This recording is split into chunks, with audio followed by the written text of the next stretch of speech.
You done? No? Hurry up. Next one. You're not going to see it then? I'm gonna call and work that deal. Mm-hmm. So, that's it. Is it okay? All right. Sorry. Went long with that. Okay, I just wanted to make sure. It's an important thing that I just wanted to put to bed, that's all. Thank you.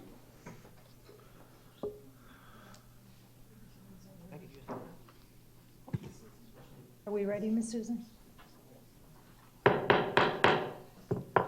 Good afternoon, everybody. Thank you for being here. Today is June 6th, 2019. It is now 1:03 p.m. I call this commission meeting to order. Present are Commissioner Luke, myself, Vice Mayor McDowell, Commissioner Emmerich, City Attorney Slayton, City Manager Lear, Chief Garrison, City Clerk Wong, Thank you. and Recording Secretary Hale. At this time, I'd like everyone to stand for a moment of silence, and then we'll follow that by the pledge. This moment of silence, please remember that today is the 75th anniversary of D-Day, when over 150,000 Allied forces transcended upon the beaches of Normandy, France, where victory was their only option.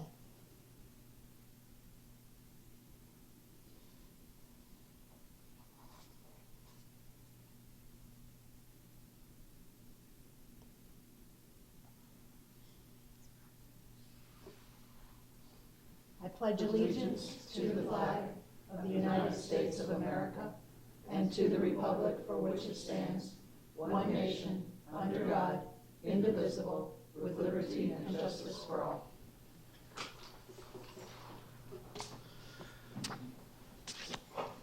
Thank you for that moment of silence. World War II is a special place because my grandfather fought in that, so I just had to remember that special day in our history. Alrighty, so at this point, now I understand why Mayor Hanks always uses his cheat sheet. Let's get the approval of the agenda. So moved. Second.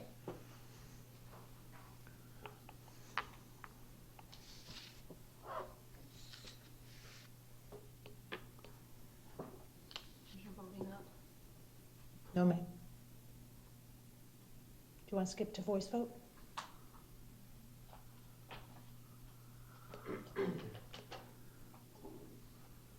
Skip to voice vote? Yes, please. Voice vote, folks. Commissioner Luke, myself, yes. Yes. All righty, so the approval of the agenda has passed. At this time, we'll get some announcements from the city clerk.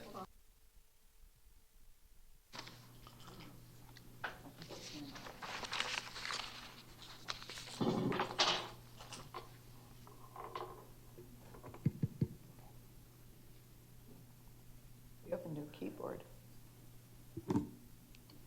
I'm sorry, I don't have the announcements with me. Okay.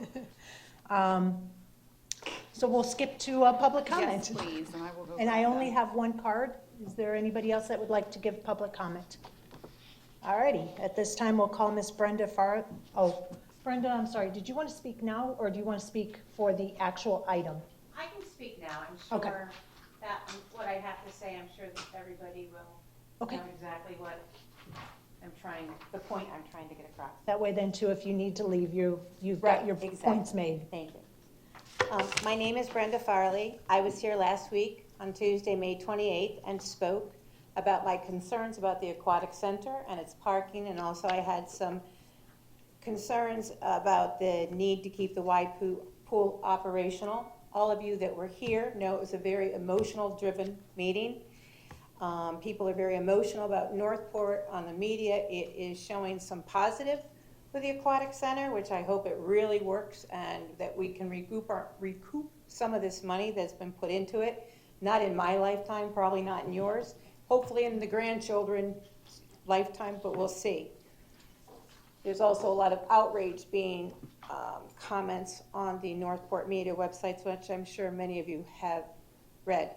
I addressed the parking issue last week about the Aquatic Center because I've been over there and I felt there was not significant parking. And when I addressed this issue, I was told by Mayor Hanks, and it was on record, that there was ample parking and overflow parking available as well. Commissioner Luke, you stated that you believe there was spacing for 250 parking spots. So imagine me how I felt when I was read in the paper today's agenda that they're requesting to approve an addition, the amount of $498,146 of the contingency, $12 million, to put in a new parking lot. Here, the center, it's like, is this a joke? The aquatic center isn't even up, running, and we're already running into issues. To me, somewhere along the line, there was some really pretty poor planning. So I hold whoever's at the top accountable all the way down to the bottom. It's a shame that everybody that had their voice or their hand in this matter of the aquatic center, and it's been in planning for, quote, 9 years, that it took this issue. To me, it directly mirrors back. I think that these funds could potentially be utilized in a more advantageous manner. Any other funding that's going to need, because once we start this ballpark, it keeps going, and $12 million is a lot of money. So I really hope that at the end of all this that it's working. I can't believe we're even in this discussion again. And this money and any other monies that could be around this area, to me, could be used at the Dallas White Park, the Biscayne project failure. I'm hoping the city's on top of that, trying to recoup that $780,000. Because again, it just shows Northport is being dumped on, and where's the pride of our city? Regroup those funds from those engineers and landscapers who left us in that debacle. Thank you for your time. Thank you.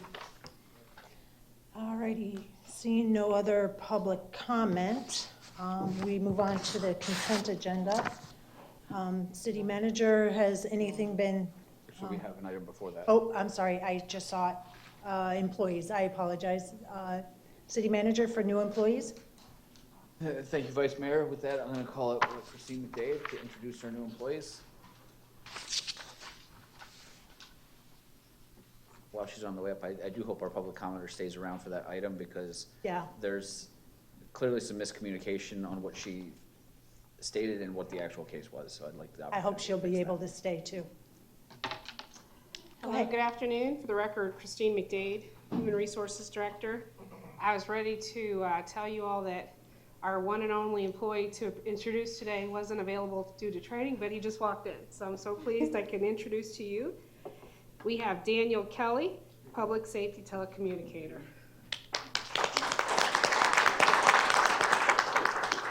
As you all know, this is the time to publicly recognize our newest members of the team. So Daniel, I wish you much success here and the best in everything you do. Thank you. Thank you very much.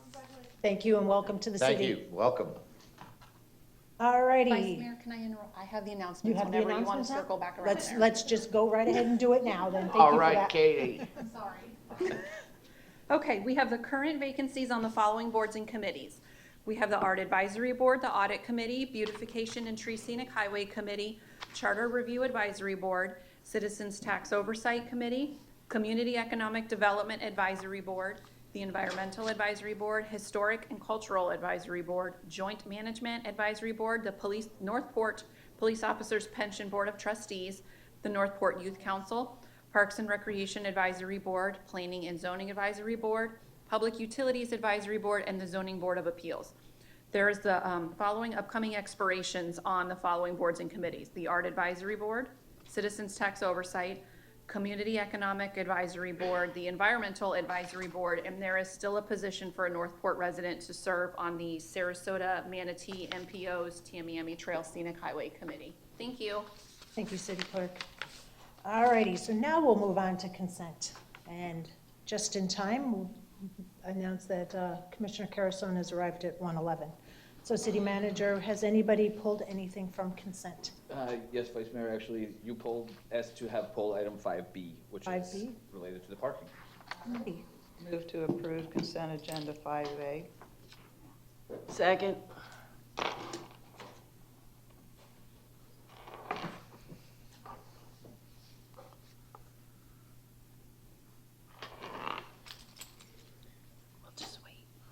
voice vote? Oh, there it is. Magic words. I didn't get it. All righty. It just needed the announcements. It's just like anything, once you start talking about it, it works. All right, There we go. and I'm waiting for, there Yep. we go, and that was approved 4-0. I finally got it up, sorry.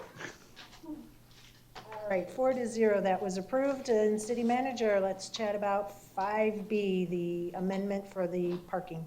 All right, thank you, Vice Mayor. I'm gonna call Ms. Fundheller down here to go over this, but first I would like to address the public comment that was made and also some misinformation that seems to be out there related to the parking. This project was brought forward knowing there was a need for parking. Nobody ever said that we didn't need more parking spots than were there now. We also brought it forward to you all, one, to address, the number of parking spots, because it was stuck in SDR. Commission made a decision on how many parking spots it needed, also to enter into an interlocal agreement with the school board to utilize their parking. On top of that, all along in this $12 million project, there was it was planned to have this parking that is now being brought before you done as the project went along. This is not increasing the project cost. It's still in the $12 million. It is using $498,000 of that $12 million project cost to build the parking necessary for the aquatic facility. So this wasn't an oversight. This isn't a reaction to people saying there's not enough parking. This was all part of the project plan. The reason this is being brought to you, as opposed to having been brought when the original project was brought, is because they're not being done by the same people. Somebody building a pool is not necessarily the same person who builds a parking lot. The statement that this was an oversight, that this wasn't planned, that this was a mistake, or that somebody didn't say that we had enough parking, this is to build the parking that all along we knew we needed. And we are now at the stage of the project where the parking can be done. So that is why this is being brought to you all. Now with that, if Ms. Fundheller has anything she'd like to add to it, she's more than welcome to. For the record, Sandy Fundheller, Parks and Recreation Director. You stole all my notes. I would just add that on April 10th, 2018 is when Commission approved Amendment Number 5 to Agreement Number 2011-08 with Kimley Horn and Associates for Design and Construction Management Services for the additional parking required to support the Northport Aquatic Center.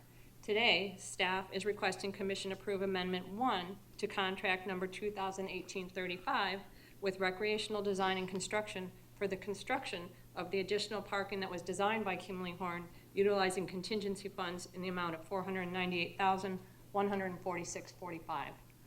At the time today's agenda item was submitted, the plans called for a net increase of 62 additional parking spaces. However, our project manager was able to work with Kimley Horn to increase that number to a net of 68 additional spaces through some minor plan modifications. This change does not impact the amendment or increase the total cost. If you have any other questions, I'd be happy to answer them. Okay. Well, does anybody have any questions on that besides myself? I had one for the city manager. If we don't add this extra parking, does this break our interlocal agreement with the middle school parking? No, it doesn't. Did we have to have this to get in with them? We needed this we needed this parking all along in order to meet the SDR or our code requirements for the number of parking spots that were originally discussed as needed part of this. It doesn't have anything to do with the interlocal. The interlocal is a separate agreement that allows us to use the parking spots over it as overflow parking at the middle school. But we do need these spots, and all along we said we need these spots. Okay. Commissioner Luke, did you have any questions? I don't have a question, but I would just like, where it is discussing the path and that around the pond area and stuff, let's keep in mind that our historical board is discussing and having a little talk of maybe having another veteran park or that around that area. So as we keep that in mind, think of the elderly or the handicapped traveling along those pathways. Commissioner Carrison, I'm sorry, I don't have buttons, so I'm going to have to ask you guys if you have questions. Yeah, I'm gonna in a minute if I can get this stupid thing to work, so go ahead. All right. Would it be okay? I know usually I would go last in this No, situation. go. Are you sure? Okay. Yeah. So I know that we had talked about trying to save some of the money on the construction costs of the parking. And it was discussed that we would use shell parking and possibly the concrete or asphalt parking. And all I see is for asphalt. Where's the price for doing like a half and half or something? Because it was mentioned that you need the asphalt for the handicap parking spots. So where is the cost for using shell or other impervious? I'm going to ask our project manager to come up. I believe part of this is what came out of the staff development review process on what materials would be needed for the parking lot.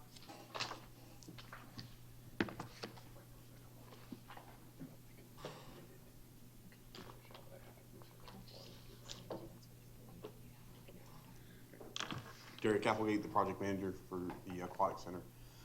When it comes to the parking lot, I don't believe we are allowed, and I'll research it here in just a few minutes, that we were allowed due to proximity to the Myakkahatchee for the shell parking. But I will research that before we leave today.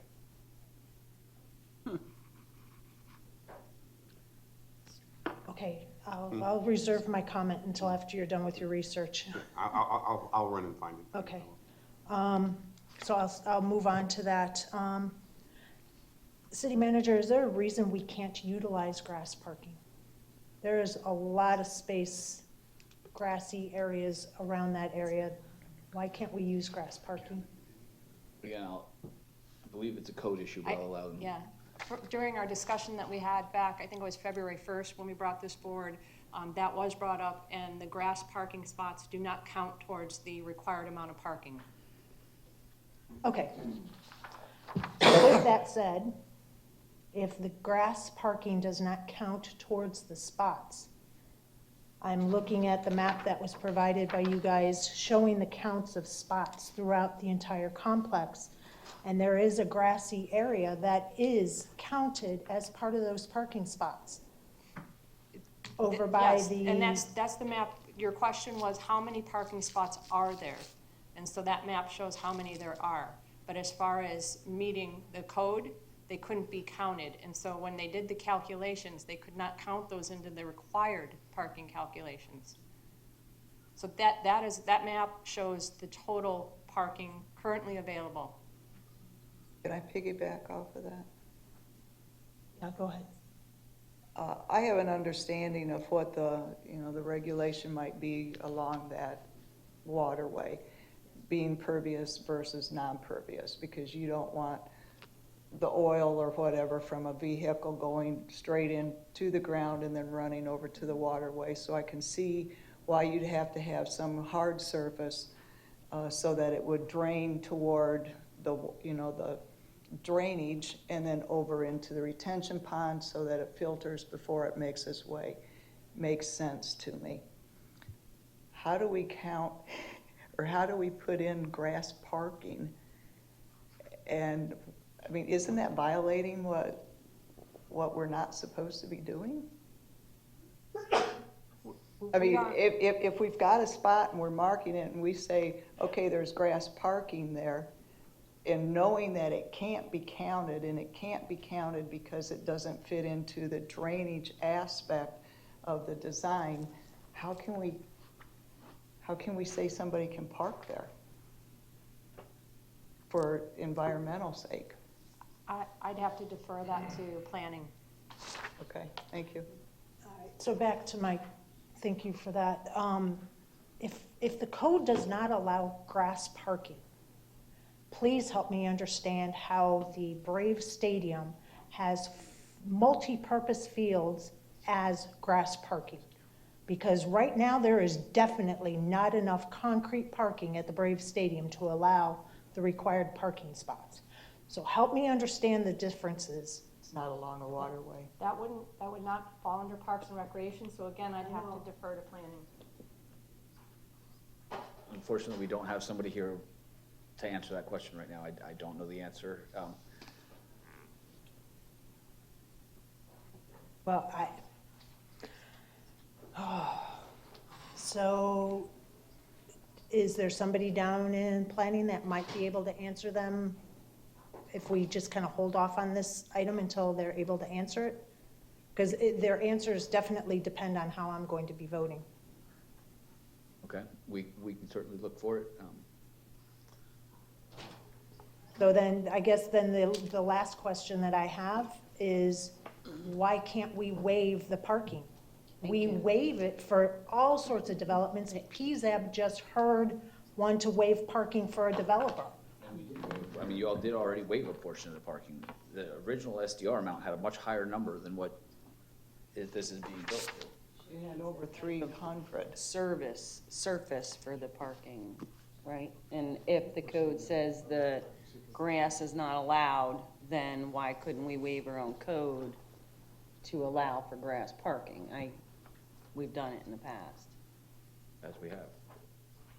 So, So are you asking about why we can do grass parking because you would like the new parking lot to be grass instead of asphalt?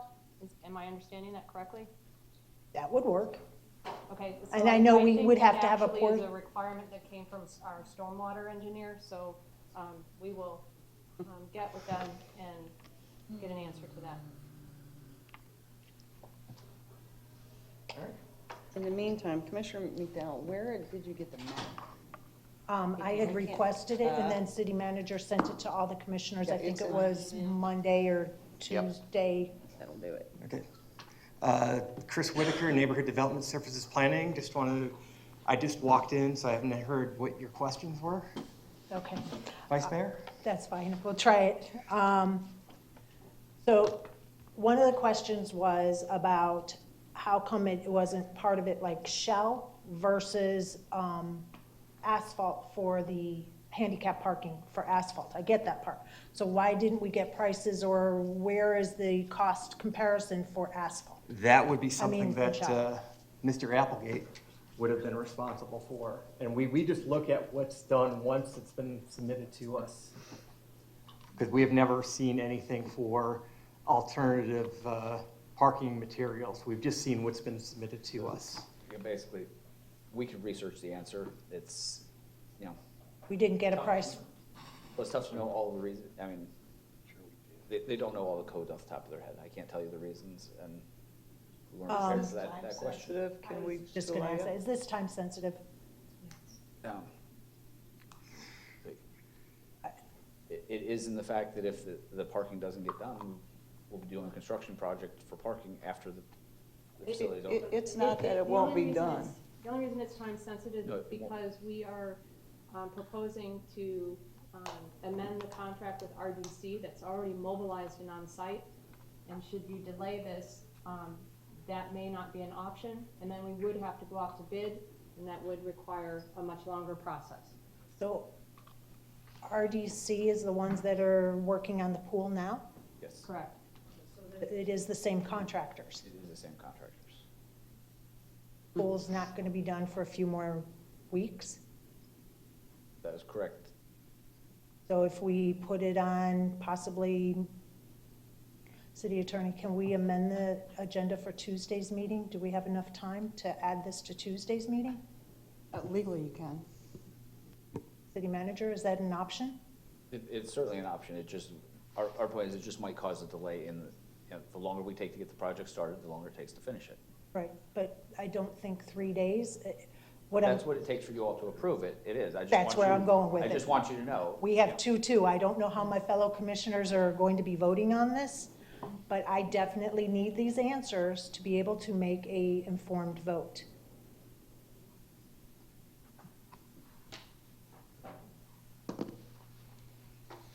I have a couple questions when you're done. We'll find a way to have somebody here. They're going through accreditation at the same time. That's what they're planning to do next week. But if we put this on that agenda, we'll figure out a way to have somebody here. And I think Commissioner Carrison had some questions. Yeah, my first question is, I saw the 12/ maybe 30-something change orders, and a couple of them actually had something to do with designs. And this commission spent a lot of time on the design work. So one of the things was changing the lockers to require people bringing in their own locks versus having locked lockers whatever they may be. The other was changing the theme of, bless you. Bless you. The theme of the walkover path from cabin to fish, claiming that the aquatic fish was more in line with the city of Northport when we don't even have a beach. The other was a slide change, you know, enclosing it. All these things have to do with design of the actual park that this commission. Now, the other stuff, the commercial, the contracting, the construction of it, I can understand. But when making, I don't think our vote, when we said we gave the city manager approval to do the change orders, meant to change what this commission decided upon. And so that in and of itself is concerning to me, number one. We can pull up exactly what you're referring to, because it's off the top of my head. Oh, I mean, these changes have well- been going on for a while. All right, so it is under the change orders, and it is attached.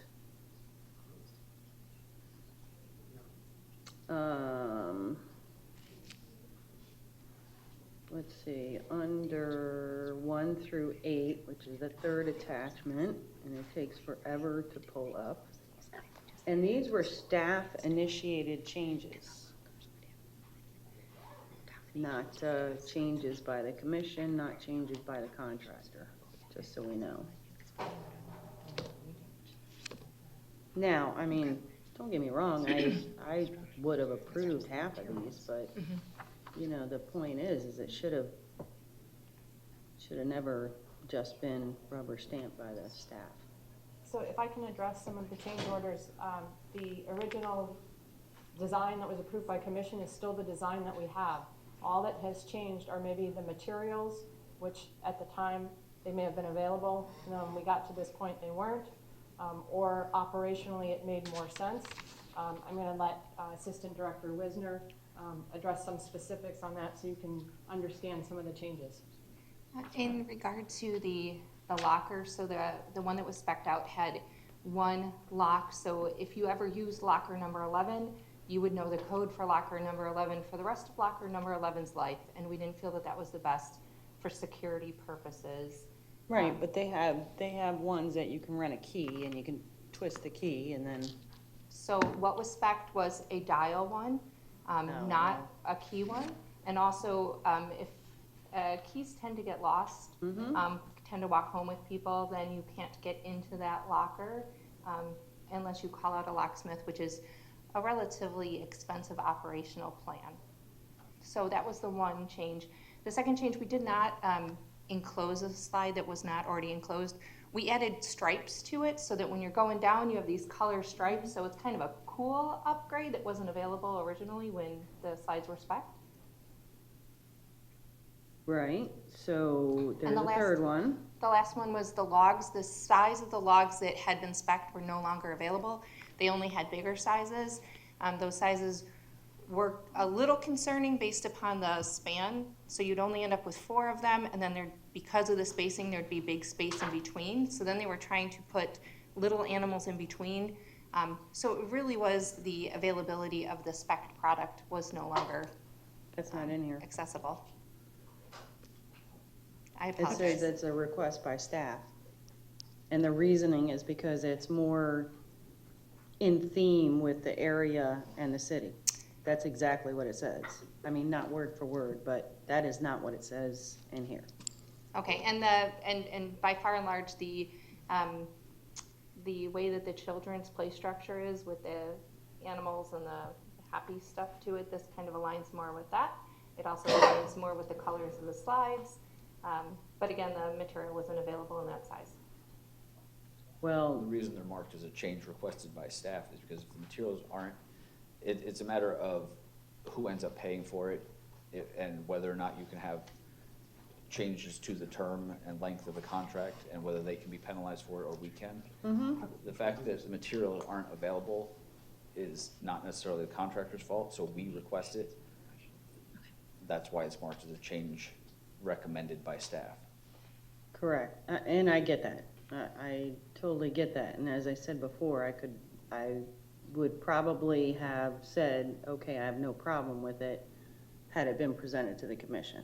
I mean, I'm not arguing that. I'm just wondering, now, you're going to tell people to bring locks to, or are you gonna sell them on premises, or what are you gonna do? Yes, people will be invited to bring locks. Okay. Or they can purchase locks. And then, you know, what with, and I like the slide change. I don't have a problem with it.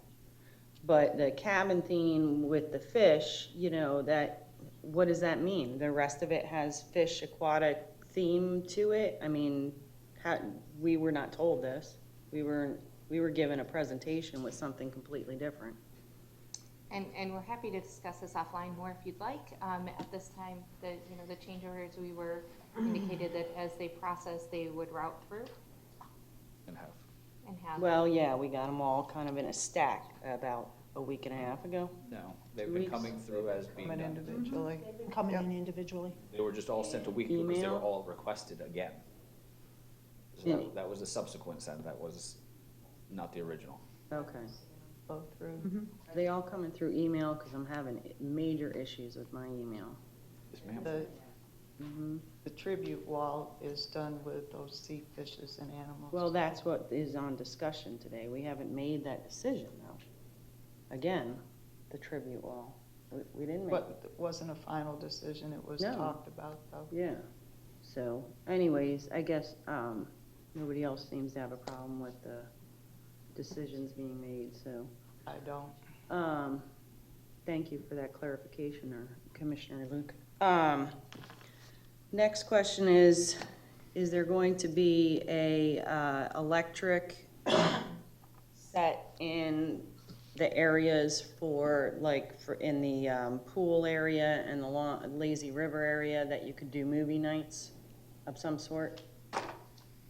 Yes, we've put convenience outlets in many places and do anticipate having drive-in movies. Okay, excellent. All right. And then Commissioner McDowell actually hit on the point about why we can't, I don't understand why we can't approve things with an exemption to the code. So for instance, the additional sprinklers in a bathhouse that only our ULDC requires, but yet it's not required by international code or the state code.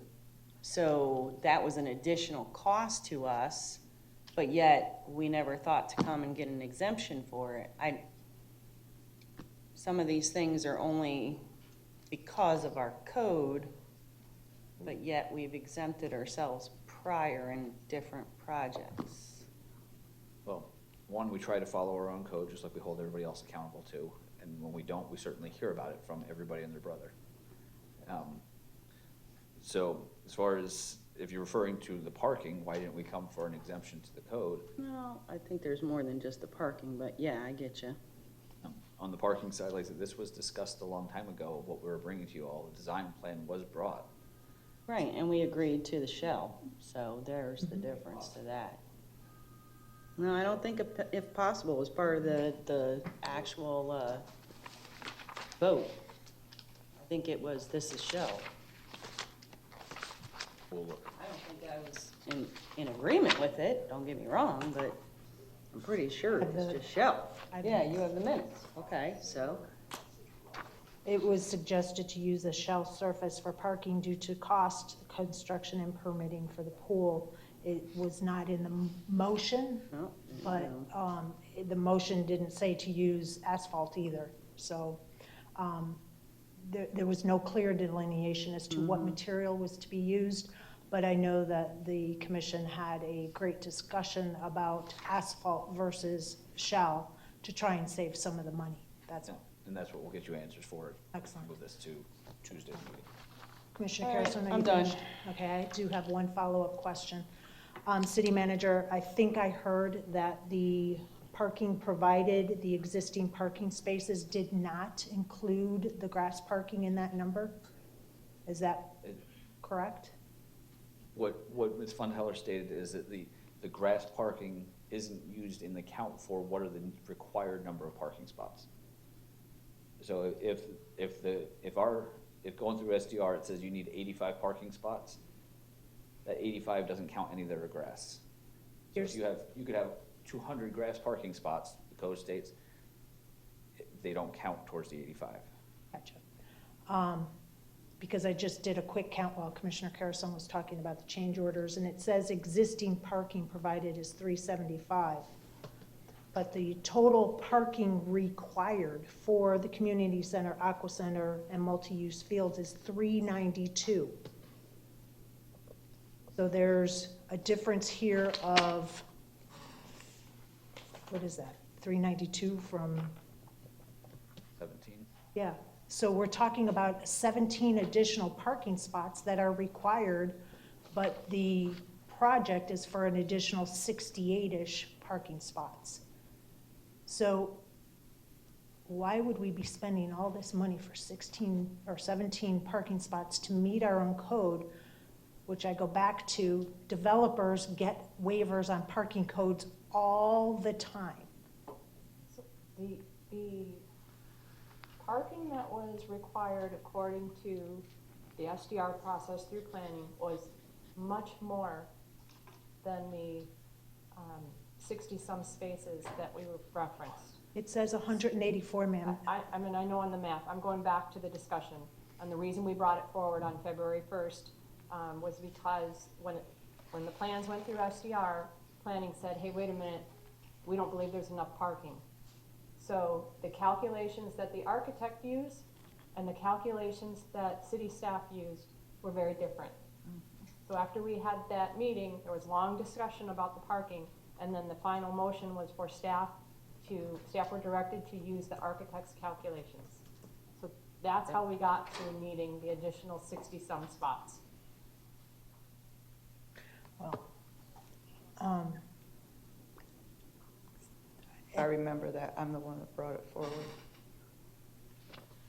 I'm just confused by the numbers that are in this map that was provided, showing the existing parking and what is required parking, and that's what I'm going by. So I'm counting only 17 more spots based on this document that was provided. So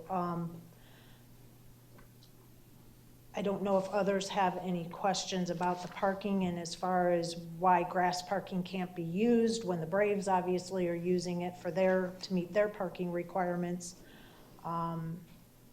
There's some discrepancy if you can count those parking spots and what is required in the grass over at Butler.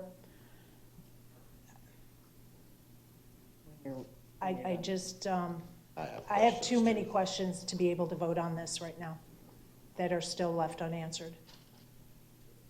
And I don't know how the others feel, but Commissioner Carrison, you said you had follow-up questions? Yeah, I just, real quickly, when we do get this back on Tuesday, because it sounds like that's the way we're heading, can we also see where you plan on putting that playground? Because that In the map. playground's, It's on the map. okay, because I That can't you see did not get it. in your email. Well, and I can't even see it. I know, you You just know? go pull them up. I can't, I can barely see this. Old eyes, You have a but, vision plan? huh? You have a vision plan? I know, it's not working so well for me these days. You need better Um, time to power. But up. I agree with Commissioner McDowell. I think that, to utilize the grass parking would be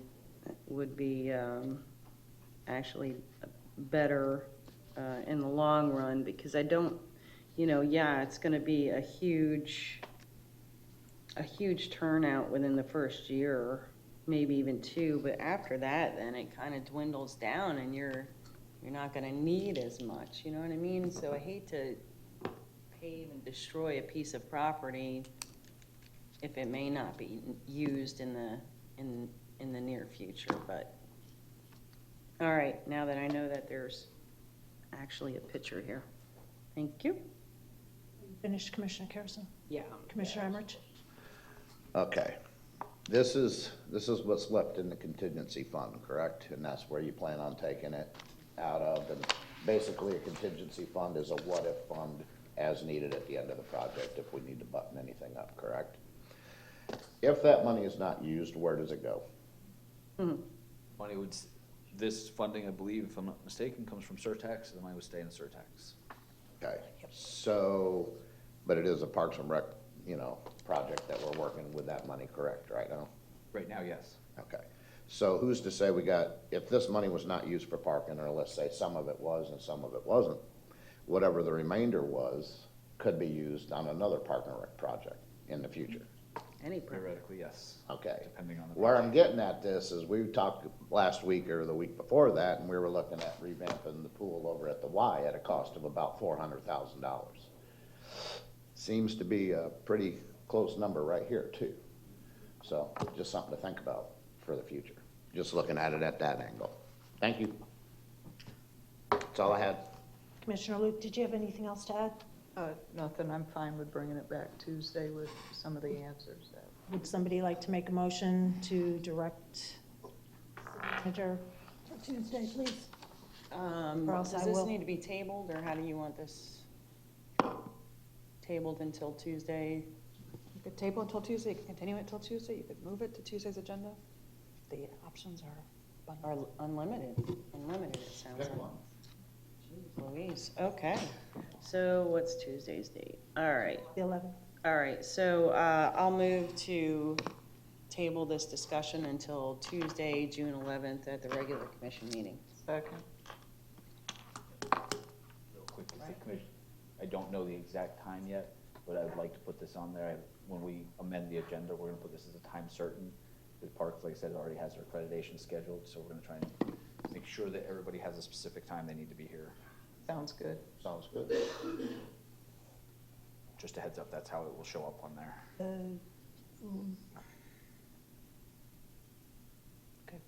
What is, The meeting starts at 10 a.m. dear Lord. And would it help you if we instead start at 10, which is then basically kind of getting in the middle of the day, is have it at 9 right away? Maybe change the meeting time to 9? I'm just throwing an idea out. Yeah, it really is. He's saying that his staff isn't available is what he's getting at. If, we'll find out the time where I appreciate that offer. We'll find out the time that's gonna work, because I don't have their accreditation time schedule in front of me right now. I just wanted to give you guys a heads up that we're gonna put it on there for a specific time of the meeting, not just blanketly on there. City manager, based on the motion and the questions that were asked, are you clear on the answers that we need to get back, or do you want us to make an amendment to include those exact answers? No, I think the questions you asked. Because I have 3. If there's new ones on Tuesday, we'll do our best. Okay. But All right. Is there any discussion on this, folks? No, ma'am. All right, let's call a question.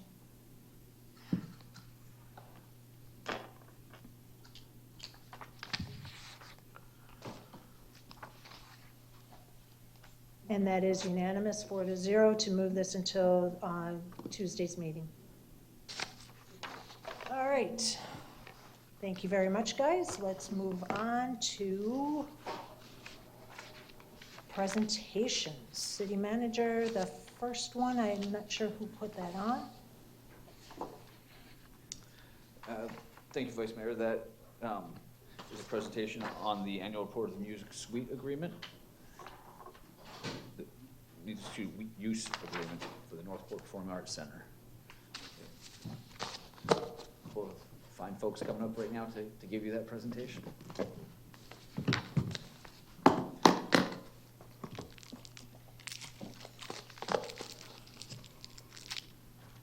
Go ahead whenever you're ready, and we do have 15 minutes for you folks. We will be fast. Very fast. We'll see.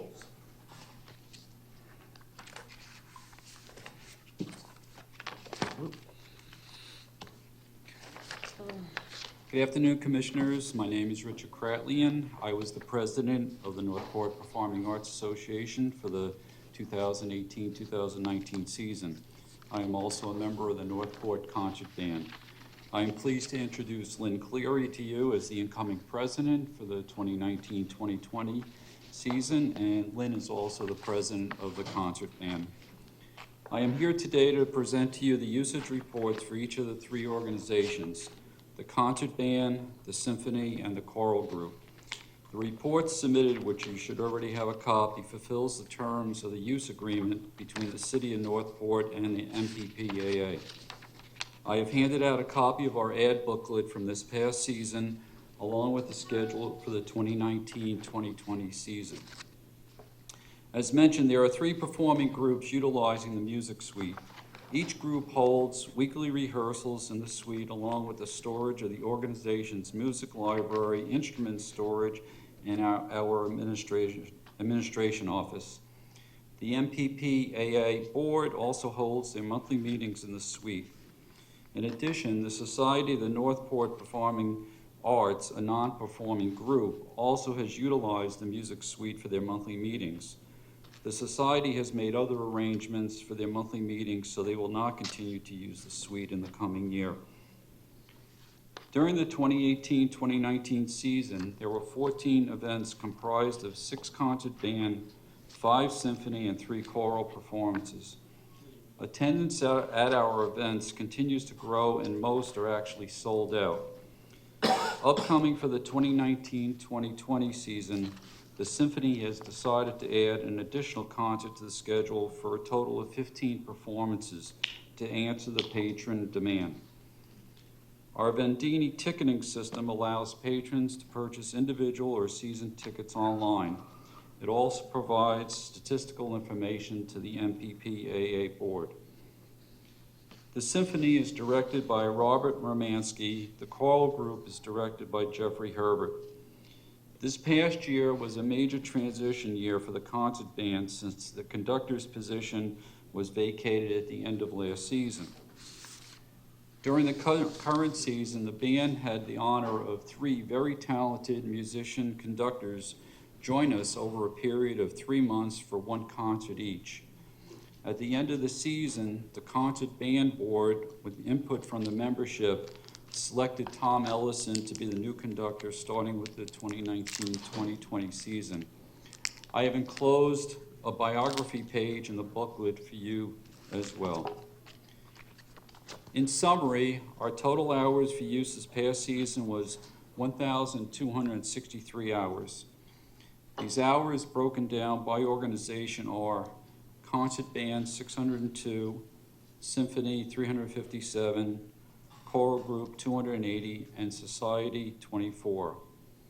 More details, of course, can be found in the individual reports distributed to you.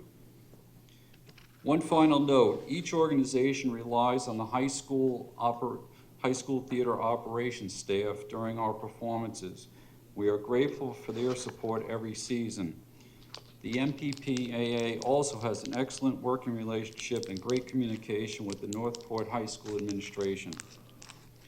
Thank you to the City of Northport for the excellent performing arts facility. All of the talented volunteer musicians from each organization get to rehearse, perform, and enjoy these facilities each season. We hope you will join us for 1 or more of our performances if you have not done so already. Thank you for your time and attention. Thank you.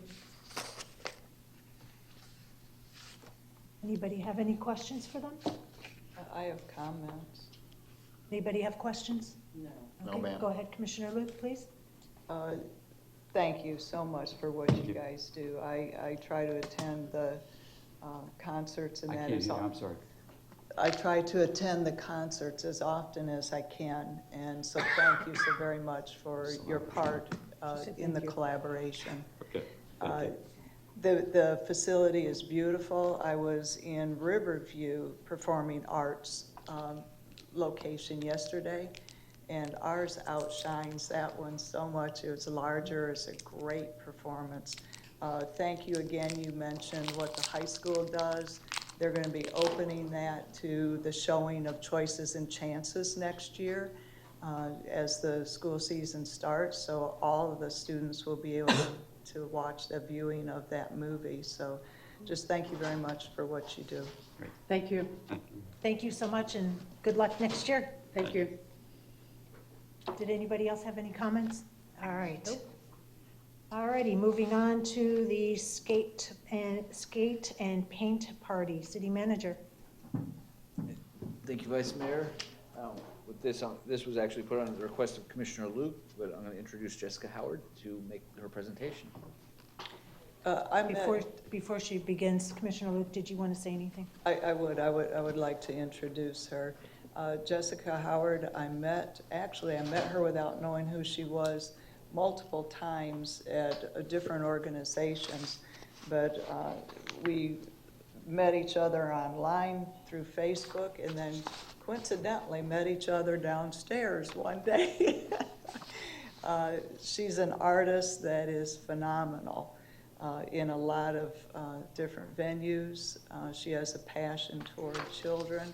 So does Shay Reagan. Another local artist has a passion for children. And so, ladies, go ahead, please.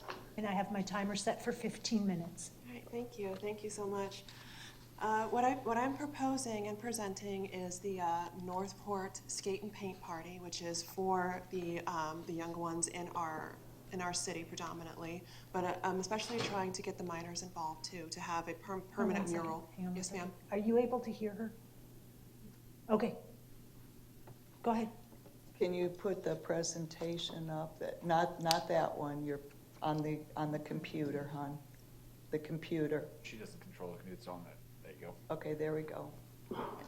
These are some of the examples of what I have in mind for the skate park, or just the idea that we're talking about to involve our local kids and the skater kids especially that hang around there, to have a permanent mural and a memorial there at the skate park of their art, their expression, which a lot of our kids in the area, because I'm also a hairstylist and I interact with a lot of kids in the area, their parents, their associates too. Also, I'm a part of the Drum Circle tribe there and do a lot of performance publicly there, and interact with a lot of the locals, and all in support of having an event like this for the local kids to be able to skate, to paint the skate park. And I have handed out that gives you some basic information on what I have in mind here, and possible costs and how that could be handled.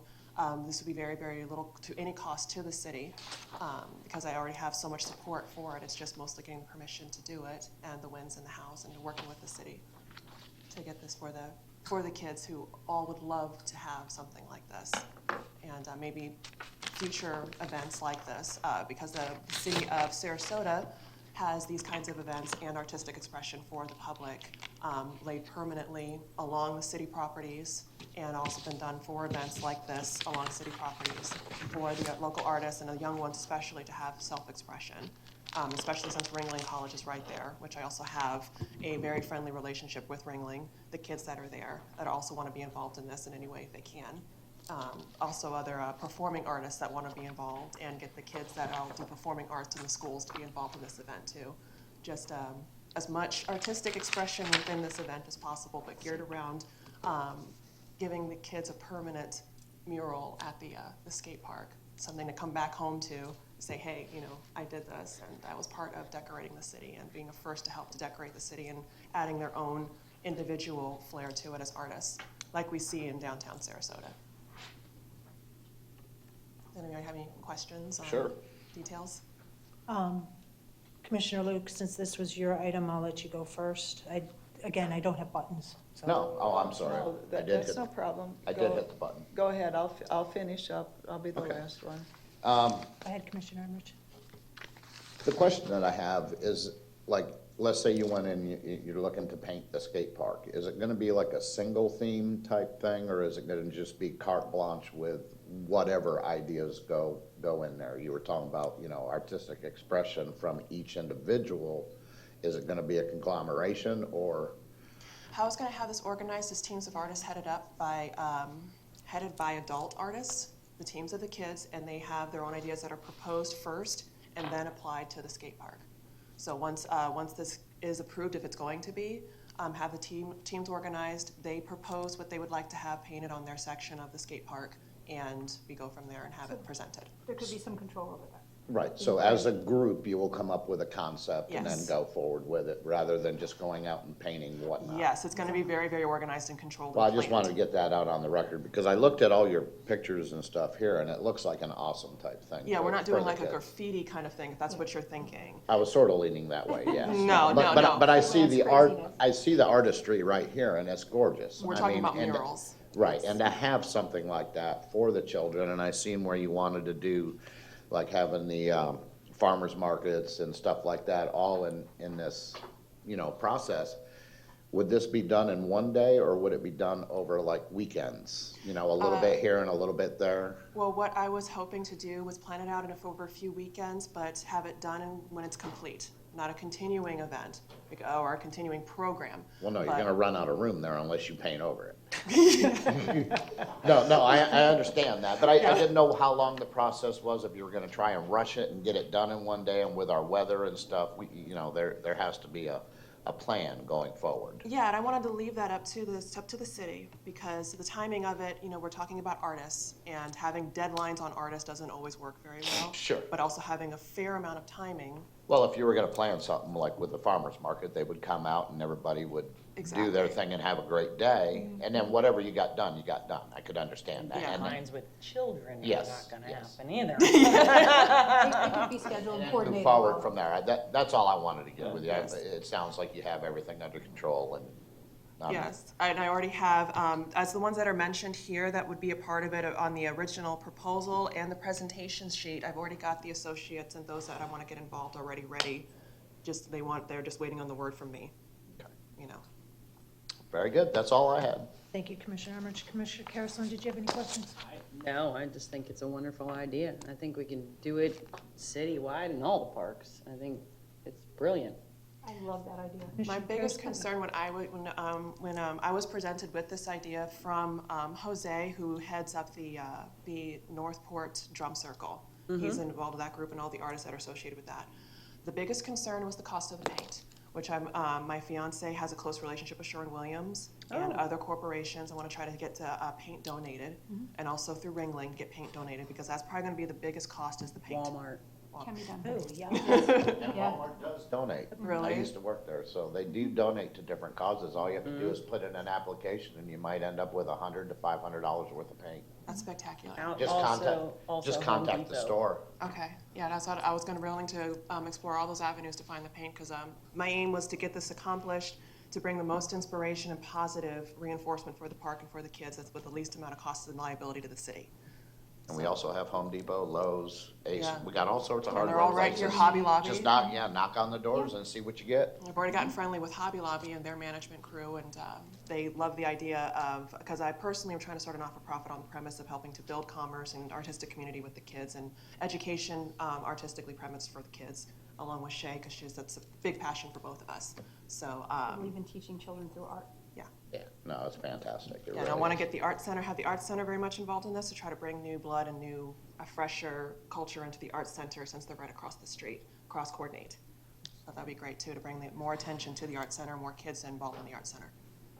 Fantastic. Sounds good. All right, Commissioner Luke. And she just touched on a lot of why I'm passionate about it. I know some of the skaters out there, and they are trying to promote a positive environment. They're trying to be anti-bullying, help some of the skaters who battle depression and suicide thoughts and things like that. This type of event and putting a beautiful mural out there is so uplifting to the environment for those skaters. I think it is absolutely wonderful. I stopped out there and was talking to some of the skaters, told them about it, and they thought at first the same thing that Commissioner Emmerich was talking about, graffiti. And they're like, I don't know. And so I popped open the displays and the examples that you forward over to me, and they're like, oh, we love it. We know some artists that will come join. And I mean, they were just all about it at that point. And as Commissioner Carrison stated, this is something that doesn't have to stop here with this event. It's something that we could potentially carry into other areas and schedule other events after this one. We'll go through this one and then. I got so many Take ideas. it. I would love Painting that. That'd be parties. amazing. Exactly. So thank you coming forward. Both of you have come to me at separate different times, so it's awesome to see the forces coming together, so thank you. Also remember, be careful what you ask for. So, Art and color, it's all good. Yeah. I do have a couple of questions on this because we have been trying to get some murals done in our city. And it's been my understanding that the murals were waiting before we make a decision to get the Art Advisory Board's input on a citywide theme. I don't know what that time frame is going to be, but we do have an Art Advisory Board, and we, as a commission, would be remiss if we leave them out of this, because that is also what they're tasked with, is art projects in the city. And I would be concerned if we don't consult with them.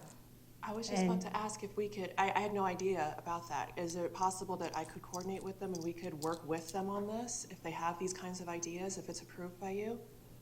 And that's kind of where Well, I see it different. I see the skate park event different than murals on public buildings or on buildings. I see it a different thing, but I mean, it's something if you wanted to take to the advisory board to see how they feel about it. But to me, it's a totally different environment, different atmosphere than painting on a building. Because you might want sunsets, you know, on the buildings, but that sunset scene's not going to go over too well, you know, in this bowl. So I see it different. And if you don't mind, if I Yeah, can. if I could finish just Oh, my I'm sorry. comments. Thank you. So if we have an art advisory board, I firmly believe we should be consulting with them. And I understand what Commissioner Luke is saying, that this is probably a little bit different because this is for teens, this is for young adults, and it's not on buildings. I get that, but it's still art. Art comes in many different fashions and forms. And I would like to see possibly, and this is an idea, you said you were going to come up with a few different ideas based on your group, maybe present those to the Art Advisory Board. Have them weigh in on maybe their top one or two. As a commission, I think we have a duty to approve anything before you guys go forward with it. That's where I'm leaning towards it. I think it's a great idea. I'm not trying to take away from that. No, I think any But collaboration, any kind of help and support like that, I think if everybody could work together, and especially if we could work on incorporating whatever themes they have in mind into this, if everybody is all unified, it only adds to the positive Correct. community building on this level. I would hate to have our advisory board go, great, what are we here for? Yeah, So, exactly. Makes a lot of sense. That's where I'm leaning towards, and I don't know if the rest of the commission feels the same way. I know you guys are looking for some kind of direction from us, so if anybody else. I'll wait for the motion and then I'll have my comments. Okay. So, I don't mind them making a presentation to the Art Advisory Board and getting feedback from the Art Advisory Board. But again, I don't know as the theme necessarily would be at this location. So I don't mind them making a presentation and getting feedback though at all. I assume Commissioner Luke will make the motion since you made the presentation, but I would obviously support the fact that a design needs to be brought back here to be approved so that we make sure that it's not, you know, Exactly. indecent Crazy. or, follow the process. you know what I mean? Horrifying. I don't care what it looks like, it's just we don't want anything to be, what's the word I'm looking for? Liable. Well, yeah, I mean, because It should you be know. tasteful. And you don't Or want out- it distasteful either. And there should be synergy for all the Control, facets. you have to Right. have a controlled environment, so. That's yeah. all. All right, so I'll go ahead and make a motion. Can I even make a motion on a presentation? Or is this a consent agenda, or, This is a presentation, Yeah, but you if you can. have subsequent direction you'd like to give us as a result of it, you're I not love welcome that to. necklace. okay. Tell us which way you'd like us to go, or tell the city attorney where you want her to go. Direct staff, move to direct staff to. Move to direct staff to work with Jessica Howard and Shay Reagan as they go forward to the Art Advisory Board, making a presentation of a mural at the skate park with teens and young adults. I'm gonna second for discussion. All right. We have a motion on, the floor, so Commissioner Luke, go ahead and make your I just comment. need clarification. Okay, go ahead. Does this mean that we do support it, we will support it, and then it's going to move forward? You know, I didn't state that it was to be brought back, so. So it will move forward, and the only thing that, just to clarify, the only thing that's required of the presentation to the Arts Advisory Board is exactly that, a presentation, and to solicit help, right? And then it'd be Okay. brought back to us, and I did not add Do you want to that. restate your motion? Do you want to redo your motion? Oh, that was your time's Time's up. We're fine now. Decided. My notes show motion to work with the presenters, right. make a presentation to the Art Advisory Board for a mural for the skate park. And that And that be brought back to the commission for final design. approval. The final Yes. design. Yes. Okay, so homework assignment, present to the Arts Commission Board and come up with a plan between all of us, what we can agree on, and then come back and present it to you. No, we don't, no. I think what she's saying is that you make a presentation to the Art Advisory Board, tell them what you're doing, that if they can offer assistance or help or suggestions to take that, then to work with staff to go forward on the actual project. Once you come up with a design between yourselves and the children that are actually involved, or the users, because they're not all children, trust me. Yeah, That design needs to be brought back to the city commission for approval before you go and paint. spectacular, okay. Right, so Right? basically, Am they I have correct? their approval now Right. from Okay. us. That's why I wanted to clarify. Once we vote, but I mean, that's the way it's laid. Yeah. Does the city manager? City manager, is that clear for you? City clerk, is that clear for you? Yes. Thank you very much. Any further comments? No, I think that was All pretty right. clear. Call the question. So we're allowed, would I sit down now? Will you sit back down? Okay. And that passed 4-0. Thank you all. Very much. I am excited to see what else you come And, up and with. let us know when you're doing that party out there. I may be able to flip a few burgers for you. Better be spectacular. Yeah, I'm very, very friendly with the farmer's market in Inglewood especially. They've already, a few of their vendors are going to come to the events that I've done in Charlotte. Okay, cool. So, yeah, it's Look forward to it. Look forward to seeing that. Thank you so much. City manager, And Shay, love you. city manager, I think you had a question. Was it regarding that item or something It is different? not, it is back to the item that we moved to Tuesday. Yes. I was wondering if you all agreed that we could start that meeting at 9 AM? And do that item. Or as 10 time-specific. anyway, so. Well, actually, I think you would just For you time guys? certain that one, correct? And then At 9 you'd o'clock. start the rest of it at 10? I believe the meeting starts at, Meeting starts at 10. Right. So you can't discuss it before 10, if we start the meeting at 9, we can discuss it at 9. so you're gonna change Do the you whole really thing? think that an hour is going to be sufficient enough for? No, I'm not saying that an hour is going to be, I say if we can start it at 9, it allows staff to get in and out that much earlier, rather than starting it at 1 and interrupt their accreditation schedule. All right, so city manager, what I'm hearing you ask is, you would like the meeting, start at instead of starting at 10, to start at 9, and the item for the parking Will to be be first. time certain at 9 o'clock. Yes, ma'am. Thank you. But you just said it'll be first. Time certain for 9 o'clock. 9 AM. It'd be Yeah, very- see the problem? What time is accreditation? It's all day. Right. So the So- person whoever will be here to deal with this item will be here at 9. Accreditation will keep happening. What I'm trying to do is avoid having somebody be accreditation And then stop at 9 o'clock, leaving, and then going back.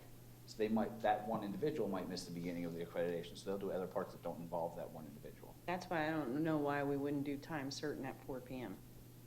They'll still be doing accreditation at 4 PM also. 5 PM? I mean, it's a 10 a.m. meeting. Is it gonna take us till 5 o'clock? I didn't think so, so, Our hope is to not be. Love to say no, but yeah, I would love to Accreditation say is no. actually a 3-day process. yeah. And we are taking them out to dinner each night, and Oh, really? yeah, it's a very long process. Where are we going? No Well, you kidding. guys are going to the Tiki Bar the second night. Oh, You've been okay. invited to the Tomahawk Tiki Bar to meet our accreditation team, so please attend. We'll be there. I'm fine with 9 a.m. I'm fine with it too. So let's get a consensus to have the meeting on Tuesday, the 11th, to start at 9 a.m. with the parking to be time certain for 9 a.m. Fine with me, yes. Yes. Commissioner Carrison? I don't think I'll make it by 9, so. Oh, We did- wait. We didn't Yes. think so. Yes, yes. Okay, so you have your consensus. Is that good for you? Yes, ma'am, thank Okay. you. Just somebody make sure that Mayor Hanks knows of the change. I will do that. All right, so let's move on. Ordinance, we have an ordinance 2019-23 to grant the city manager, we need that read by title only. Do I have a motion? So moved. Second?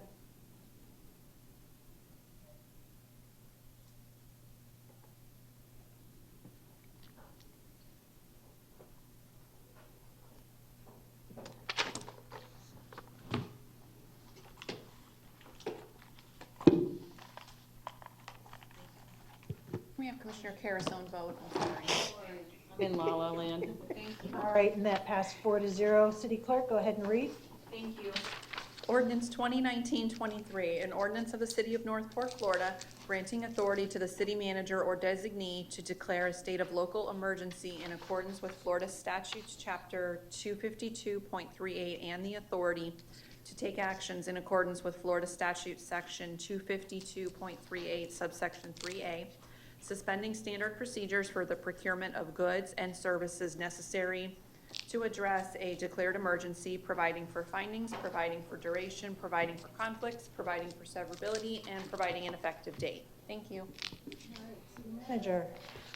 Thank you, Vice Mayor. This is an ordinance being brought to you, as it was just stated, regarding declaring a local state of emergency. Currently, our code requires for an emergency ordinance, at least 4 commissioners to vote for it. This is an attempt, as well as the next item. If, for instance, we have an emergency that's not an option, it kind of leaves myself and the rest of the city in a bad position of how do we address the emergency before us. Without certain things in place, I'm unable to do things that in an emergency I would need to do. This is not an attempt to, what I would say, do anything negative. It's just an attempt to make us more able to respond to an emergency that could come up. And we have the pleasure, a lot of times, of hurricanes knowing several days in advance, but those are not the only emergencies we have out there. By state law, they would only be good for 7 days. I know that you all may have some questions on this item, but I just want to point out, before our fire chief may have some things he wants to say about it, the intent of this, whether it accomplishes all the goals or not, the intent of this is to be able to respond to an emergency in the event without having to get the commission, much less 4 of the commissioners, to vote yes in a situation where we may not have that option. So with that, I'll turn it over to the fire chief. And again, we'll go back to, I'm sure you have questions. Scott Titus here for the Fire Rescue District, your fire chief. One of the things I wanted to make sure to be clear on this was how this developed. So as you all know, our previous emergency manager left us for a little while. I was wearing both hats. Thankfully, we have just recently brought on, we have an interim emergency manager who is actually at the EOC today. He wasn't sure if he was going to be back for this meeting, so I'm speaking on all of our behalves. But as we looked into some of the things, the world has changed from what the world was even 5-6 years ago. The Comprehensive Emergency Management Plan that was last adopted was in 2013. This new one was redrafted in 2018, but was never adopted. It was never in a finished state, so I took that on along with the other duties, and as I was going through that, one of the things that came up As you all know, the Marjorie Stoneham Douglas incident that happened and some other things that happened, our world has changed.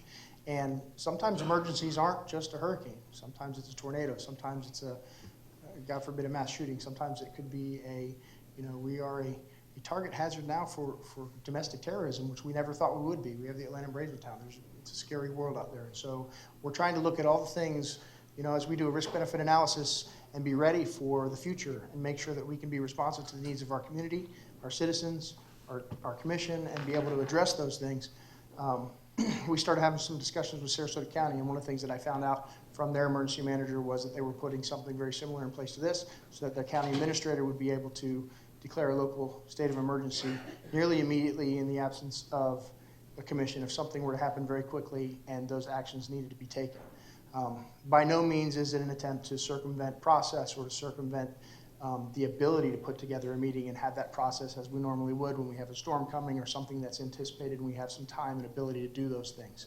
So this is for one of those rare circumstances that we hope we will never even have to think about here in the city of Northport, but to put those things in place so that as we move forward, we're more responsive to the needs and to the changing of the times. And so with that, I will do my best to answer your questions, but I'll probably lean a whole lot on the city attorney maybe.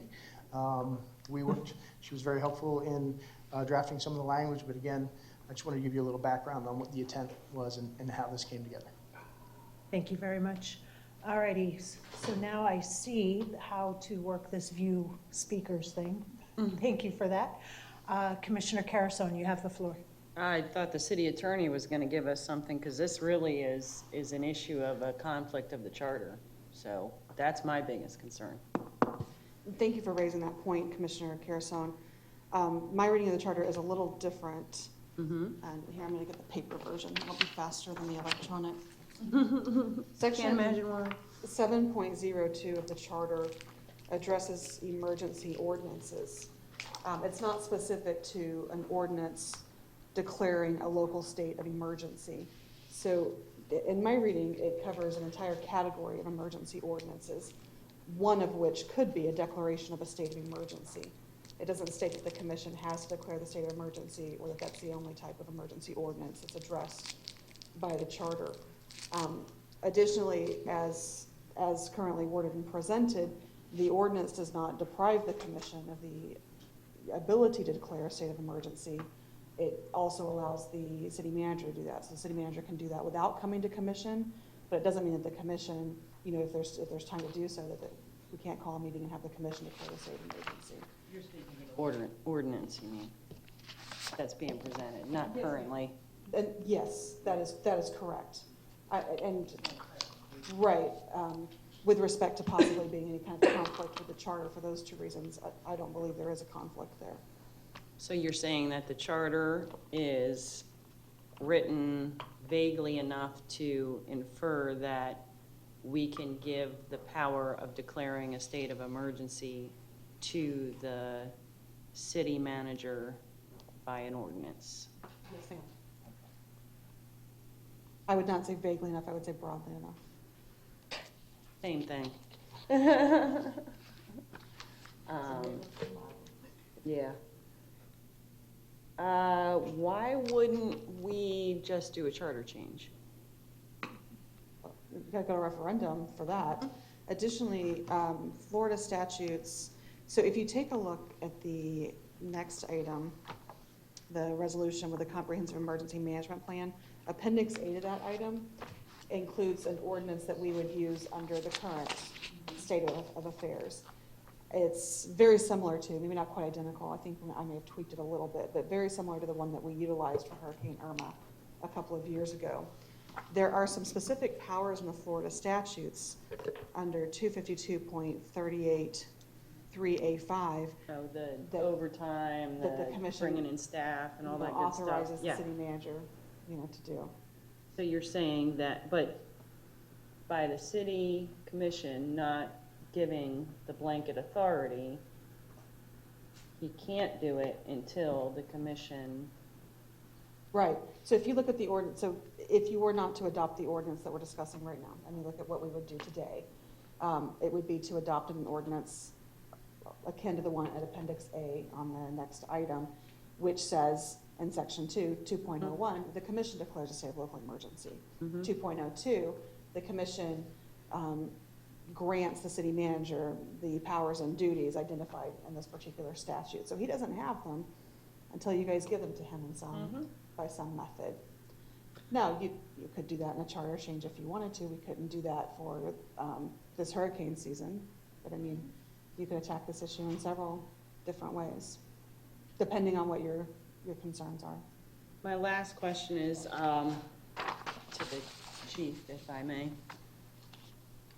You've been here as long as I have, 30 years, 20 years. How often, shut your mouth. How often we have declared, let's start this way. How often have we declared a state of emergency? Quite often. Flood. I would only be guessing. Okay, the floods, the fire, Irma, Charlie, Bay, Another storm at one point also. Did we do Andrew too? George. Bet you it was George. There was one after that. I think there's been 3 in the last 11 years. So I'm 3 hurricanes, yeah, but we've had other things, the fire. Yes, I'm just saying, in yeah. the last 11 years. Okay, so let's just say a total of 7, just rough estimate. In all those 7 over the last 20, 30 years, has the commission ever not had a quorum to meet? Because I thought that the charter said that it could be just a single commissioner and the city manager can declare a state of emergency. The charter doesn't talk about a state of emergency. It talks about Or emergency the emergency ordinance, right? No. Does not That say may that. have been something that was proposed but didn't pass. There's a Okay. section in the code that says that the city manager and the mayor can call an emergency meeting of the Maybe, city yeah. commission. That I might be think what you're we- thinking of. I think we discussed trying to get. Okay, so the question is, out of all of those times that an emergency has been called, had we not ever had a quorum of the commission? Or the board? The direct yes or no answer to that is no. If you would permit me to speak to that, I would Go like ahead. to, if that's okay. Give it a shot. Okay. So as I said, as times change and the world we live in has changed, my hope and prayer would be that we never, ever, ever had to use this. What you ask us to do in the emergency management world, in emergency services, is to look out there and find out where we have risks, where we have exposures, and how we should best address those things. All I can do is present you where I think we have some of those risks and what some of the possible solutions are to that. It's the decisions that you make that then decide what arena we operate in. I think we do have some exposures. You're absolutely right. I've been here 25 plus years. There's not been a time where we've not been able to get it done. That doesn't mean it couldn't happen. And thankfully, we've also not been, I don't even like talking about some of the emergencies some of our communities have had to endure that are right now emergencies. They're not things that we can plan for and things like that. Those Keep the things doors could, locked around here would help. well, those things can be devastating and require more rapid response and different things than we've ever had to do before. And so I think one of the things that you expect from me and from us is to look at where those exposures are, to bring that information to you so that you can make an educated decision on how to handle it. I also know that I think that if the city manager were to be put in a position where he had to do this, he would do that full knowing that I'm making this decision, and if it's not the right one, I have some people I have to answer to, just as he put me in a position. And there are sometimes that I have to make a decision in his absence, but he's given me the authority to do that. It doesn't mean that I do it without the knowledge that I still have somebody that I have to answer to, not just him, but to you all and to the community. So I really, really look at this almost a little bit as an insurance policy that we hope we never have to cash in on. I do think it's very important that you strongly consider it. If there's something in the wording that can maybe subtly change it, something you're uncomfortable with, but the concept and the idea of your city manager who you put in that position, to give him the authority, to have the trust in him to be able to act immediately when it's needed, I think is completely appropriate. Again, I'm speaking maybe, hopefully not out of school, but I think that's what you asked me to do is to give you that information and then for you all to discuss it and make a decision. Just one more and I'm done. City Attorney, does this, the way that this is worded, it's not clear to me that the first point of contact would be, per se, to have the commission meet. And then if they can't, that it gives the city manager the allowance to do it on his own. You're And right, Commissioner. I think that's what it's supposed to mean, or not? Well, no, it does not say that. Okay. And as written, that is not what it does. Not what it does. However, that is certainly, that is certainly a change that we can make. And if you will indulge me a bit, because I think the point that you brought forth previously is very interesting. And your policy decision on this is policy. I don't advise you on policy. But I do want to let you know, in my profession, it's been sort of interesting. I've been practicing for 20 years and 15 years in local government. And until we had Harvey happen in the Texas area and Irma happen here in Florida, I had never even seen a continuing education or any kind of education available for attorneys related to disaster recovery or relief. And that changed everything in our profession. It's now available statewide. It's now available to the International Local Government Lawyers Association that I belong to. And I spent a lot of time working in that because I was very surprised as an attorney to think, how can we be in this situation and I don't know everything about this in advance? I feel like I do now because I've worked in our office, has worked really hard on that education. And as part of that, we are seeing, just as the fire chief is advising you, that a lot of cities and counties are doing things differently, because even here in Florida, and you guys know I'm not a native of Florida, but you've had a long history of hurricanes, there were cities that were Getting caught there. off guard and didn't know what to do in this situation and weren't prepared when it hit them from this kind of standpoint or from other standpoints. As Scott was mentioning, there are terrible things. There are mass shootings that happen and things. So, you do see entities now that are looking a little more proactively at what some of these other situations might be, to be prepared for those if, heaven forbid, they do occur. I get the intent, don't get me wrong, and I think it's a smart move. It's the way we're going about it that concerns me. And I know that this is time for questions, but I mean, the more, and I only say this because I've seen it happen, the more delegation you give to a city manager, the less accountability you have to your commission and the less connection you have to the citizen representation.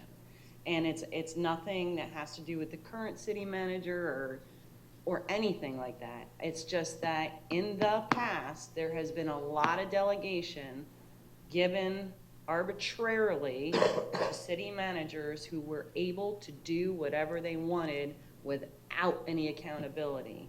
Now, in this case, I get what you're saying. I totally understand it.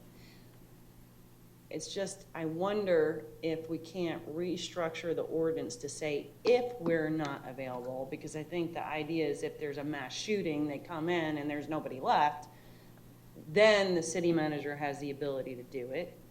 And then we go to a charter amendment to change it for real. That's just my thought. If I may, and so. Hold up. Sorry, thank you. City manager, please. I just wanted to, a couple of things real quick. Been hit by a bus yet? Well, earlier in the day, Apparently we the are. vice mayor and the city attorney tried to kill me off. Yeah. But, and they agreed that if they could just kill the city manager portion of something, that would be fine.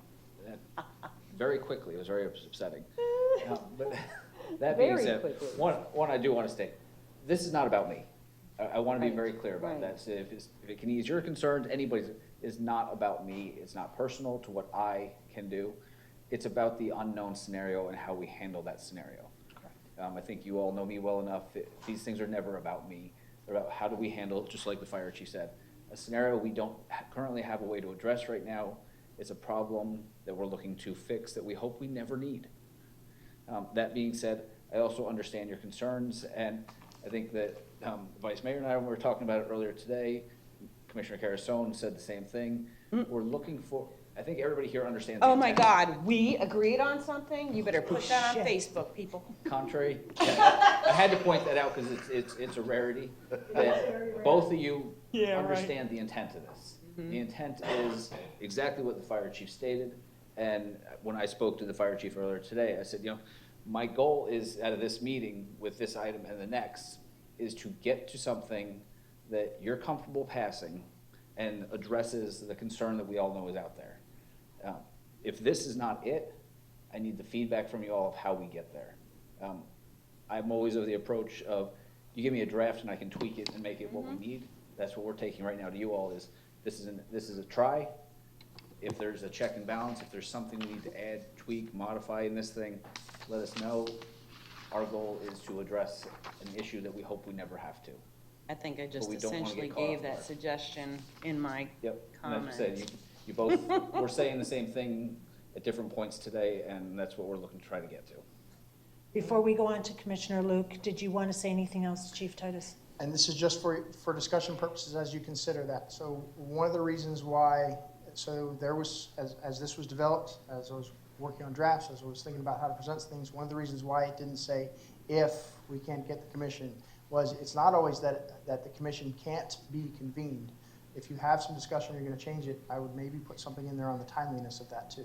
It's not always that we can't call an emergency meeting and have people come in. What's the time frame to do that, and what's the sensitivity or the need? And so with that, I appreciate the discussion and look forward to whatever outcome you all deem appropriate. Don't go too far, because Commissioner Luke has the floor for questions, and we'll go from there. Okay. I appreciate the discussion that has gone on to this point, and I need a little bit of clarification, because I totally agree something needs to be put in for that time frame, that hierarchy of who goes to what. It may not be all of the commissioners who can't convene. It might be that man did get hit by a bus, during this disaster. Who steps into his position? Did you go that far? Oh, that's in the charter. Says or designee.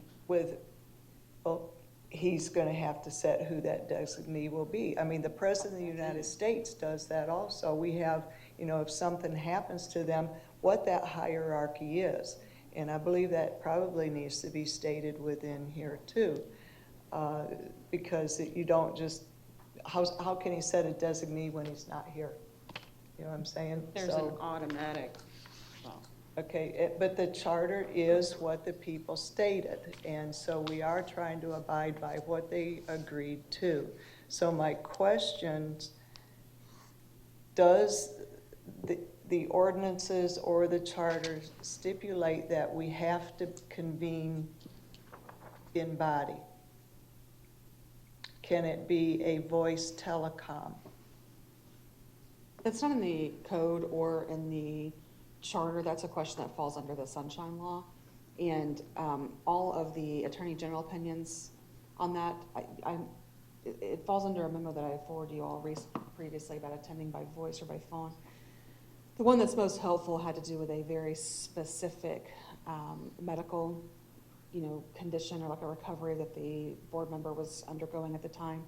And I don't remember offhand exactly what the standard is, but, it's some kind of very, unusual circumstances, outstanding standard that I expect would be met under a disaster or emergency type I would think it would be also.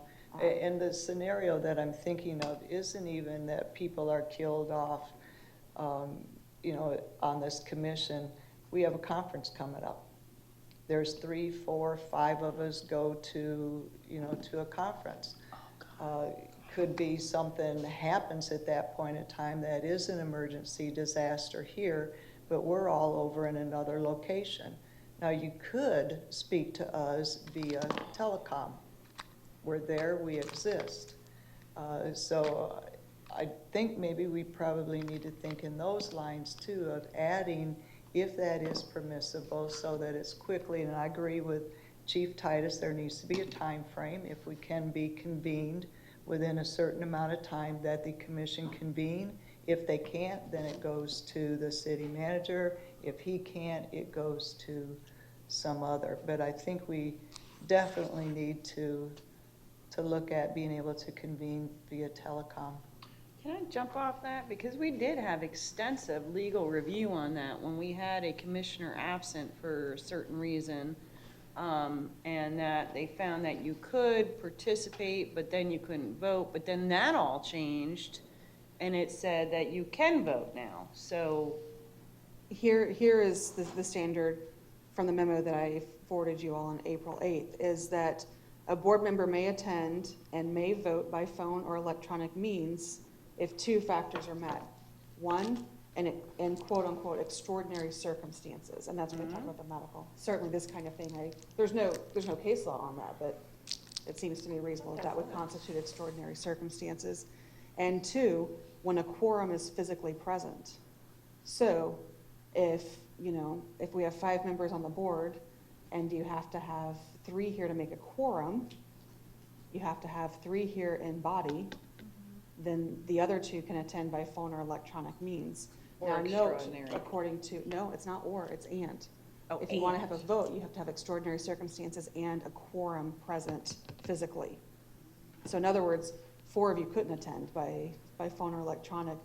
Under the guidance that we currently have, those are Attorney General opinions, they're not binding, they're guidance, but it's really all we have to work with at this point.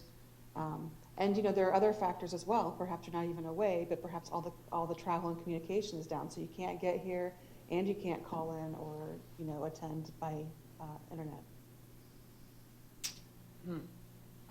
Commissioner Root, did you have further questions? No, I just think that we need to think of all angles, not just, a scenario where a few of us are picked off or something. I think it needs to be an entire hierarchy brought into this, and it state that it's a hierarchy, not just leaving it broad, personally myself. Thank you. First step is we're banning all buses, just so we're clear. I think Scat There'll be already no did more that, buses in actually. this town. All right, seeing no other questions, I'll jump into mine. City Manager, using this ordinance as a guide that's in front of us today, and maybe City Attorney will have to help, what would be the process? Because it says by ordinance, and only this body can adopt ordinances. So how would your declaration of an emergency actually happen? What would that process be if you couldn't get all 4 of us or 5 of us together?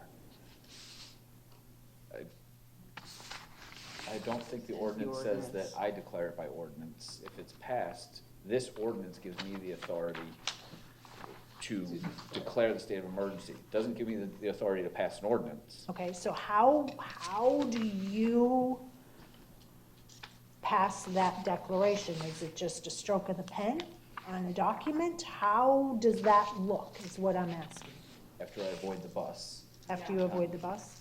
Okay. Yes, there would be a formalized letter written that would declare that emergency. It would be sent to all of the commissioners and the city clerk. That would, Don't you have to file something with the county and the state and all that?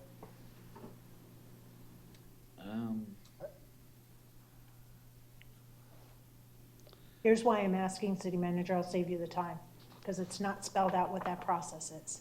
I did not see in here that you declare that you have to inform us. I did not see in here that you have to inform the county.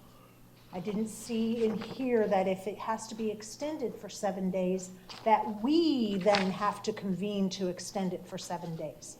I did not see any of those checks and balances in here. While I agree with everything that has been said, there's no checks and balances. That's why I had to ask, what is that process? And you said, stroke of the pen, and then you notify us. That's not in here. no, it's not. Okay. So I think from what I'm hearing is that we agree with the sentiment, but the process needs to be spelled out a little bit clearer. If I may, I think some of what may help, this is my thoughts, is we could certainly add to here that the commission would be notified that when a state of emergency is declared by the city manager, because obviously if it's done by ordinance and you all are there, I don't need to notify you of what you did. And I think that your check and balance that you're also looking for based on what another check and balance is, there's not a renewal, because it's not a renewal. It would be a new one because it's only good for 7 days. So after 7 days, you either issue a new state of emergency, or the commission then would come together and issue an ordinance. If it can be extended? Yeah, I Okay. don't think we have to be a part of the extension, do we? I thought you could just do that on your own. Yeah, I thought so too. Okay, guys, hold up. So, my point is at the end of the 7 days,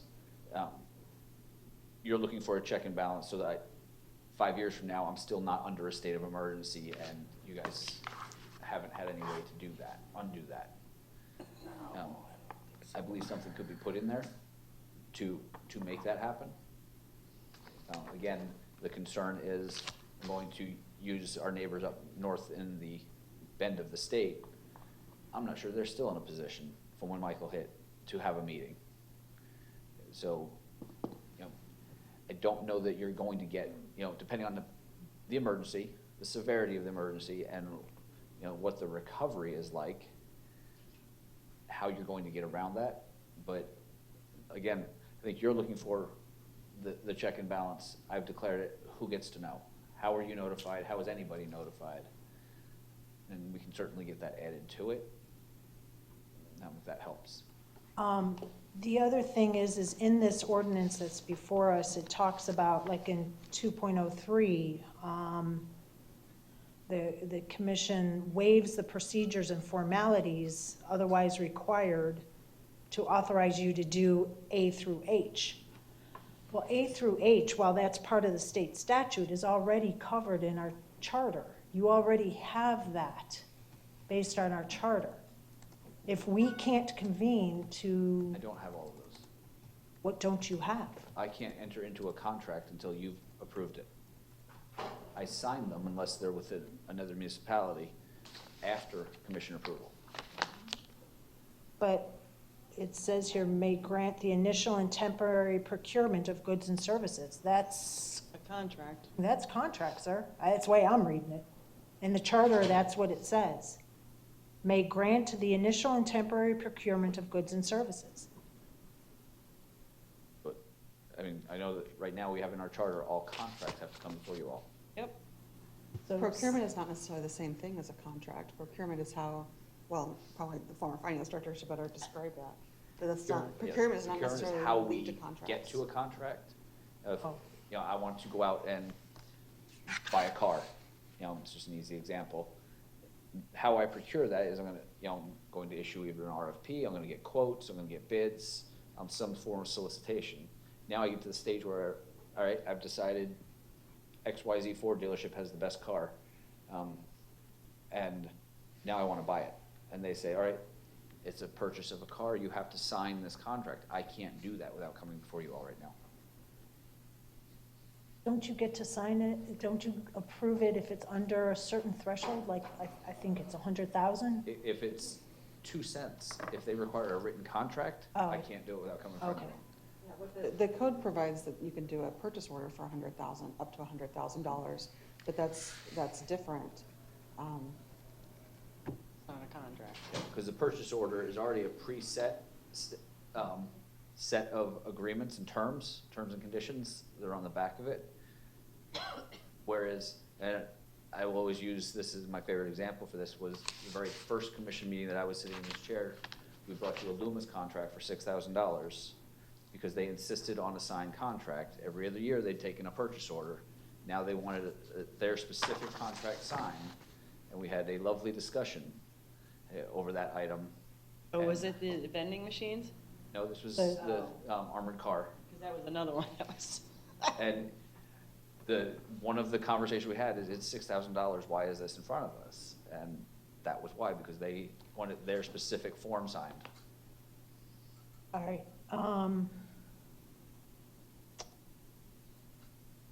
I have other comments that I'll make after a motion. I'm sorry, Commissioner Carasone, you have further questions? You know what, I'm going to wait because I'm gonna try to save this somehow and form a motion that would include everything. So I'm going to yield the floor for. All right, seeing no 20 other seconds or less. questions, and we don't have any public comment. Nobody else has any more questions? Entertain a motion? Story of my life. All right, I'll move to, where am will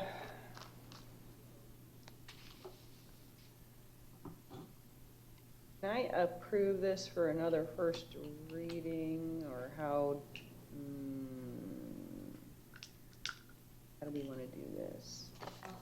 Can't have a second first reading. I know we've had Yeah. a language to that effect before, so we essentially had 3 readings. Right? Well, yeah, But If- no, when it we comes have back, a it's gonna be- second it's meeting, gonna so be- I can amend it between now and then if it's not, if it doesn't come back right, we can just do another second reading. Okay. See, this is why I needed a few seconds. I needed to think this through. Okay, so I will move to adopt. Continue it to second reading, ma'am. You know, I'm trying to find it on here, the ordinance number, but I can't, it's not on this. Public hearing 8A,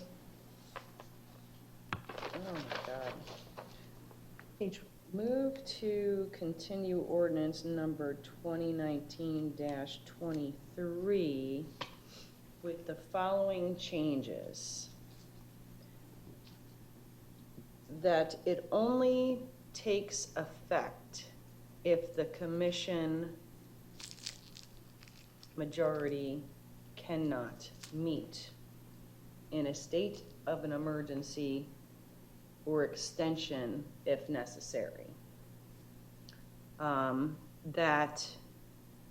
That meeting must take place within 5 hours of the initiated emergency. Does that, just real quickly, give me a nod if that's a good timing, 5 hours. It's gonna take you 5 hours to respond, 5 hours to start press releases. I would think 8 to 24 to do all that. If there's a mass shooting, If there's a mass shooting, we're gonna need to respond immediately. exactly, so, Some of the things that might, Responding. so a period of time is gonna be, it's an opinion, and it may be arbitrary or capricious. what is the It would- least, It would really depend on what that amount of time is. I think a reasonable period of time was if you were all here in the city and he needed to get hold of you all and have everybody here, I honestly wouldn't go much over a couple of hours. I think the intent is that it needs to be done now. If it's something that could wait 5, 8, 24 hours, then I think, I think we've done that before. I don't think that's what the intent of this was. I think this was something that, again, not necessarily that you were involved in an emergency, but maybe you're out of town, maybe you can't get the body together, maybe some of you are, some of you aren't. because there's been times we've been called on a Saturday at 7 o'clock in the morning and had to be here in an hour. Well, sure. Dead Yeah, serious. hundreds, a lot of people, we're gonna send you houses if you're in town. Yeah, absolutely. Again, the intent of this isn't to, certainly isn't at all to circumvent the power of the commission or the intent of the commission or the charter or any of that stuff. I think this is for those. I'm just trying to figure out a time frame. That's all. Before we go on with the motion, and I know this is extremely unlikely process here, why don't we have our little comments? Because that may help with the motion. Oh, okay. Gotcha. Is that okay, city attorney, if we wait for the motion until after comments? I know that I'm the chair right now, but That's been the discretion of the chair, as long as there's opportunity for discussion after the motion. is on the absolutely, floor. absolutely. I really think that if we have a little bit of discussion, we may be able to vet the motion a little bit more clearly and concisely than to try and do it first. Thank you for doing that. All right, so I'll start down here. Commissioner Luke, I'll give you just, get your main points across, and then we'll move on, and then see if we can start a motion. How does that sound? Go ahead. The issue that I have with saying 1 or 2 hours is like when Irma was coming, we declared it prior to Irma being here. So we were able to say tomorrow, 24 hours. So I really hate to say everybody needs to scramble when we don't need to scramble. But in the situations of where we have to scramble, oh yeah, 1, 2 hours, So how that's worded, I don't know. But I don't mind scrambling if we need to, and I think you understand what I'm saying. So that time frame is within there. Definitely the layering of hierarchy needs to come in, and definitely it needs to be if the commission cannot convene. Those are my thoughts. I won't press the telecom thing at this point in time. Maybe in future, that's another route we can look at when telecom is more readily accepted, but at this point in time, I won't bring that up, so just those points. All right, thank you for keeping that short and getting your points out. Commissioner Carasone, I'll give you the same. I actually have one question. So did we determine whether an extension is necessary for the commission to meet? I guess it is if we're doing extra contracts, correct? I think I think it depends on whether or not you've empowered the city manager. If you just leave it like as is today, then yes, the city of Marathon, according to their city attorney, over about a year and a half after Irma, was still meeting every 7 days to extend the declaration of emergency.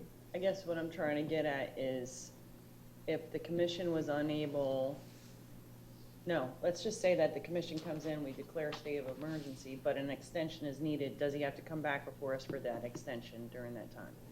As Under things the are current, today, yeah. yes. Okay, that's what I was I trying believe to get so. at. See, I thought he didn't, that's why I was asking. Okay, reasonable amount of time dependent on type of emergency. Would that give enough flexibility for the chief to determine what that reasonable amount of time is? I guess I'm trying to find a way to word it that is reasonable, because it does depend on the type of emergency. It was, 2 weeks before, or at least it felt like it, when we declared Irma.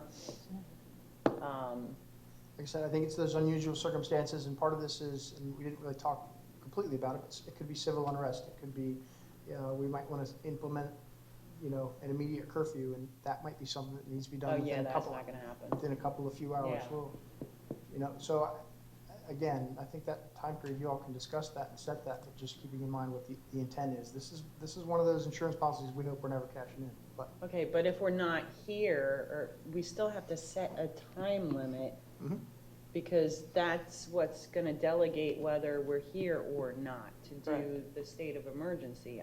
You could utilize the language that you mentioned, a reasonable, period of time, but that is going to provide some discretion on the part of the city manager. As in, did you even try to reach me? Yeah, I Or can see could, that. could you have? What, even if you didn't, could you have? Was there? Yeah. Was this something that could wait 4 or 5, 8 or 24 hours, or was this something that really couldn't even wait for 30 minutes? It was an automatic. Exactly. Fine with what you stated. It does give the flexibility, because the telephones might not even be working at that point in time, but they are in a half an hour or something. So, I like the flexibility of them determining I think it does how come down quickly to we need to act. the same thing the chief mentioned earlier. At the end of the day, if this gets enacted, I'm still going to have to, making it about me being in the seat, I'm still going to have to come to you. I'm not going to do something that I'm never going to have to answer for. So if the state of emergency is declared, and like you're saying, you want me to at least give an effort, preferably the best possible effort, under the circumstances, to convene the body. That's the goal that I'm hearing. That being said, there's a mass shooting, or worse, they come in here and take 3 of you out. Exactly. It's really hard for me to get you guys to vote once you've been taken out. I'll put my finger on the. I mean, I'm just gonna grab your finger and go one by one, but that's being said, at the end of the day, that is probably the scenario that's going to make it take the longest to get you replaced. If 3 of you get taken out, I don't have a quorum until the governor does something. And, so the reasonable effort is going to depend on what the exact situation is. If there's a storm that's 7 days away, and you guys are all sitting at home, yes, I'm going to call the meeting. Or even 3 days away. Yeah, but that's just an example. If the storm is a reasonable amount of time away, I'm going to call the meeting. Mm-hmm. I think that's you. dictated You have to in law. remember that this, I get it. just like this isn't about you, we have to look at the fact that you're not here. none of us are here. Completely So agree that's with what that. our decisions have to be You based try to on. make it not about me, and I'm just Yeah. saying, And we heard, if I could just speak to this momentarily, because we heard concerns about this, as the city manager mentioned in some of the agenda briefings. And, do remember that ultimately the city manager does answer to you. If you do adopt this ordinance or some iteration of this ordinance, you can come forward and revoke it. You can direct the city manager to allow the state of emergency to expire. You can terminate the city manager, as long as you're within Well, that's contractual. not so easy. As long as you're within contractual terms. Or you can terminate them extra contractually and deal with the circumstances. I mean, It's not so easy anymore. I'm not saying you shouldn't have a check and balance, but it's not as if the city manager can just run amok indefinitely without commission control. Well, like what city manager had said, that the best possible effort to convene, and if we had the words reasonable time, depended upon the type of emergency, and that the city manager is required to have the best possible efforts to convene and reach the commission, then I would be okay with it, because it's got kind of a double thing there. It's not giving an absolute time, but it's also giving the requirement that he has to make his Attempt. best possible efforts to reach us. Do you have any other comments so we can move on to Commissioner? And then the Emmerich? last one is that, that the declaration would have notification to the commission and the community. And then that would also carry over with both the declaration as well as the extension, because I was always the impression that the extension was automatic. well, as the fire chief just showed me, our current ordinance, actually, until expires by operation of law, our ordinance doesn't have an end date, which could be where you got the That must be it. the then. belief Yeah. from, but the state law, in speaking with the city attorney, said it's only good for 7 days. Okay, that must be So why. it's, I believe, not spelled out in our ordinance. Good, so then we should include the extension portion in there that, because in 7 days, what if we are all dead? We're stuck somewhere where we can't get out of, you never know, so, all right. Commissioner Emmerich, you got the floor to make your comments if you have any. When we were talking about time limits and stuff like that, Commissioner Carasone had mentioned 5 hours. I was leaning more towards 2 to 3 hours, because depending on the circumstances, get in, get it done, let's get it moving. That's basically what I was looking at, but I understand what these gentlemen are talking about, and I'm sort of leaning in that direction as well, because we also have to keep our citizens in mind if we're not around. We need to get on that process immediately, depending on what the situation is. Those are just my comments. So, my turn. I'm not opposed to this. I think it is necessary, but we also have to be cognizant of the charter. And I really think this is something that we should task our charter review board and possibly look at to getting this put on the next charter referendum as to how emergency declarations are done. Because you can look at the charter and view the charter in many different ways. And it says 4 commissioners, that's what the citizens voted on for an emergency ordinance. Declaring a state of emergency would require an ordinance by the commission, but we're giving the city manager carte blanche, for lack of another term, to just declare an emergency without any checks and balances. So I have a problem with that, because the charter says one thing that the citizens approved, but now we're relinquishing it, and going back to what Commissioner Carasone said at the beginning, relinquishing it to the city manager. And while we all love our city manager, we may someday have a nefarious city manager who declares an emergency that we may not be able to get out of based on how an ordinance is written. So I would like people to be cognizant of that. It's our responsibility first and foremost, and that is what is key and missing in this ordinance, because it's basically just saying city manager can do it. So if you guys are ready for a motion. Oh, hold on a second, doesn't the governor have to declare the state first? Nope. And then, and then we were able to?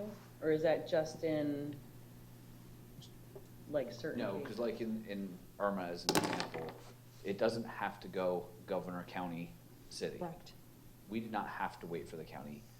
Normal That, practice but I is, wasn't sure if we had to wait for the state, but, okay. no, we can have an emergency here that he doesn't declare for the rest of the state.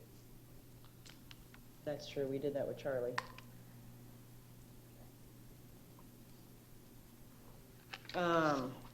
Anybody ready to make a motion, since it doesn't seem like right now we have too much more discussion or Okay. questions? I'll move to continue ordinance number 2019-23,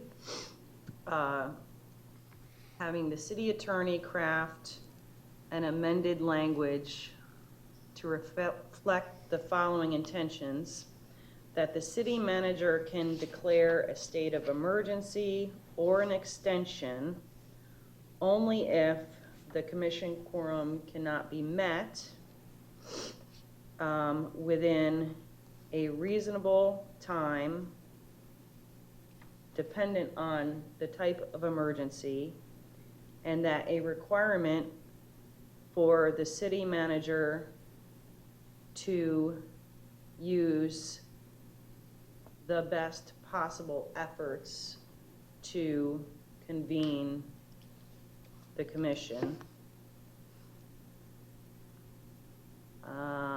That once a declaration is signed without the commission and community would be notified immediately.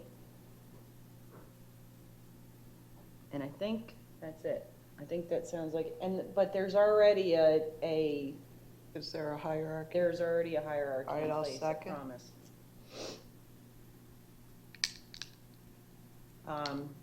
Do you want to speak to the hierarchy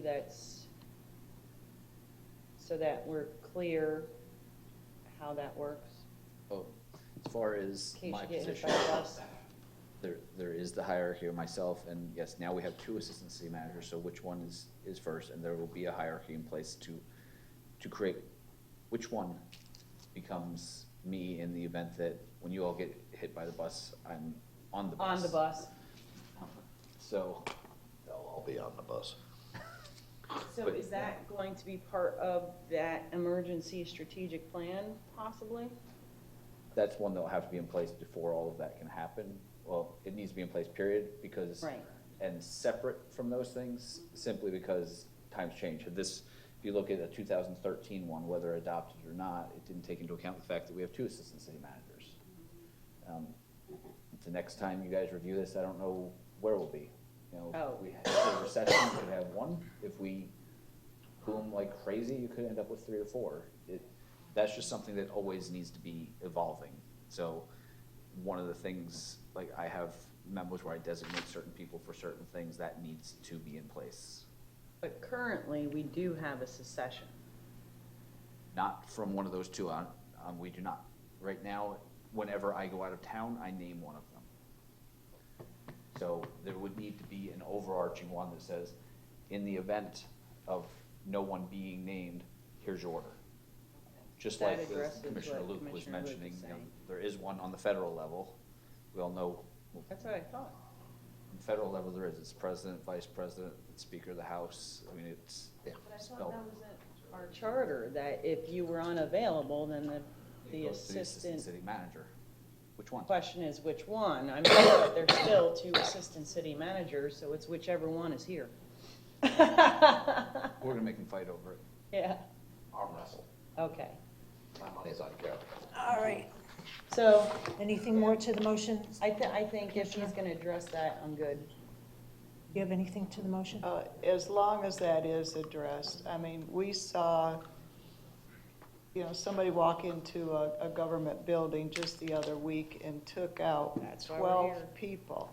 Yep. And not to say that the aim of the officer over here wouldn't be good, but if somebody walked in here, look at all the upper high level that would be gone in one swift Then it automatic would be carried for gunfire. sure. It doesn't just need to be a city manager and which assistant city manager it probably needs to go down to directors or other charter officers or something. I mean, if you're preparing for the worst-case scenario, we need to think of all the worst-case scenarios. Excellent point. As far as resources go, there is kind of one catch-all that would assist with that, and the city attorney can probably speak to this in case I'm a little bit off, but however, the counties are statutorily obligated to provide emergency management services. So in the absence of anybody to declare a state of emergency, I believe, as far Oh, as the county resources can go, the step county can do that. Now, I don't know that that involves procurement issues or anything else, but as far as getting the resources that we needed to address the community, that's the whole hierarchy that goes from city, municipal government, to county government, to state government, to federal government. We have all the regions set up through, we have our statewide mutual aid agreement and some of those other things. So I don't know that that resolves the procurement issue, but as far as resources in the absence, we would still be able to. And it might be a 30,000 level way of doing it, but we are local. And being able to have that local voice, that local representative in any state of emergency, that voice is vitally important to me at least. So I think the hierarchy needs to be developed. I'm all right with passing this as long as I know that that hierarchy will be developed and implemented ASAP. Commissioner Emmerich, did you have anything to the motion? No, ma'am. Okay.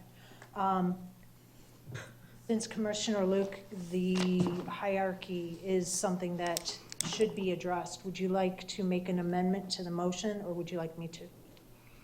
I think it can be a separate motion, asking, that Okay, this you want to do it at the end? Sure, we'll just make a second, or a different Well, do you motion. want it included with this language in this ordinance?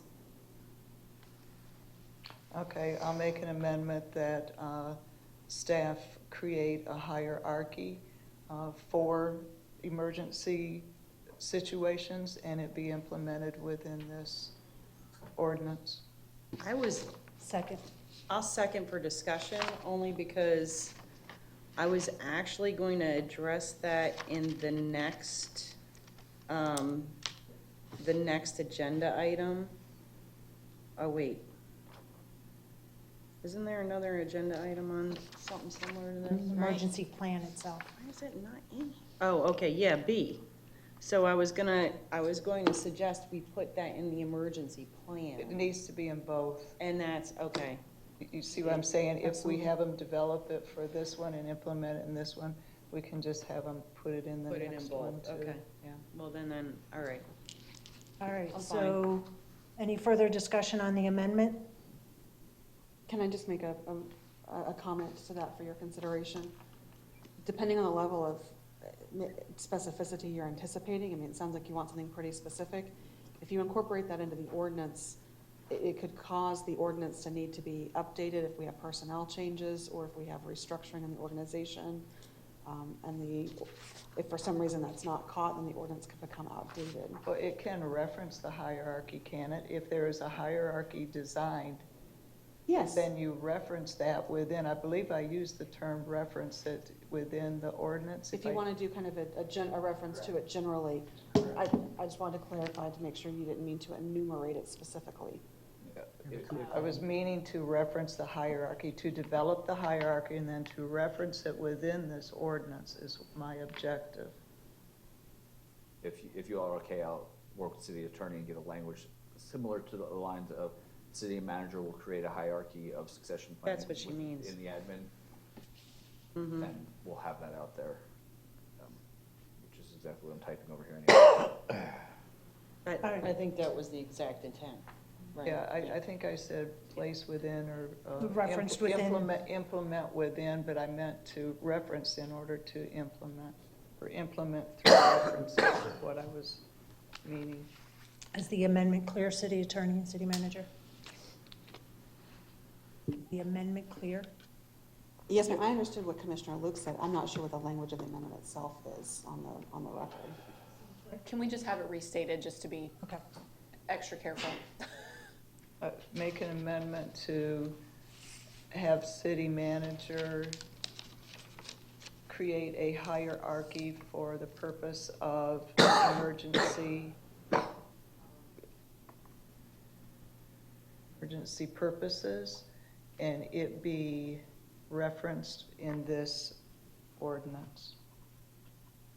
You mean the requirement to develop it being referenced in this ordinance, correct? You develop it and it be referenced. Because when he develops it, it can be referenced in this next one coming up too. I don't think he can develop it that quickly. I think that's what the issue is. Actually, it'll be developed by the end of the week. Okay. I know that. And the fire chief and I were discussing, every department has a COOP plan, it's a continuity of operations plan. And they already have one in each of those, and the city manager's one is being updated as we stand already, due to the recent changes we've had. So it will reference all of those, and the one for my department will cover how all of those migrate up. And that's in our emergency management plan, correct? Isn't that in there? I thought it was. The COOP is separate from this, is the KEMP, which is the, we have acronyms for everything. But the COOP is a continuity of operations that's designed to cover any type of incident, not just an emergency. Power goes out in the building. How are we going to continue to function without any power for 3 days? Every department has a plan of what they'll do. Thought we called it the emergency management plans.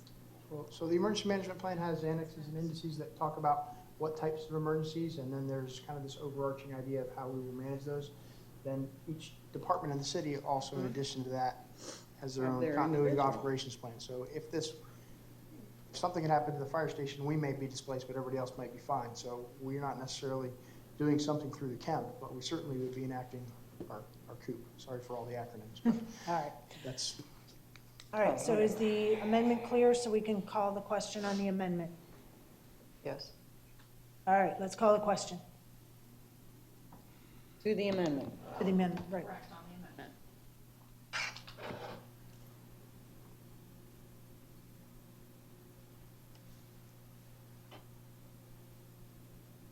And that passed 4-0. Anything more to the motion? All right, let's vote on the motion. This is the motion as amended. Sorry. Thank you. Sorry. Don't want me voting, huh? You're asking Susan, I guess not. Okay. Oh, yes? Did you vote yes? I haven't voted yet, ma'am. I don't have a screen to vote. That's not showing the screen.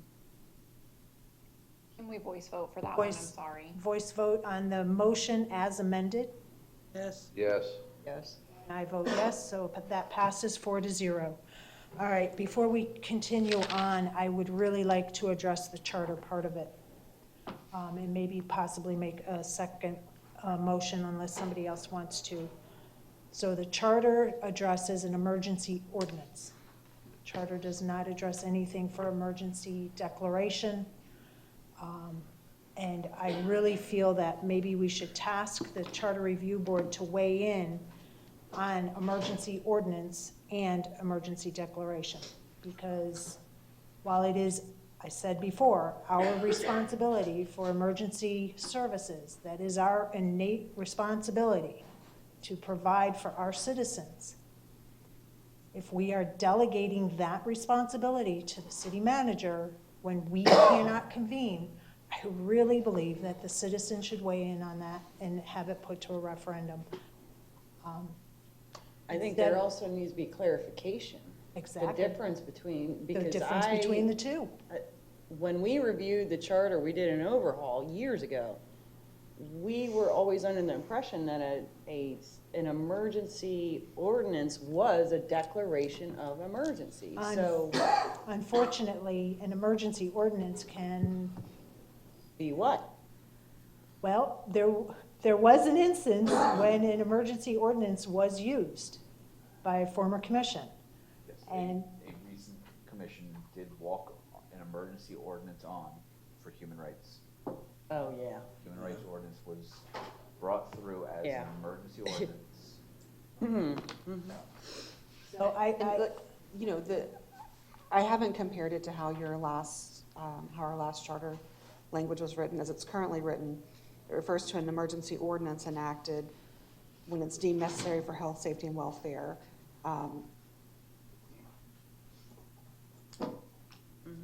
You know, by a vote of 4 commissioners. The way that I read it, it's more about, you know, timing than it is about the content of the ordinance itself, because this would be a time where you would be excused from the sunshine law requirements and the timing under our code and all of this. So if you really wanted to refer to declaring a state of local emergency, I think that's something different. I think it's important because, as I've stated, and I agree that we should task the Yeah. charter. Do you want to board make a motion, or do you want me to? Can we just do it by consensus? Because it's really not direction, it's just Yeah, well- just a commission directive to an advisory board. Correct. All right, so So I would concede to request that the Charter Review Advisory Board look at the specific language of the requirement. there's my little note. That one broke my, oh, come on. Task the Charter Review Advisory Board to weigh in on the emergency, the requirement for emergency ordinances to be, Versus. or versus a declaration of an emergency ordinance or emergency state of local emergency, and should the charter be amended. I agree. Is that right? Yeah, I'm fine with that. Thank you. I really, Smaller, really? I'm blind. I really think it's important, because that way then it keeps the people in this process. Absolutely. I think So- you're absolutely right. I think we need clarification, because it was never. You think that it's talking Yeah. about a disaster, not. That's yeah. how we always took it for 20 years, till 2000 and. Commissioner Emmerich, did you want to say yay or nay on that Yay. consensus? Thank you. City Clerk, is that clear? We got 4-0? Yes, thank you. All right, I think that's it. Is everybody good? We've got about another 35, 40 minutes before we have to stop for the time certain. I don't see any problem with the next one, do we? Unless it's 5, if this was. Yeah, if this is gonna be a long one, then I need at least 10 minutes. All right, well, we're gonna be taking a break here anyways, because we have, oh, no, we don't turn No, we're over. not. Forget it. Yep, 4, that's right. I thought we had to turn over for district. Okay, so let's take a 10-minute break. We'll come back at 3:30. 10 minutes, guys. Uh-huh. All right.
on you, sir.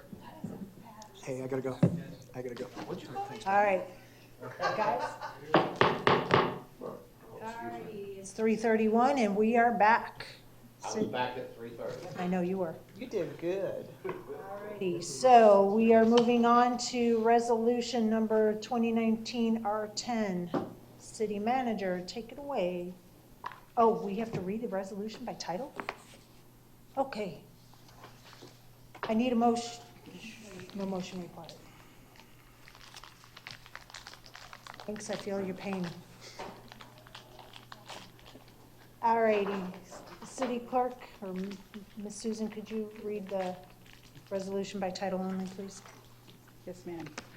A resolution of the City of Northport, Florida, adopting the 2019 revisions to the City of Northport, Florida Comprehensive Emergency Management Plan as the formal guide of the City of Northport's emergency management activities, incorporating recitals, providing for conflicts, providing for severability, and providing for an effective date. Thank you. Thank you. Alrighty, city manager. Thank you, Vice Mayor. I'm gonna turn this one over to our fire chief here so that we can go over the comprehensive emergency management plan. This kind of. He's sure getting a workout today, isn't he? Whew. Well, he told me he was looking for a good workout, so we're trying to help. I just called the interim emergency manager and told him I thought my job was supposed to get easier once you came on board, but he's handling other stuff today, so. Scott Titus is your fire chief here for the Fire Rescue District. The document that has been placed before you, so just a little bit of history. The last time the Kemp was adopted by resolution with this commission, I believe was 2013. This document, as you see proposed before you, is modeled off of that document. Some of the substantive changes are there's 2 annexes that are added that were not in the previous document. Those annexes are the Annex J and Annex K, hazardous weather response, and tropical cyclone, if you can believe we did not have those in our document previously. What were they again? I'm sorry. Annex J, which is hazardous weather response, and Annex K, which is tropical cyclone. Those were not in the document previously. Most of the other changes were non-substantive. They were matching up annex names with the proper area. The city attorney's office helped us with review of the document. But again, the greatest changes there were those 2 annexes, adding those 2, and then obviously we changed the appropriate sections for the sample resolution for declaration of state of emergency. It is a pretty large document, as you all saw, but again, it is not a significant change from what we had previously. It's been updated, and I will answer your questions to the best of my ability. Alrighty, I see Commissioner Luke's name up first. Is the tropical cyclone a hurricane? Yes, ma'am. Okay. And do you have a place in there when that hierarchy is developed to reference that also in there?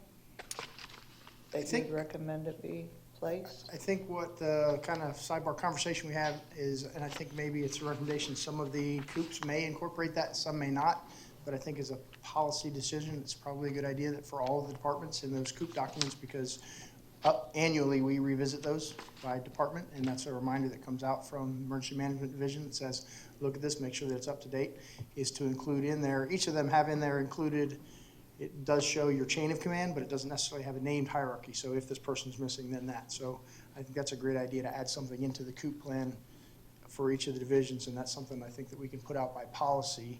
But I don't know that we necessarily need to change it. If you all want to, I don't know where we would necessarily put that into this document to state that. Okay, but you will I think it's a great idea. take care of the COOP plan? Absolutely. Okay. I think that's a great idea. That's all I had.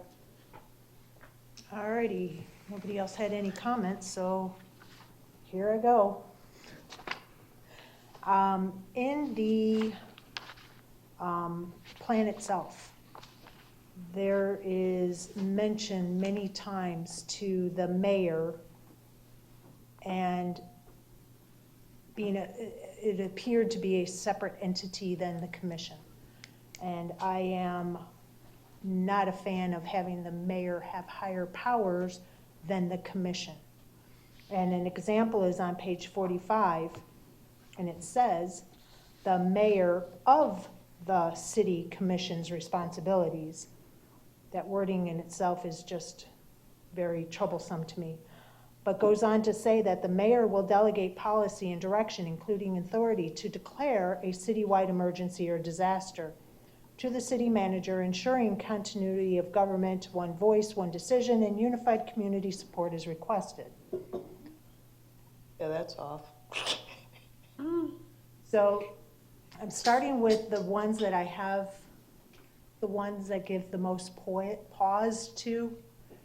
Well, that's a red flag, because not one commissioner can do Thank you. something without the full body. I'm sorry, where Page was 45 of the report.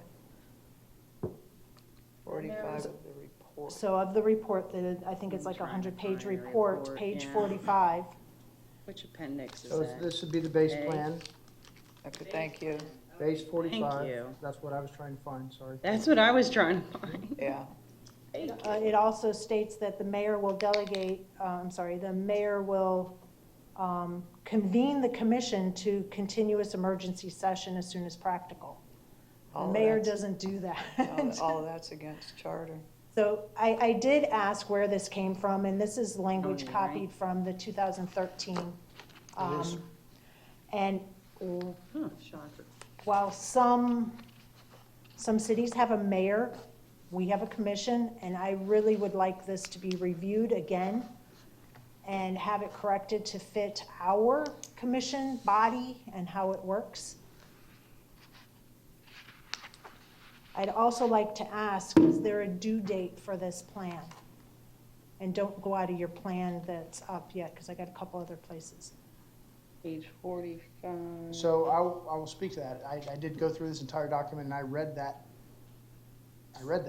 differently than, I understand what your concern is and what you're saying. I read that as the mayor is kind of the point of those communications. The mayor calls you all together. Somebody is that central person, not necessarily as a higher authority position, but almost as mayor running the meeting is kind of the way I looked at that. So, and again, this is the language that was in there before, and that the hierarchy hasn't changed. We didn't change from a strong mayor government to a weak mayor government or any of those things, which is why I didn't look at it the way that you're stating, but certainly we can amend the language in whatever manner that you're comfortable with. As far as your question as to when this is due, we continue to operate under the plan right now, which is the 2013 plan, which has this same language in it. But, certainly, I don't think it would take much time at all to address that page in the base plan and Well, there's others. do those things, so. May I tag onto that? Sure. Actually, if you just remove the mayor of the, and just leave it city commission's responsibility, and wherever you have city manager, just allow it to be the commission, because the power is within the body of the board of commission, not just one commissioner. So if you just do that, I think it would work. Yeah. Thank you. And I'm sure the city attorney and city manager will be able to come up with the appropriate language, but I do like your suggestion. If I may on this, I need to know what the intent is. Is it the intent that the city's mayor signs the documents that then in turn give these powers to the city manager? Or, I mean, what is the intention behind this? Because if it's about the signature, I get it. Does it say signature? I know, that's what I'm trying to get at, is to determine what the intent is, what are you trying to say so that it can be reworded correctly, because, I mean, the commissioners are absolutely right. No individual person here has any more influence other than the fact that one person signs things, that's it, and runs a meeting. May I add something to that, Commissioner Carazone? You talked about the city manager and the mayor at one point in our last discussion. D2D might be where you came up with that, or that recollection that you had. That might be what you were thinking of. Though that was this was established after your time. Yeah, no, I didn't even know they changed this in Okay. 2012. Or, when was it, 2012? 13. Yeah, yeah, no. Okay, thank you. All right, But so thank you, no, I wasn't that smart then. was there any intent that you wanted to weigh in, like Commissioner Carrison was asking? Or is it just something you guys will change the language? I would just say, let us look at the language and we'll get out, because we certainly agree with you. One has more authority than the others, it is a body. So with the ones where it says it would be the city commission responsibilities, not the mayor, because in reading specifically the one, it talks about basically a succession of the commissioners, there isn't one. And shouldn't be one. So let's go through, and as Vice Mayor and I discussed today during our agenda briefing also, we talked about the specific thing. There's a lot of things in here that will change based on your action you took 10 minutes ago also. And that brings me, great segue to my next question. How can we approve a resolution, because basically we're approving it today, without that ordinance being approved? So the ordinance that's declaring an emergency, because throughout these pages that I have highlighted with concerns on, it references the declaration, who's responsible for doing it.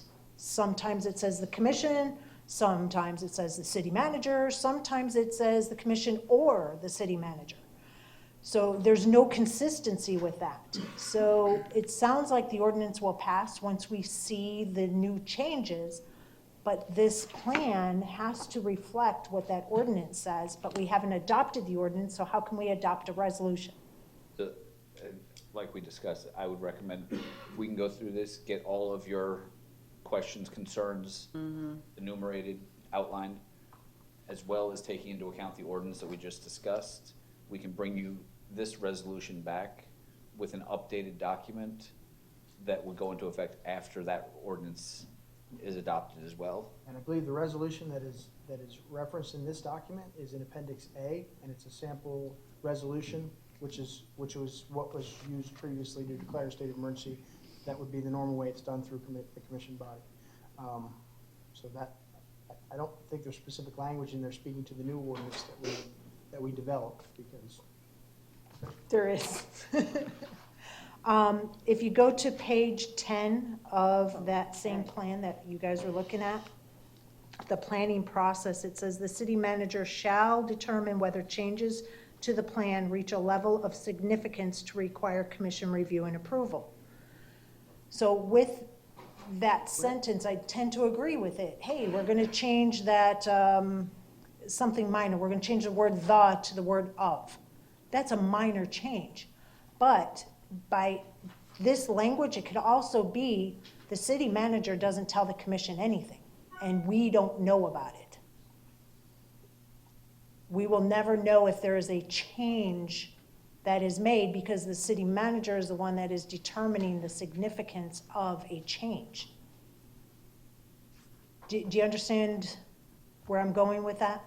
And again, it's not because of Pete Lear, city manager. I'm thinking of nefarious city manager future down the road, because this is going to be in place for 4 or 5 years. Page 10. What? Not today. I didn't see it on page 10. Page 10 of the plan. It's under methodology number 1. Oh, okay. May I question that? So, I would like to know what is actually behind that sentence. You know, any changes to this, wouldn't it have to be brought to the commission anyhow? If we pass it, any substantive changes, as in we added annexes this time, and it's been a number of years, but if we were to, I don't know, if we were to change the annex numbers or to renumber it or something went through to be easier, something that is non-substantive, I think he has, by this certainly document, has the authority to do that. I think the intent here again is not to bypass the authority of the commission, it's to, Give sometimes more my belief is you put us in place for a reason and have some things, and I'm not a nefarious thinker, I know that keeps coming up, but I tend to think of when we're dealing with emergencies, I guess if somebody were to think about, I try and envision what somebody could do to make these bad things. I think this is to enable us to continue our operations and do things in a, Well, without, you're bringing the changes to us today. absolutely. And the And biggest did reason that he it's tell gonna be you here- that it was severe enough to bring it to us? You know, I doubt that conversation came up. The conversation that was had is, we have not updated the camp in a long time, let's bring it to the commission and get it. Exactly, and there I think is it's always a five years is the hierarchy. natural cycle of the plan. So 2018 is really, and that's when this document was started to be done. And then we had a transition, as you all know, the emergency manager left, which is why we changed it. Actually, all the documents before were said 2018. I changed them because we're doing it in 2019 now. But 5 years is that typical cycle. Correct, but, I mean, this is a policy-setting board, and if there's a change within policy, it would come back here. There's always a hierarchy, there's always somebody you're responsible to and for. So I can't see a change to this plan stating, oh, that's small enough, we don't need to take it to the policymakers. I would just eliminate the sentence. So, not to be difficult, but if you're asking me, I will tell you. So this language was in there before.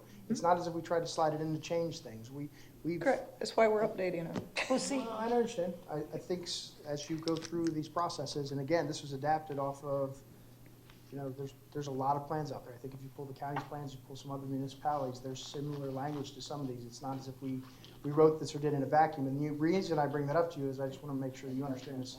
Again, there's no attempt here to circumvent the authority of this commission, and certainly we are more than happy to look at any changes you request. I just think I don't sometimes think- when we I'm not- tighten language and Yeah, we we're do not certain suggesting- things, that means we can't change an and or an or really without coming in front of the commission, and that could be cumbersome.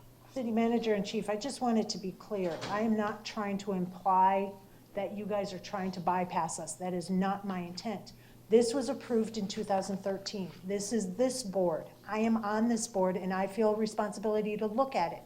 And I found things that I had a question and was troublesome, so I have a responsibility in my mind to bring it forward to the board to say, yeah, Debbie, that's absolutely right, or you're way off base. I think And it's that's an all I'm trying to do. Excellent points, because I read it as just that the mayor had the ability to sign papers that would give those, and if that's the case, then it needs to be more clear. You're absolutely right. You know, and while it's, I always go to the nefarious situation when I'm up here, no different than you going to the nefarious situation of a gunman coming in here and taking us all out. So you have your nefarious situations that you use because of the line of work you're in, and I have mine because of what our role is. Different roles have different nefarious situations that come about. So that's why I'm looking at it this way, especially if this is going to be in place for a long period of time. So I don't know if the commission wants to strike that or what they want to do with it. I don't know if we want to just have me continue through my list. That was under methodology. Page 10. And what was the actual? The sentence relating to the city manager can decide what level of significance changes come back to us. Statement reads, the city manager shall determine whether changes to the plan reach a level of significance to require commission review and approval. All right, jumping over to page 30. Can I ask Go ahead. another question on that? Yeah. Is this reviewed every year by your department for changes to even go on yearly? The typical cycle, unless something were to happen to make us talk about a change. Typical cycle is every 5 years, and that's actually in that planning process section. The Kemp will be presented to the city commission for approval. At every update cycle, that's a 5-year cycle for us. And that's the way it seems logical to me, that you would implement something that would work for you, it would carry on for 5 years, and then you look at what do we need to change. So in between those 5-year times, I don't really see where the city manager would be saying, oh, let's go ahead and do a little change to that, you know, a little tweak. Be surprised. Without it going to the commission. So, again, I'm gonna say that, to me, strike it. That's my point. Thank you. All right, so 36, item D, double I and D triple I, I'm sorry, D double I and D IV, Roman numerals. It says, the mayor and the assembled board of commissioners of the city of Northport Commission. I think we could just say the Northport Commission. We don't have to separate us out and go into all that goobly glop. And then, What they're trying to say is you don't need all 5. Is that what the? so the that's how I whole thing, read it says, the city manager will function as a coordinator and communication link from the incident management team to the mayor and the assembled board of commissioners of the city of Northport Commission. I agree with you. From the incident management team to the commission? Yeah, just incident team to the commission. And then you drop down to Roman numeral 4, it says the Northport mayor and commissioners may give guidance. Just say the Northport commissioners. Correct. All right, so that's page 36, and that's Section D, I don't double know I. if- the, Not trying to cut off or anything, but I think the short thing that I'm hearing here is, basically it says the mayor and commissioners, just change it to the commission. Yeah. We'll okay. search the whole document for those things and go through and Excellent. make all those changes, because Um, you've seen letters that are addressed to mayor, vice mayor, and commissioners, and sometimes they're addressed to the commission. And They're sometimes saying the it's, same thing, it's just, right. you know, for clarity, if you want to say to the commission, we can, that's an easy change, and we'll just do a search for the whole document for those things. How convenient, there's a fire. Should I go? Good try. so Commissioner McDowell, is that clarify if we just said it, And throughout the document? throughout the document that, the mayor should not be individualized? Correct, I can live with that. Going to page 39, number 2B, and I think we've already addressed that based on our previous conversation, but I wanted to point out where it needs to be addressed in this document. It says lines of succession. The line of succession from the city manager is to the assistant city manager. We have 2 now, so that is just a point of clarification for you guys, just to pay. Thank you. So when you go on that same page to the letter E, 3E, We're on 36 now, right? 39, Oh. page 39, it says, on the declaration by the City of Northport Commissioners or the city manager.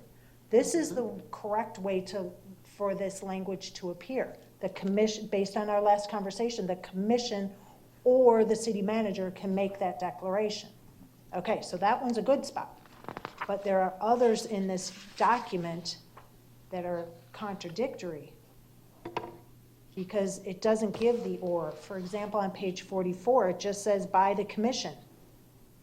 Well, if it says here that the commission has to invoke it, but the city manager does that make sense? Yes.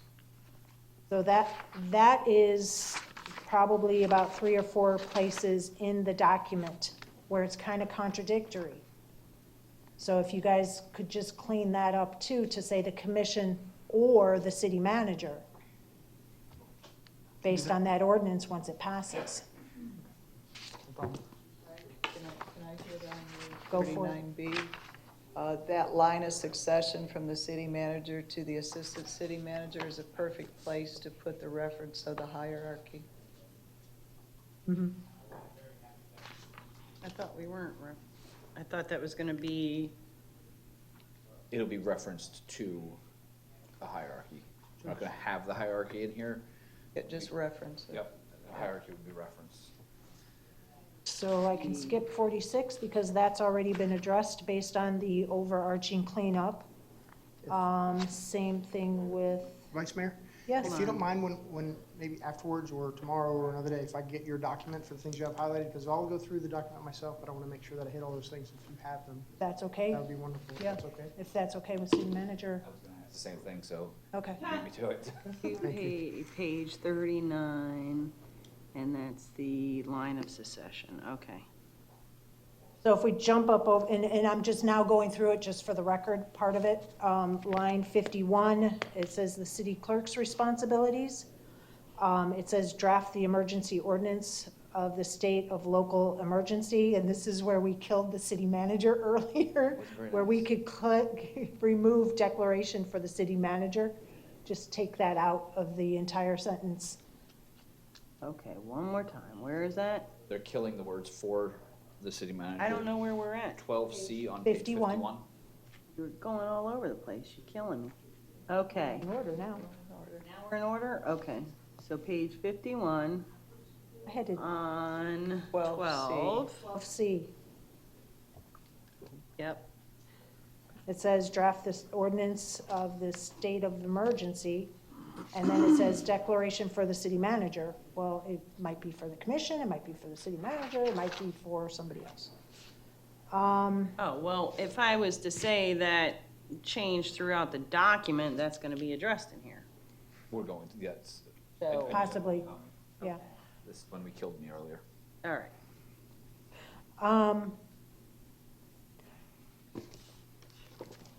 So, page 63, I think will be generally done in the cleanup. I'm just going to read it. It says request for the emergency ordinance of the state of local emergency before the Northport City Commission at a duly convened commission meeting. And the only reason why I'm bringing this to the attention is because the city manager said that if he declares a state of emergency, it's not at a meeting. So this language not only has to be cleaned up, but probably rephrased. And that's it, because everything else will be done with the general cleanup based on the items I had. Excellent job. All right, Vice now, Mayor. there is one, thank you. There is one more. If we make these changes, will Sarasota County have to review this again? Because Sarasota County, there was a letter in the backup that said Sarasota County approved our CEMP plan basically as presented. We're making changes to it as a body. Do they have to reapprove it? I think the safest, most appropriate thing to do would be whatever changes I make from the current document, I would highlight, provide those to the emergency manager for Sarasota County, and I would expect he'd give us a day's turnaround to get it Okay. back. So that's the safe thing, and provide us a new letter. Excellent. They're Now, not significant changes Nope. to the plan. They're just Northport significant, you know, Right. they're just. so the other thing is because this document is at least 5 years old, and I found a few changes based on commission and city manager because that's our role. I really hope that the rest of the staff that's mentioned in this document has really reviewed their role to make sure it's up to snuff for them. So that's just a, FYI. so that's all I have, guys, on this. Do we need, I'm ready, I got it all written down. okay, good deal. No other. I have, no, Okay. that's all I had, guys. Thank you very So much. then I will move to adopt, I don't want to adopt it without Nope, the because we got to changes. continue it. Move to continue resolution number 2019-R-10 with the following amendments to page 45 in reference to mayor, to clarify it is the commission throughout the document, and that mayor should not be individualized. To be certain that the duty of declaration must be reflected as mentioned in the changes requested in ordinance 2019-23 throughout the document, specifically that the commission or the city manager declaration of emergency. And that to be page 39, line of succession is amended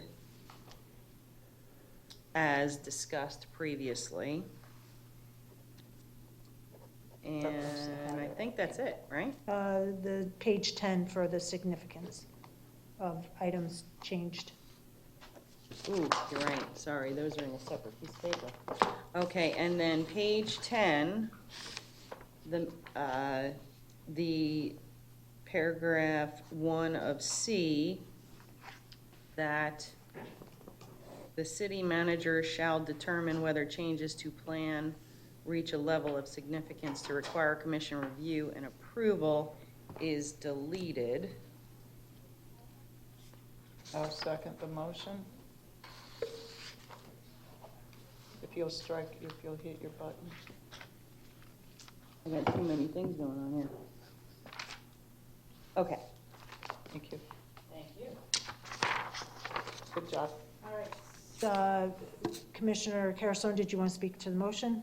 No, I think you did a great job, Commissioner McDowell. I kind of read it differently, but I'm glad that you pointed those things out. I think it's just a matter of clarification. And the other things I just assumed would be changed because of our previous action. So, that's it. Oh. You have one other? I did, and that is in the resolution. It says Exhibit A as attached. Exhibit A is not attached to the actual resolution, and that is a huge pet peeve of mine. Okay, so that is noted. I don't think it needs to be a part of the vote. It's not attached to the document of the resolution, and it's not labeled as Exhibit A in the backup material. It was. It has Appendix A. That's what. No, it's not. Oh, it's not the I'm sure same that it thing. is. I agree. I don't think that needs to be part of the motion to make sure that the document attached is actually correct. I think that's just a natural fix, but thank you for letting us know so that we make sure it is fixed. I appreciate did you want to speak to the motion? I am so sorry. Yeah, I will. Second. And, I mean, because this is being brought back, we will double check that to make sure that is. These are just updates to bring us up to date to who and where we are right now as a city.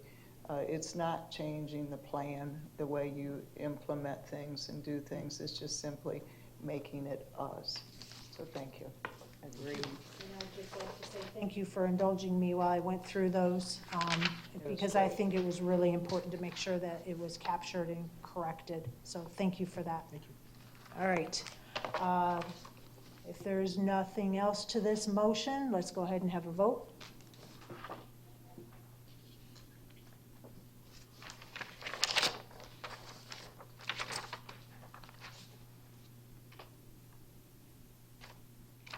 Oh, and that passed unanimously 4-0, I'm sorry.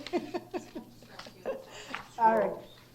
All righty, so we have, it's 4:04, so let's just go downstairs and start doing our proclamations.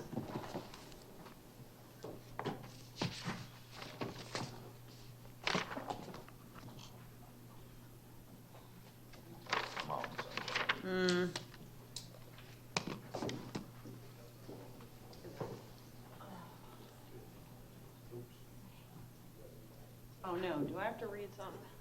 Yeah, bring your cheaters. Because I'm But I telling assaulted a chair. you. Oh, boy. Right here? All right, which one's first? Oh, well, let's do yours. We got company, let's do yours. Nice shirts.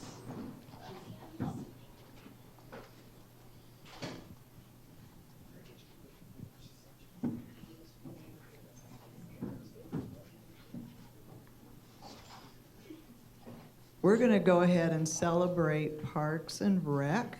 So Devon, you want to herd your crew on up? I believe you're for Parks and Rec, aren't you? Now you can come on up. All right, come on up, guys.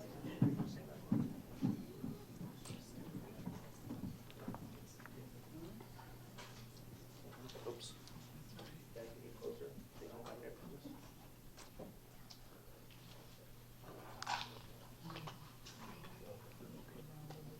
Go down a little bit further. We got more coming up.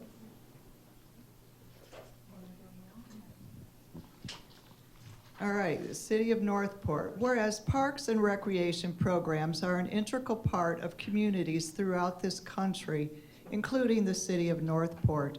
And whereas our parks and recreation are vitally important to establishing and maintaining the quality of life in our communities, ensuring the health of all citizens, and contributing to the economic, environmental well-being of a community and region. And whereas parks and recreation programs build healthy, active communities that aid in the prevention of chronic disease, provide therapeutic recreation services for those who are mentally or physically disabled, and improve the mental and emotional health of all citizens.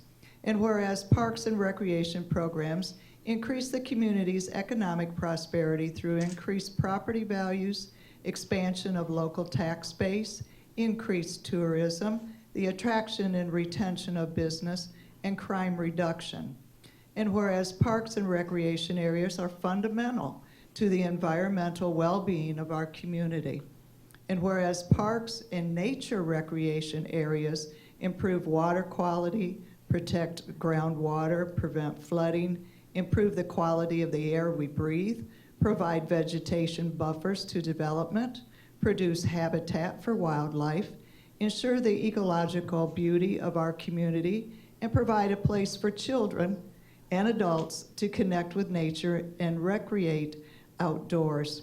And whereas the U.S. House of Representatives has designated July as Parks and Recreation Month, and whereas the City of Northport recognizes the benefits derived from parks and recreation sources. Now therefore, we, the City Commission of the City of Northport, do hereby proclaim July 19th as Parks and Recreation Month, and we urge all citizens to experience the benefits by visiting our community parks and recreation resources. Thank you.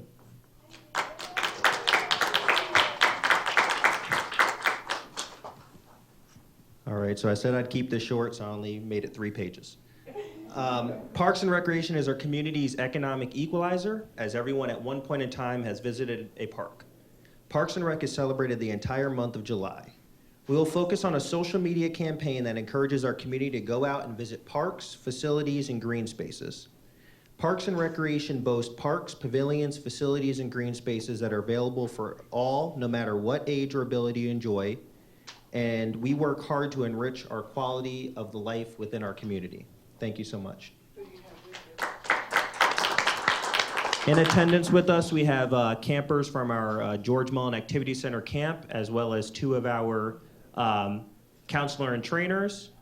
We also have Mr. Burt, one of our recreation attendants, Assistant Director Tricia Wisner, Parks and Rec Director Sandy Funheller, our Business and Services Coordinator Cheryl Greiner, and our Parks and Rec Supervisor Teresa Scully. Thank you.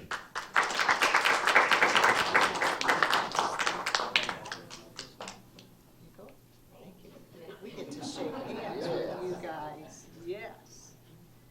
Thank you. You guys having fun? Thank you very much for Having fun coming. over there? Are you guys having fun over there? Is camp good this year?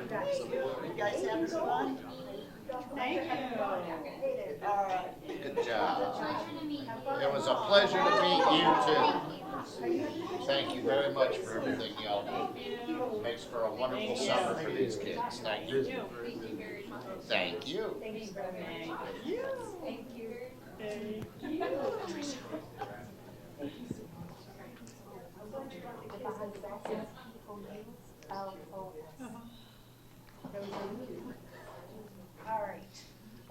All right, Frankie, quit fist bumping back there. I need Frankie and all his G-men. Excuse me, Mr. Llama.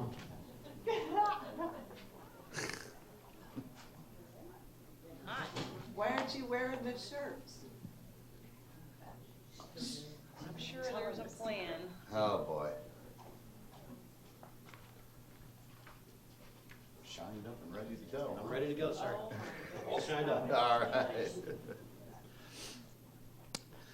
All right. Whereas our community's hardworking solid waste men and women keep our city sanitary and make cities and homes livable, And whereas sanitation professionals are a sign of a healthy city, and as guardians of the public health, they protect us from contagion and make our world smell better. And whereas without adequate solid waste collection services, many cities would be driven to the state of disorder. And whereas, according to the Centers for Disease Control, the eradication of many diseases in the Western world was largely due to higher public sanitation standards, including efficient garbage disposal. And whereas sanitation collection has now been rated 5th most dangerous occupation in the country.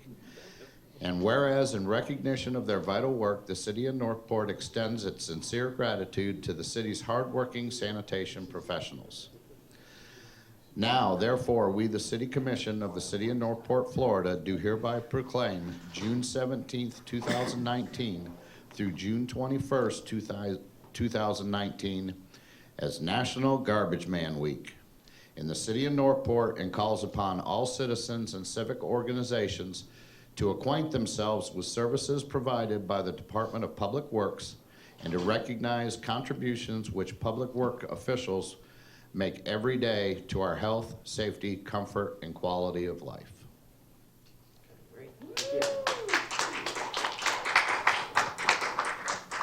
Thank you, Commissioners. So we are here today to thank our hardworking men and women, of course, in the Solid Waste Division, the men and women who are out there collecting in front of your homes, the men and women who work in the office staff. I mean, together, we have to work together. You know, and working together keeps our neighborhoods and streets neat and clean, and that's what we do, work together, work as a team. So, on June 17th, if you happen to see or speak to any of the solid waste employees, please tell them thank you, because it means so much to them. So on another note, we have a little surprise for you. Let's go ahead and do that.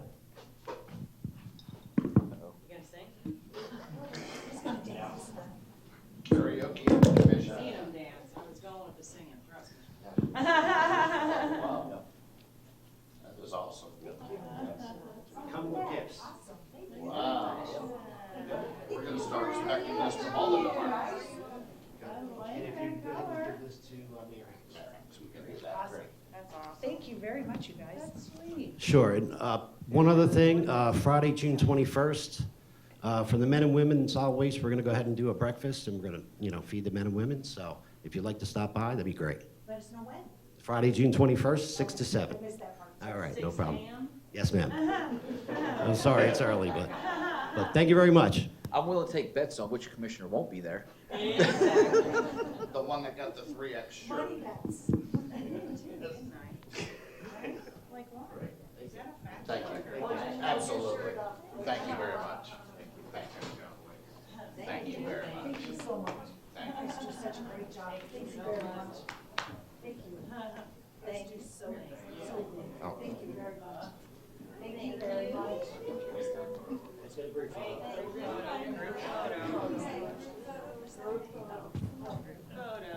Group on in here. Hold on, hold on.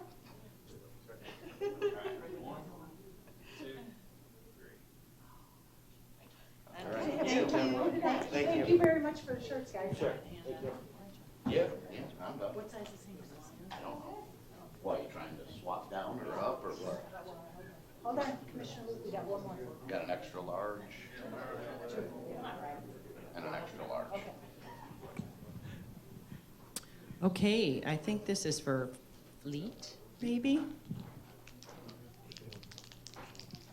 Of course, they have the biggest pain in the you-know-what, second biggest pain for Fleet in this commission, read this particular That's why I could do it. proclamation. I said the second biggest. Whereas automotive services provided to our city vehicles and equipment are an integral part of the operation, and whereas the safety of staff greatly depends on these men and women who repair the vehicles, and whereas the training and education of automotive service staff and automotive support professionals are an important component of vehicle and equipment repair, And whereas the efficiency of qualified and dedicated personnel who staff the Fleet Management Division of the Department of Public Works is materially influenced by employees, amen, attitudes, and understanding of the importance of work they perform. And whereas the City of Northport recognized the men and women who service, coordinate, and maintain the myriad of vehicles upon which we depend for our daily transportation and safe operation of equipment. And now, therefore, we, the City of Northport, Commission of the City of Northport, Florida, do hereby proclaim June 10th, 2019 through June 16, 2019 as Automotive Service Professional Week in the City of Northport, and calls upon all citizens and civic organizations to acquaint themselves with service and provided by the Department of Public Works Fleet Management Division, and to recognize the effort the employees make every day to our safety and job performance to serve the citizens of Northport. Thank you. Thank you. First off, obviously without fleet management, my staff could not maintain the over 650 vehicles that we have. Last year they maintained administratively, repaired, and they expended over 15,000 hours doing so. The diverse group of vehicles that we have, the amount of expertise that that my staff has is absolutely amazing, and it cannot be done without them. Thank you. That's and I just want to say, Brad, I think you and I are the only ones that were here back in the day, but the growth, the incredible professionalism, the employees that you have, and the way that department has grown over the years is just incredible, and kudos to you, because I'm telling you, without you all, we really couldn't keep going. So we thank you. There was a point in time where you couldn't borrow a car without it breaking down. So, right? Remember those days? It was a Ford. But anyways, the point is that you guys are doing a great job, and we appreciate it. So thank you. Yep. So, as much as I give you guys heck about your department and vehicles, this is really cool, because I know what it takes to have to get an ASE certification. So you guys rock. So congratulations on that. Thank you again. This all falls on the mechanics. The mechanics have to, I'll give you a little bit of history. So the mechanics obviously earned this award. The ASC Blue Seal is nationally recognized as the National Institute for Automotive Service Excellence. For fleet management to become certified, fleet's technicians must pass a variety of specialized tests in multiple specific components of the automotive field. Spread among our 8 technicians, fleet management is ASC certified in every category of light and heavy duty. Collectively, they have 74 ASEs and 11 EVT, which is Emergency Vehicle Technician certifications. This seal represents more than just a plaque on the wall. This seal represents their dedication and pride they have for their craft and to our city staff. So I want to say thank you again. And their hard work. Thank you very much. Thank you. All right. Thank you. Please come again. Thank you. Thank you very much. Thank you. Good job, guys. Thank you, sir.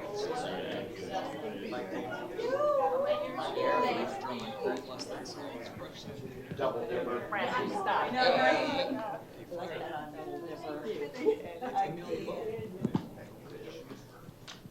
All righty, we have 2 recognitions. So the first one is a certificate of appreciation for Cody Parsatin. All righty, since he's not here, it says, in recognition of your personal commitment and dedication to the City of Northport while serving on the Parks and Rec Advisory Board from May 8th, 2018 until May 8th, 2019.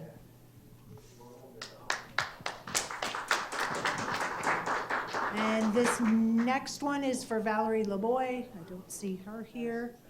This is a certificate of appreciation in recognition for her personal commitment and dedication to the City of Northport while serving on the Citizens Tax Oversight Committee from May 23rd, 2017 until May 23rd, 2019. So thank you. And that's all we got. That's all she wrote. We'll go back up and finish up our meeting. It's up there. No, this is.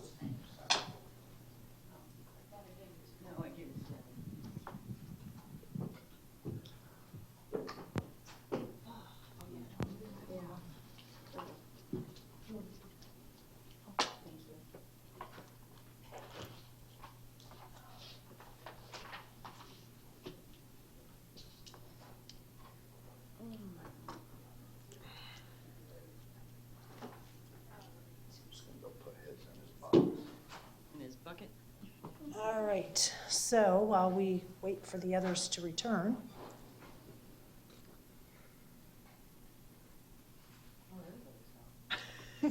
All right, so now we're back. We're going to move on to the Aquatic Center tribute wall. So City Manager, I'll turn it over to you. Thank you again, Vice Mayor. I'm going to actually introduce our Parks and Rec staff so that they can go over the proposed Northport Aquatic Center tribute wall and the program we want to establish with that.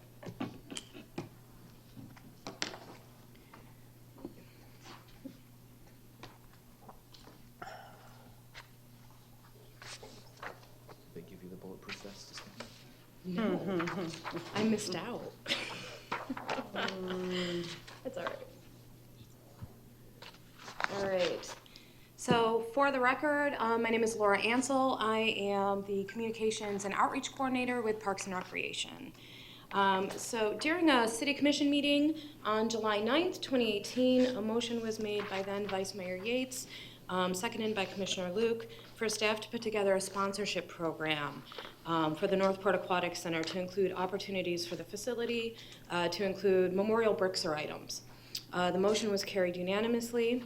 And then on April 5th of 2019, a memo detailing those sponsorship opportunities was routed to Commission and stated that a customized recognition display was currently being designed at no cost by a local vendor that integrates art and text into a one-of-a-kind piece of artwork.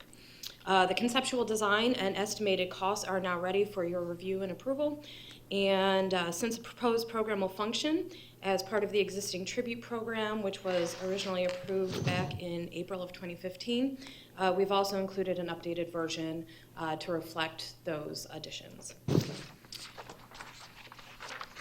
We'll dive into it a little bit. So with the tribute wall, the function of it would to be part of the existing tribute program. And we'd look to acknowledge contributions with a plaque, an acrylic marine life plaque that would be installed at the Northport Aquatic Center. The plaque size would be determined by the size of the tribute donation, and donors would be able to customize their messages to be displayed, and of course that would be within vendor specifications and subject to the city's approval.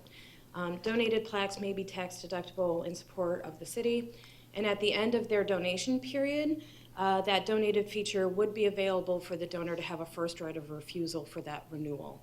If they decline to renew, they would then receive their plaque, so they could take it with them. The total project cost is estimated to be $14,000, which includes one-time costs of $9,333. The different levels available, we would have a starfish level at 150. This plaque would be on the wall for up to a year. The fish plaque at 300 would remain on the wall for 3 years. The sea turtle at 500 would be on the wall for 5 years, and the manta ray at $1,000 level would be on the wall for 10 years. We do have a sample here for you that we can certainly pass around if you'd like to see a sample of what those plaques would look like. I'll pass that on. Pete, would you mind? You didn't know you would be my Vanna, did you? So. Okay, Vanna. Okay, and the font, of course, if the font isn't something, we can change the font to be what we like. The wall itself, so you have an idea of what it would look like. There would be an aluminum metallic piece of artwork in the background to look like a marine life scene. And the plaques themselves of the different sizes would actually be on pegs that stand out from the wall, so it would have a three-dimensional look. and feel, and so that would also catch the light. And then this is just a sample of the location and some of the color schemes that we're looking at and proposing. The location itself would be at the front entrance and would be visible both inside the facility and for patrons who are passing by outside the facility, so the public can enjoy it as well.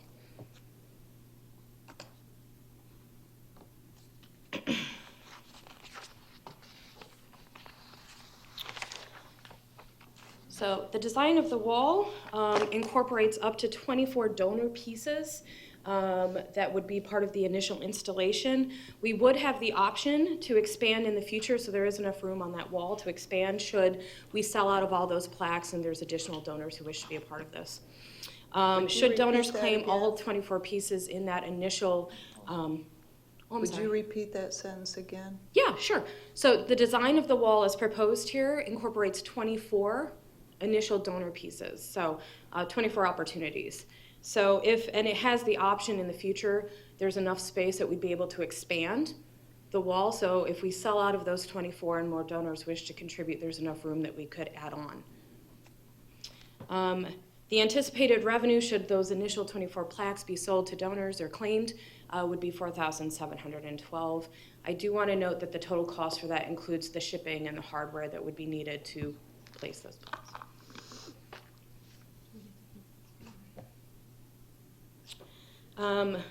We do have a few options, so staff is proposing at this time that we look at the art fund. There is some money available within there. An alternative option would be to add it to the budget request for the fiscal year 20, which would defer the installation of this project. An alternative to that would also be to evaluate whatever available project balance there would be at the closeout of the Aquatic Center construction. So that too would defer the installation of this. If we proceed with the art fund, or if approval is given today, staff is prepared to immediately proceed with the project and get the publicity out there, and we would have an estimated installation date of August 1st. That would give us about 4 weeks where we could promote this project to potential donors over the next 4 weeks, and we would have around July 5th a deadline to submit the donors and their text to the art recognition in order to have them inscribed in that initial installation. So their plaque would be included in the initial installation. So you mean July 5th, and then August 1st would be the installation? Correct. So we would need to get the plaque, so we would have donors signed by July 5th. If we make it by then, should approval be given today, we'd gather their text, their information, and they could be included with the initial installation of the wall. I got you now. We got there in the end, so. All right. Any other questions? All righty, so Commissioner Carasone, your name's up. I know this is a moot point, but I was kind of hoping that we do something a little bit more Northport related, like a hot air balloon or a lighthouse. But since the theme has become fish, I guess it really doesn't matter. But it reminds me an awful lot of Moat Marine and what they already have, as well as I think even like Sarasota Airport. So, like, what are we doing to be any different than what is already being done? Because it looks exactly like what Moat has for sure. But Oh, I'm not familiar with Moat. I don't know. I haven't seen it, so. All right, I'm done. No more questions, Commissioner? No. Commissioner Luke, you're up. So on page 6 of your presentation, you're only really recouping $4,712 for that wall? That's correct. With the initial 24 plaques. So should there be additional interest and we bring in additional plaques, that would, of course, continue to grow. Okay, and that would be kind of sort of the same after they renew? So, I mean, this is valid for the first year. Correct. In the second year, you potentially would have 7 more starfish? Correct. And it would get some also. I'm actually very surprised that it's so low. Truly am. I mean, must be because of the material or something. I want to sign up for the Turtle. How do I do that? Give me a call. You got it. All right. Okay. And did we not at some point discuss and talk about pavers also? Mm-hmm. Pavers, bricks, where you're walking in. Waves. Yeah. Yep, we did. Yeah. So it was included in the suggestions, but not specified at the previous meeting where the direction was given. That was the, let me find the date. So that was the July 2018 meeting. So it was asked for a memorial bricks or items was the direction that staff followed. But I remember, I believe I was the one who brought it up, and I talked about the bricks and that we would want to do that potentially as they were laying them. I mean, which that can't be now, you're gonna have to engrave them afterwards. But at least it would give you a heads up of what type of material to lay that entranceway or that walkway with. And then somebody brought up about this wall, which is excellent idea too. So they were both talked about initially. So at what point can we actually offer maybe pavers for $100 a pop? We would have to defer. They'd probably have to be more than 100, because it's not like you're gonna be able to lift them up and replace them. Well, the Imagine School sold them for $50 when they built their gymnasium and stuff, but $100 isn't bad, especially if you're gonna memorialize somebody or that. At least it encourage people to do so. Gives you $1,000 every 10 people. Sandy Funheller, Parks and Recreation Director. Right now, there are not bricks in the plan for the aquatic center, any of the surfacing there. Out front, it's just concrete. So that was one of the reasons we went with this donor wall. If you want us to pursue that, that's gonna have to be something that's a whole separate project that we plan to have designed into, it's gonna have to be after opening, and then it's cut into the concrete. So I couldn't even give you a cost on what that would be at this point. Okay, something we can look at though in the future. We sure could. Because to me, any way that you can gain sponsorship or money, I believe we talked about having naming rights for some of these slides and things like that too, the little cabanas and different things. That's out already for sponsoring the amenities, and we've actually had a couple inquiries with people that are interested in that. As far as naming rights for the facility, that would probably be something that we would bring to commission, because that would involve more of a contractual situation for a naming right, and it would need legal review. And We didn't talk about naming rights for the facility. No, It was just just for the things inside of it. Yeah, like a sponsorship. Right, and it's not technically a naming right, it's more sponsored by. This amenity sponsored by, that's how. Yeah, exactly. Yeah. But naming the facility is a whole different ballgame. We have I think we have a naming We committee. do have the Brick Paver program right now offered at the Garden of Five Senses, as well as at Atwater, and then are working on also adding it at the Canine Club.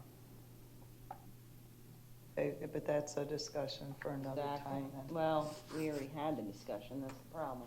Well, I mean, to get it laid out, I guess, comes later because it's not now. So, all right, that's all the questions, but please, I want the form because I want to be a turtle. Okay. I don't see your light on, Commissioner Emmerich. Did you want to weigh in? Nope, I'm good.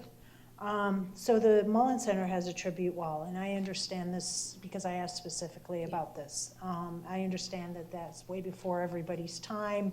It was forever ago. I would love to know these names that are on these bricks on the wall are a heck of a lot more than 24. Sure. Oh, yeah. And some of these names have been on there since 1998 when the building was done. They don't expire. And I'm wondering if it's a tribute wall. Why do they expire in a year, or 3 years, or 10 years, depending on what level you purchase? If it's a tribute, to me, that stays till infinity. It's not, oh, you expired, your name comes off. That's not a tribute then. We can certainly, if that's the direction commission gives, we can certainly do that.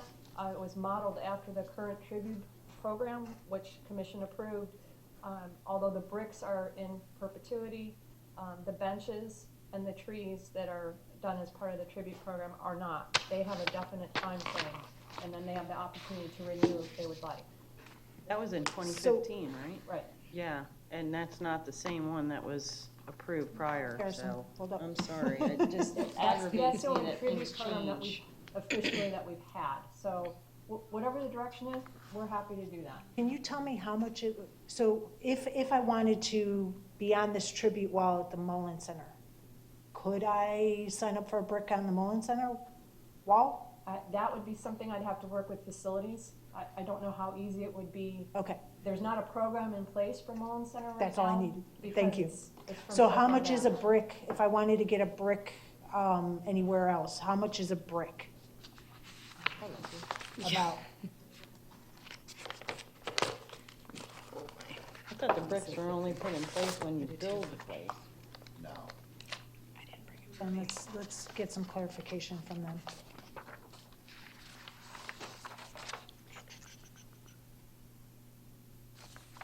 Trying to remember where we bought our bricks. We bought them up in Palmetto. I want to say it's 50, but We're pulling it up to confirm for you. I used to go get them. okay, yes. Pavers are 50. The bench is 800, and a tree is 300. And those amounts at that time were calculated based on breaking even. Okay, so a bench is 300, Bench is 800. a bench is 800, and a tree is how much? 300. Oh, sorry, I had it backwards, okay. And a bench is for 10 years, 5 years? 10 years. And a tree is obviously until whenever. No, It is the- also 10 years is when it's guaranteed, so if the tree were to die in the middle, we would replace it. so the tree will remain, the bench will remain, they become property of the city, they're in the park, but the plaque, the donor plaque would not be there. That's how that program was established. All right, so, thank you for, The donor plaque is removed after 10 years 10 on years. the tree? Correct. Okay. Unless they want to renew, That- and then they have that opportunity. That was the commission-approved program. 2015. Trees has a program and theirs is run a little differently. So with this program, is it being suggested that it's the 24 for the first year? And only 24 are purchased for the first year? All the 24 is, we're saying that's the initial order. The space that we have could have hundreds of these plaques, depending on the size, depending on which ones we sell. The large ones they're quite big, but it could have hundreds. We just had to have a number to start it out Okay. to get the project going. Okay, so the wall is about 8 feet tall. How wide is that wall? About? I believe 15 feet. 15 feet.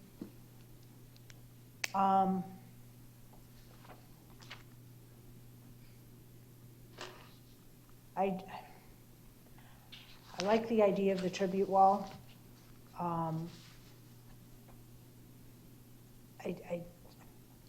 I have a problem with it being expired.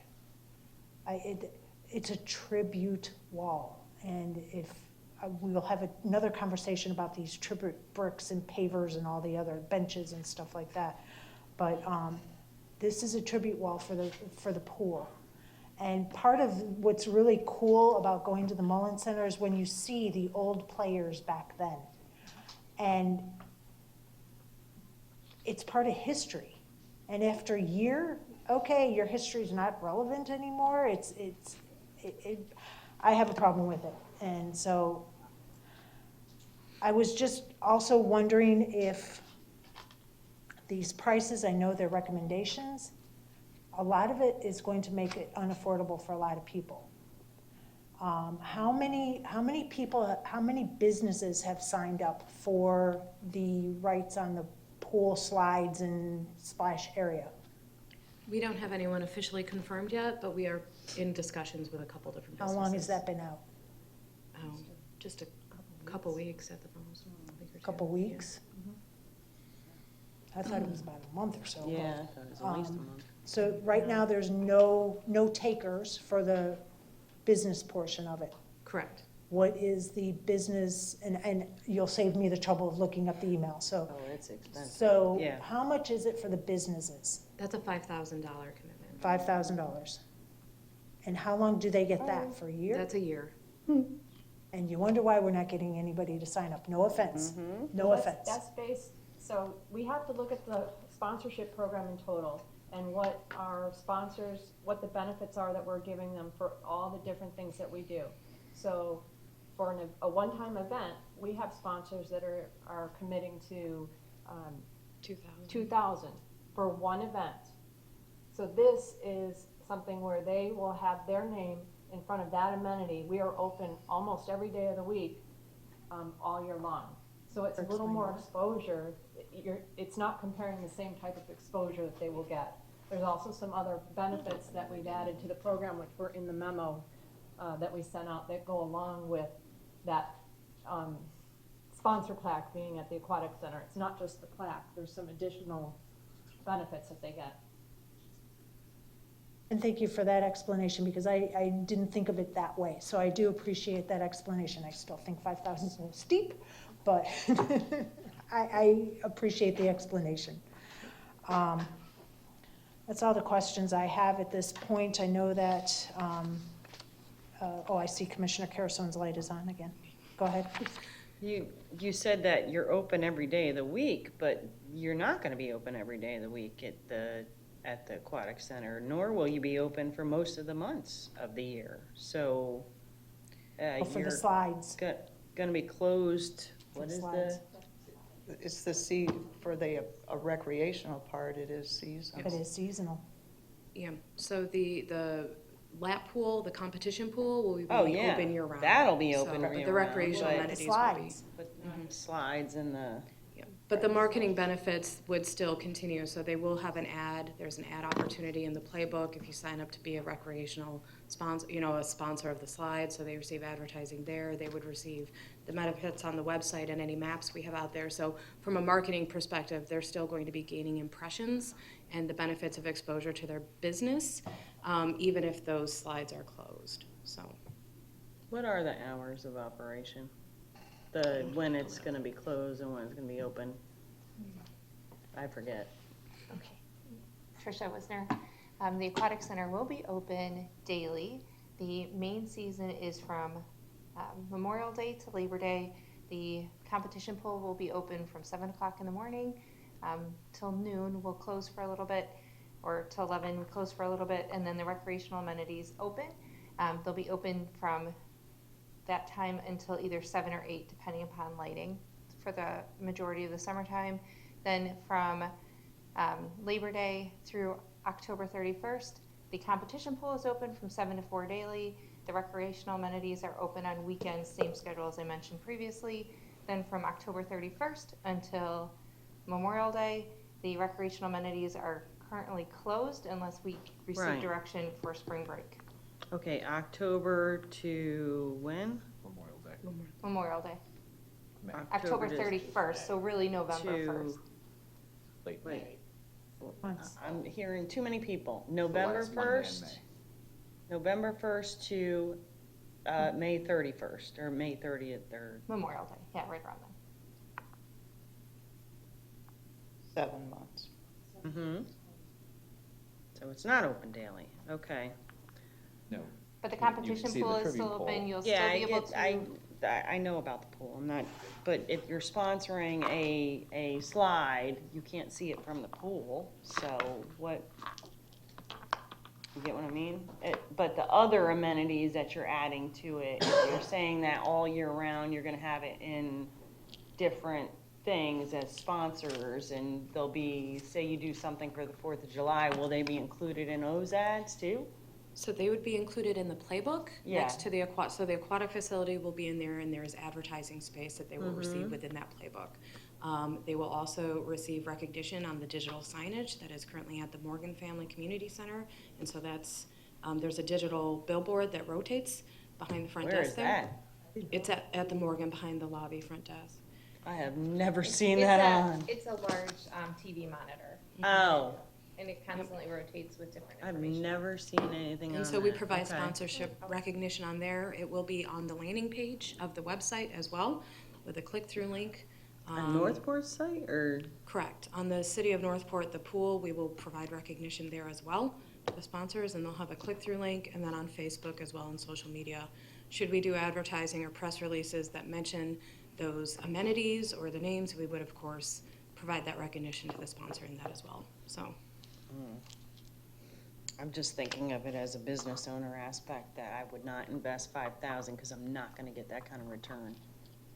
That's just all I'm thinking. Can you get a bench or a tree within the aquatic center? Are either of those gonna be offered up? Not at this time. No. And you said that we just deleted the idea that was proposed by the commission of the pavers because there were no pavers planned, correct? The brick Yeah, there are no pavers. bricks at the facility. I thought our entranceway had bricks, but okay. All right, that's my questions.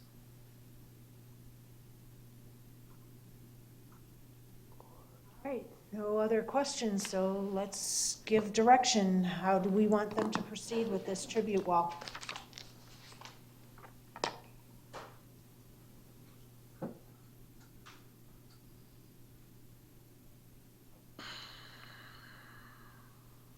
I don't mind if I can Go ahead. just speak to this. I don't mind trying this program for the sponsorships. I mean, it does help to defer the overhead that we're looking at. But I truly believe there needs to be, similar to what Vice Mayor was talking about, something that's etched in history.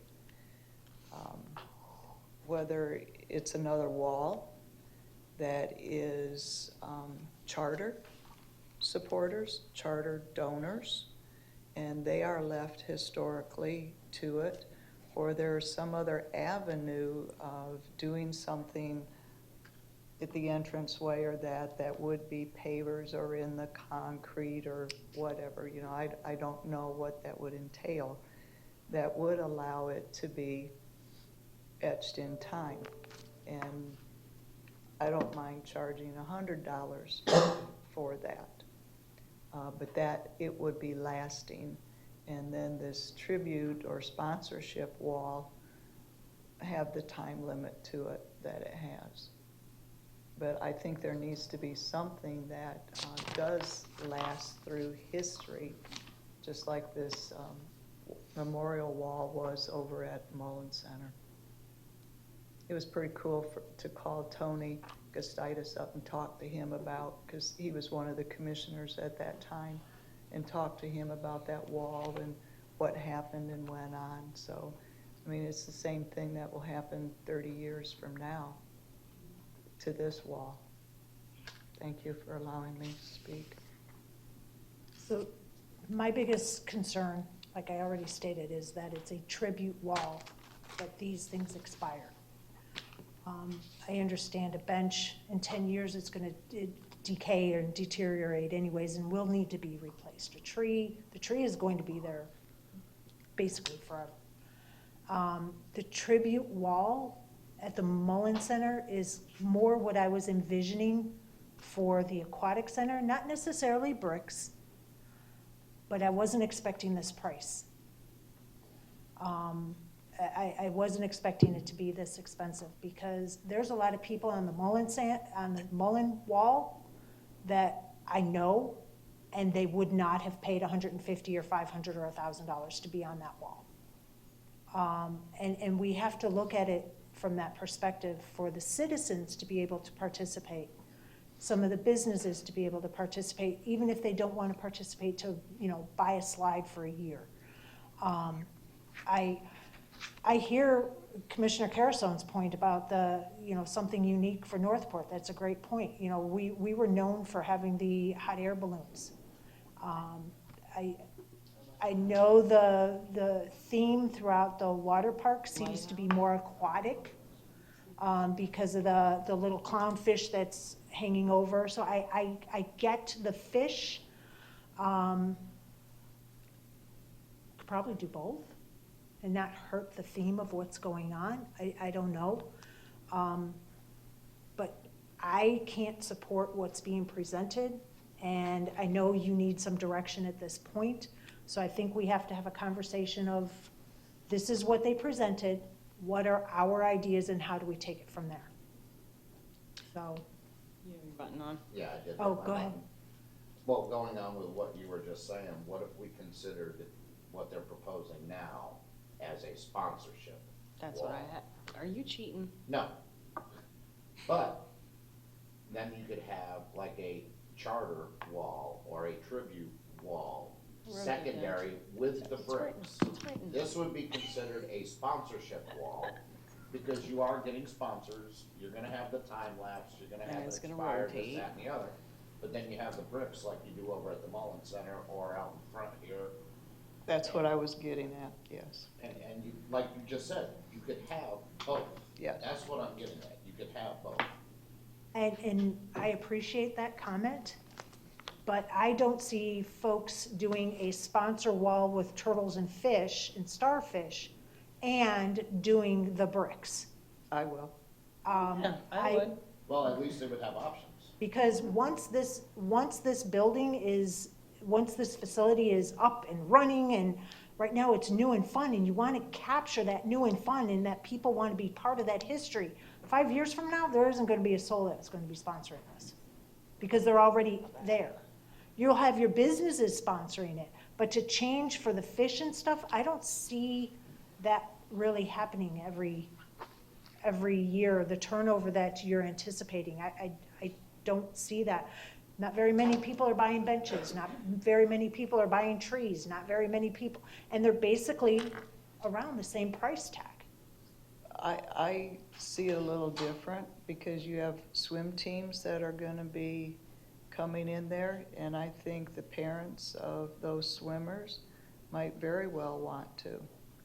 Tribute wall or sponsor wall? The sponsor wall, because their child is on a swim team that will be attending there.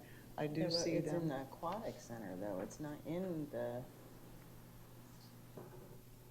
it's in the aquatic center. It's not in the, where the pool is, correct? Right at the entrance. It's at the entrance. Yeah, it's at the entrance. Yeah. I thought there was a secondary entrance to the pool when the aquatic center will be shut down. No, okay. So is there another That's a good wall to do both? Because it doesn't appear that way from looking at it while it's being constructed from outside the fence. The only area that I see is right now a blank slate is where you're having your sponsorship wall, I'm gonna call it that. Commissioner, I have a suggestion. Well, I'd like to get an answer first. Is there another spot? Yeah, this is, there is not another big blank wall. I didn't think so. Thank you. Go ahead. I think we should just task the historical board with creating some sort of original design or something that will be the infinity wall. And then they could look at the blueprint and come up with ideas, because I see the infinity wall, as you said, people who will be on that wall forever, and then of course the purchasing, because the bricks on all of the walls so far, both the Morgan and the Mullen, were all done by committees. And so I would like to see a committee really weigh in on this and say, okay, well, while there's no wall, maybe we could do this, maybe we could do that, and then that would be the infinity wall for those. Maybe the historical board could give their opinion of what the emblem or that would be and pass it to Parks and Rec board, who then take a look at the design of the park and give a recommendation. So both Or of the vice boards. versa, or they just come up with their own and then all of it comes to the commission, because I don't want to hold it up too long. I mean, obviously, this would be something that would have to happen after it's open. I'm not saying that, you know, everything stops just because of this. But, you know, maybe the two advisory boards can be heard on the subject, give suggestions, and then we take it all in and make an idea for the infinity wall. In the meantime, the sponsorship wall is fine as it is if somewhere we have this infinity wall that, you know, someone in my family dies and they were an integral part of the aquatic center or the swim team and I want it there forever, you know, I'm willing to pay. Yeah, something. Exactly. And then, what was it? And the plastic manatees and stuff, they will wear out over time, because this is why I know, because I've seen it at Moat, I've seen it at a variety of other places, that this same exact idea has been proposed. I promise you.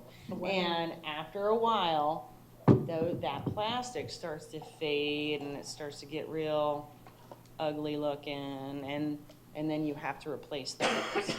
And I think the font needs to be changed because it's not unique. I mean, me personally, because I've seen other walls or other things like this, I just don't find it unique enough. But you know, it's only me, you know. But, you know, if it's a sponsorship wall, then I guess in 5-10 years, you can always change it up and you make it something different, because it's not gonna ever be consistent for a lifetime, so. Let's hear from Commissioner Emmerich and then I'll speak. Well, just speaking on that, if you wanted to switch things around, you can go to the the schools and use their mascots or whatever, like the Bobcats or whatever, and make that individualistic for Northport rather than being like Moat. But going back to That's a great idea. But just going back to what you were saying, Vice Mayor, though, about there's only one wall over there. Well, it doesn't have to be on a wall. It could be on the entrance going in the sidewalk. You could be walking over the pavers going in and still have your tribute. It would be a tribute walk at that point instead of a wall. So you could still have both. But I don't want to limit it to pavers, that's why. No, I'm just saying, it's an option. You wanted to put it out to the committee, let's do that, but I'm just, for Vice Mayor, there's one wall, but there is options. And that's all I wanted to bring up and suggest, that's all. That's all I had. So, time is of the essence, because you have got to capture everybody while they're excited about this pool, they're excited about the aquatic center. You want to get them in and involved in it now, so that way then soon after their name, they buy this brick or fish or whatever it's going to be, their name is up there. I don't see in 5 years, except for maybe the people on the swim teams, doing anything more. You are going to lose. I've already paid. I'm not going to pay it again. I'm already on the wall. You're going to lose the people that were integral part because they've already paid to be on there. Anybody else coming in 10 years isn't going to ask to be put on the wall. Hence, the Mullen Center is a perfect example. Eventually, it will fade away. And if we wait, and I'm all for getting advisory boards involved, but if we wait, we are going to lose the moment of opportunity. We have to seize it. And I pavers, if it's outside of the pool, then what's it a tribute of, the parking lot or the sidewalk? I just, we have this wall, that's what we had given direction to use when this was first brought to us for an idea. Great idea, but now that we have more information, I'm struggling with it. So today we're just looking for if you want us to move forward with it, if you want us to move forward with changes to maybe the donation period, or you don't want us to do it at all. That was the direction we were given. Here's what we came up with as our solution to it, to meet that need. So if we want to have this in there in conjunction with the opening, we need to make a decision today. And I'm all for doing it. I just don't think the fish thing is the way to go. Maybe we can use bricks in there and make it in the shape of a fish.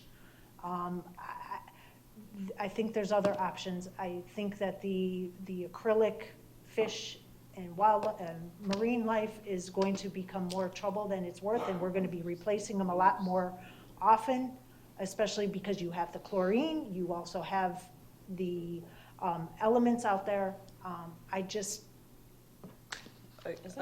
ready for a motion. Okay, let's make sure nobody else wants to speak to it. Isn't it under a shaded pavilion though? Yes, it is. Okay. There's still elements. All right, there's no other discussion. Go ahead. What about the idea of, I get time is of the essence. I'm just wondering if we could bring this to the Art Advisory Board to come up with something more creative than plastic pieces on a wall that. So just to make sure everybody has read the staff summary, we did put this out for proposals to the community for people to bring us unique designs. We had no response. When the heck did you do that? Because I have never heard of that. It was right after. It was in February. The direction was, I think shortly after direction was given, we put that out. No one responded, so. Because nobody knew about it. Because we had no responses, we knew that this was something that you wanted us to do. We went out and found this recognition art group that does these donor walls.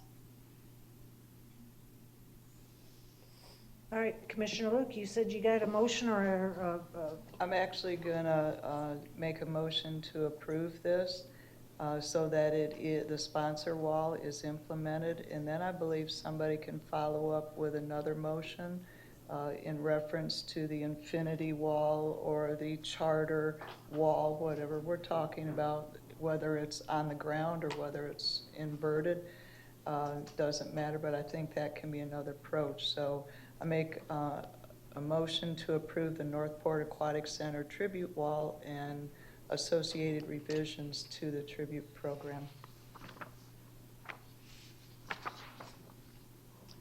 I'll second it.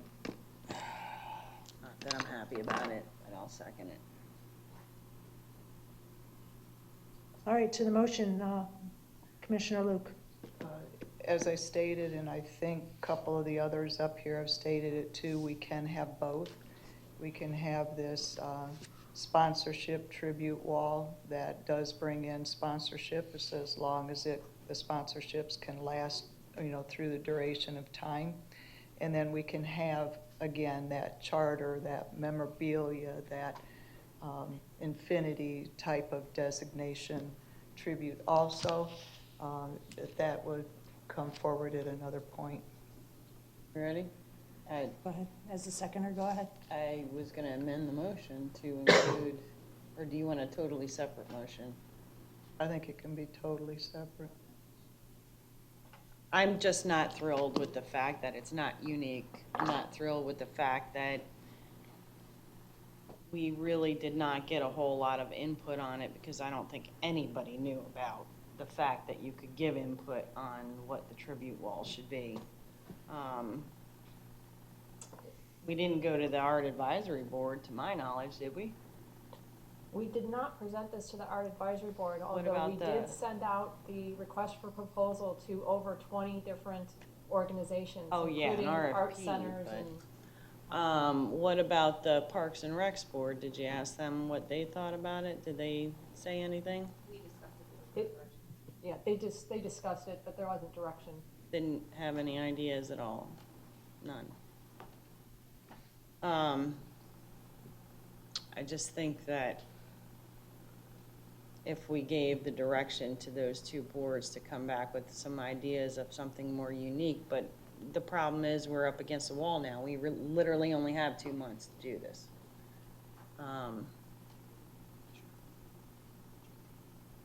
Anything else, Commissioner Carrison? I guess that I supported it, I seconded it for discussion because I'm still trying to decide whether I'm gonna support it or not.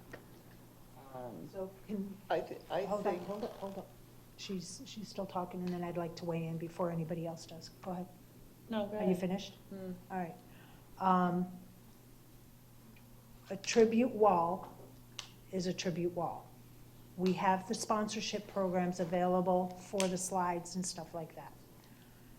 This wall was designed and wanted to be for a tribute wall, not for sponsorship. I think there are other ways to do sponsorship besides calling for a slide or calling for, if it's Pepsi or Coke selling the beverages. We also talked about having sponsorship opportunities inside the locker rooms. If you wanted to have space in the locker rooms or in the restrooms, we had talked about that too. I think those are where you can put your sponsorships for this kind of stuff, instead of on a wall that is supposed to be a tribute that everybody sees when they come in. So for those reasons, I will not be supporting this. Did you say it was a tribute wall or a? She said a tribute wall. She said tribute wall in the motion, yes. Yes. could you repeat the motion that I made? Because I believe I used something, a couple of I thought words you to said describe. sponsorship. Yeah, sponsorship. That's why I hesitated. I thought you said tribute. The attorney, did you by chance? Oh, sorry, I only typed the ones that I have to take action on. Go back to your. So at this point, since we can't get clear direction, do you guys want to start over, remove your second? Yep, and then- I'll remove my second. Okay, I'll remove the motion. For a little further discussion, when this was brought up, again, I was one of them who brought up in the original meeting about gaining sponsorship monies. And so it was an overall topic of sponsorships that we were talking about when this wall was discussed, when pavers were discussed, when sponsorship for the slides were sponsored. All of it was under the heading of sponsorships, just trying to bring in more revenue for the park. How it's broken out, 6 1, half dozen the other. I did not envision the wall being on a time-sensitive type thing. I do understand, though, that if you look at it as a sponsorship, turning that time over does bring in more revenue for the overhead of the park. That is why I believe it needs to be both. And I can say that because I, as a citizen, would contribute to both. One where it was permanent and it stays there, such as those walls over at Mullins Center, but I am also willing to have a sponsorship, on that wall.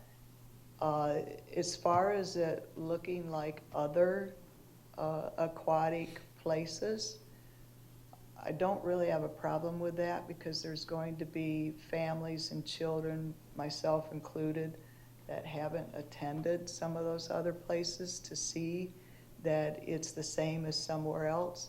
To me, it's fitting with the theme of the park because you do have the aquatics, you do have that little clownfish and things, so it does fit. Doesn't mean that 5-10 years from now you don't switch it up and you make it something else, because 10 years is as long as these sponsorships will go. So if you'd like, I can restate the motion. She pulled her second, so just go ahead and start. pulled my Okay, so you're gonna motion, start all so- over. Go ahead. All right, so You're looking to create a sponsorship wall now, right? let me see how they have it worded.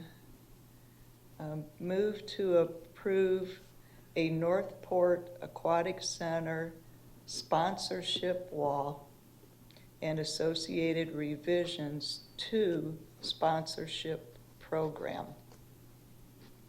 There you go, second. Sorry, Vanessa. I pressed it so you can now too. Thank you. Could you please repeat it one more time? Sponsorship, Northport Aquatic Center sponsorship wall. And associated revisions to sponsorship program. So basically what's written, but changing tribute to sponsorship.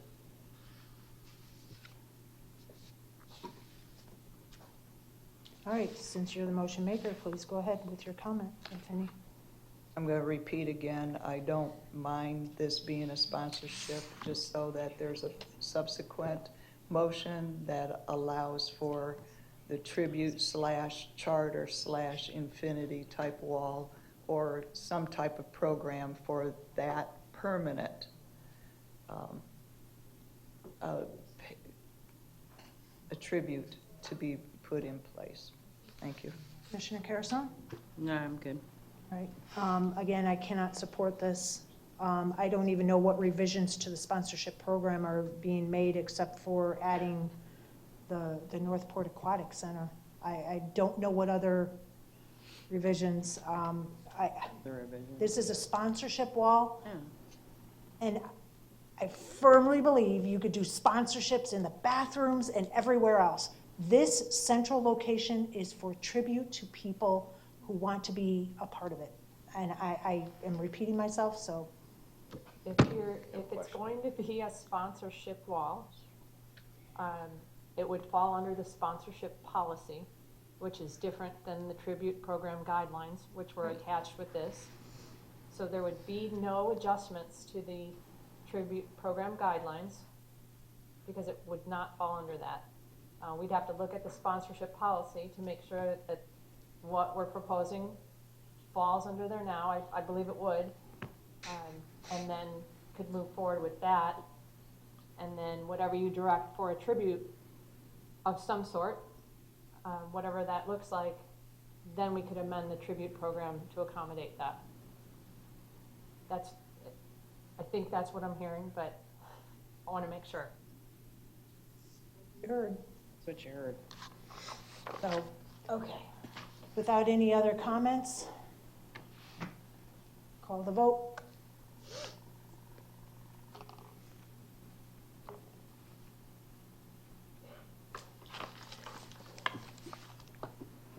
So with that vote being a sponsorship, that means then we're not going to be doing a tribute wall? Trying. Are you done? For the record. I'm sorry. That's okay. Vote was 3-1 with Thank McDowell you. dissenting for reasons stated.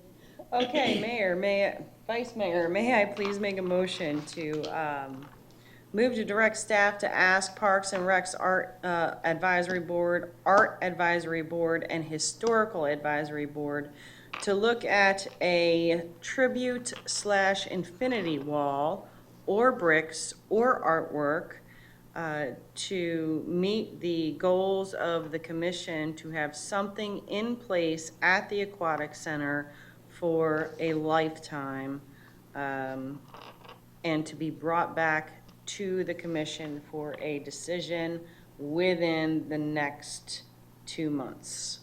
Love it. If you push your button, I'll second. Oh, I always forget the button. Thank you, ma'am. Second.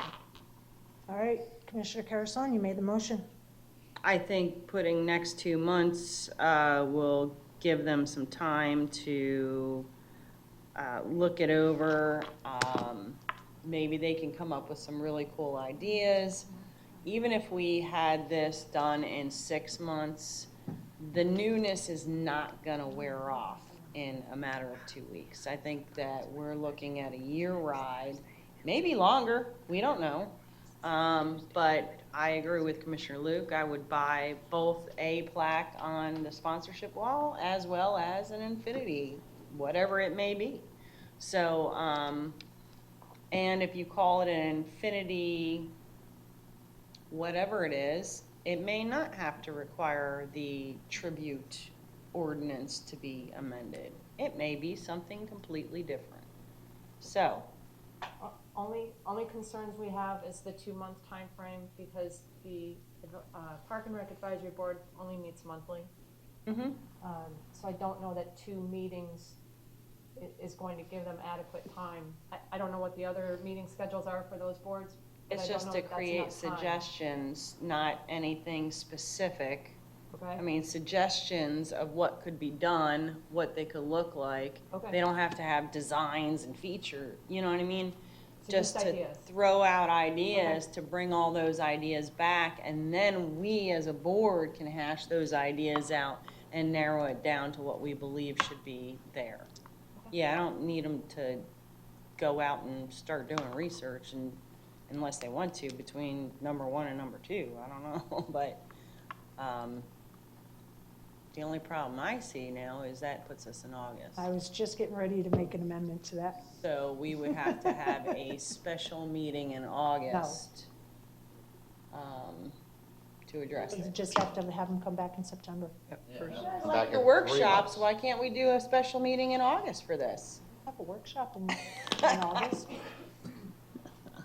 This will give them a little bit extra time because I'm 3 with her. months. She's concerned about that. The Historical Advisory Board meets, I think, this week, next week. Parks and Rec meets after that. I was Can gonna I make an. interrupt for a second? I just want to let you all know that a lot of the boards don't meet in August either. So it I may know, not be that's giving why I them was any thinking additional we could time. do a special meeting and then have that hashed out. I'm good with the first meeting and the first Thursday in September.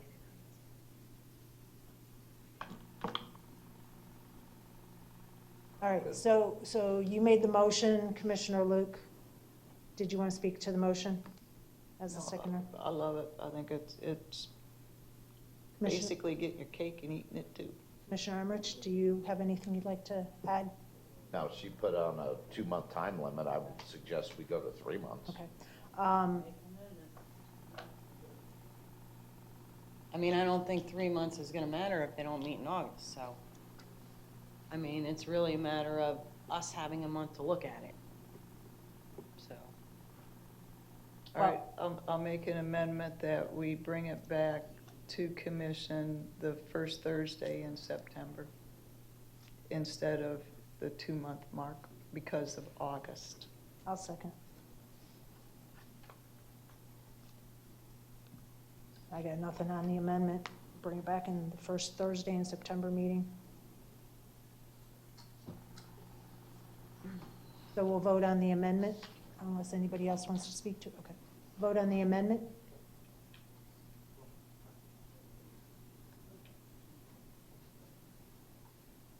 Four to zero for the amendment. To the motion, since I haven't had a chance to speak to it, we need to know where this is going to go. And if we're going to give the advisory board's parameters on ideas and suggestions, they need to know where it's going to go. didn't I say that? You said a wall or pavers. Where's the Said pavers? with the specs of the area to give them the I didn't hear anything about, layout. no, I thought didn't hear said anything during about the that. conversation. But She- no, you're right, she- I didn't put it in my motion. She left it open for it to be done within the aquatic center. Right. Because they were it saying a there's wall not or a sidewalk or pavers, they're whatever. saying there's not a Right. wall, so it needs to be determined. So she left it open stating within the aquatic center, so Correct. they could find an area. That's what my idea was. That's the way I interpret it. Okay, so back to my question, thank you. Question or If- comment? My question, Where are we going to put it? If we don't have another blank wall in the aquatic center, what wall will they be looking at to possibly put it on? That's where I'm going The with motion was it. not only a wall, the motion was that it could be. Pavers. Pavers or something else, so I think, we can help facilitate that by, giving them photos of some areas where, if there is a wall available, or if there is a surface area where something could go, or if it's, a landscape area where maybe some art can go, we can show them those different locations, without confining them to one type of thing. Okay, I'm gonna make an amendment. I'll move to amend my motion to include an overall map of the aquatic center, the amenities, both inside and outside, to be presented to all three boards to determine the best location for whatever they choose to be placed. I'll second that. You want to push your button, love? Ah, freaking button again. I love you including the inside because it can be a wall on the inside also. It could be anything. Doesn't have to be outside. It could be a little tiny fish sitting somewhere, and then you put your name on the scales. I mean, it could be anything. I don't know. It's up to them. I'm not the creative one. All right, so we got a motion on the floor. Amendment on the floor. Did you want to speak to it, Commissioner Carrison? I think it addresses what you're talking about, so. Commissioner Luke? Already did. All right, we'll vote on the amendment. Nope, there we go. And again. Let's go by voice, folks. The amendment is what's on we're voting on. Yes. Yes. Yes. 4-0, I say yes also. We'll pass that. So back to the main motion. Amended twice. Amended twice, yeah. I still have reservations about this. The tribute wall is the first thing that you're supposed to see. It's supposed to be out in the open. It's not supposed to be an afterthought. A sponsorship wall is the afterthought. I know it's one of the main reasons of the pool to try and get some additional money to help defray the costs, but we're taking prime real estate for this tribute wall, which is what this started out as, and turned it into a sponsorship wall. And now we're taking the tribute wall and tucking it in some corner. So I said my piece. If anybody else has anything to speak on that? I just think we've given them the leniency to do what they need to and do what they think is best, and we'll go from there.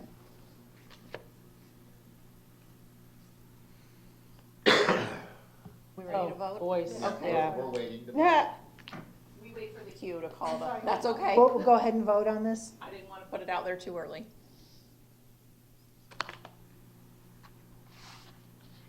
Record there, 3-1 with McDowell dissenting for reasons stated earlier. Thank you. Great. Thank you. Good luck, guys.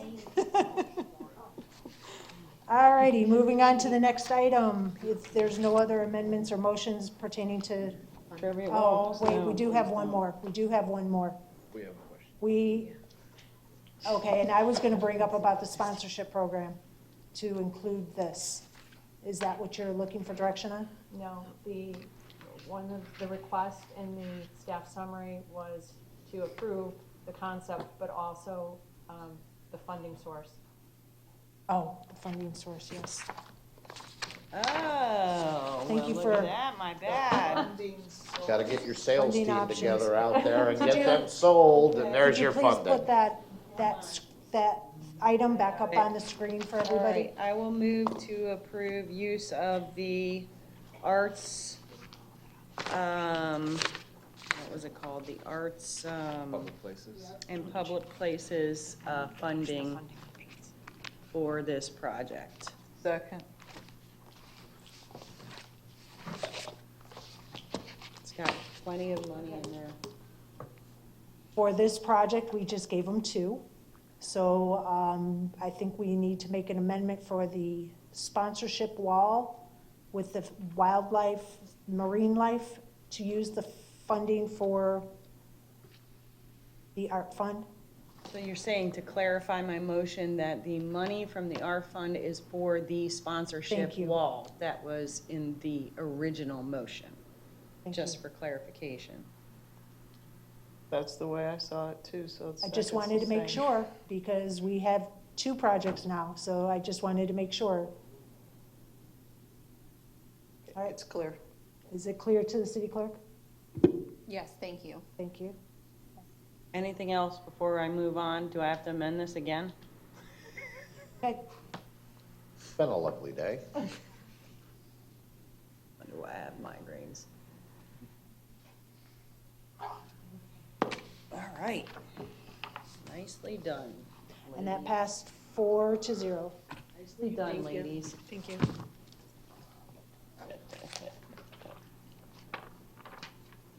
Thank you. All right, city manager, did staff need direction to update the sponsorship program to accommodate this sponsorship wall at the aquatic center? That was in the motion. It was, I believe, in the main motion. Yeah, it was. Okay, just wanted to make sure. Okay.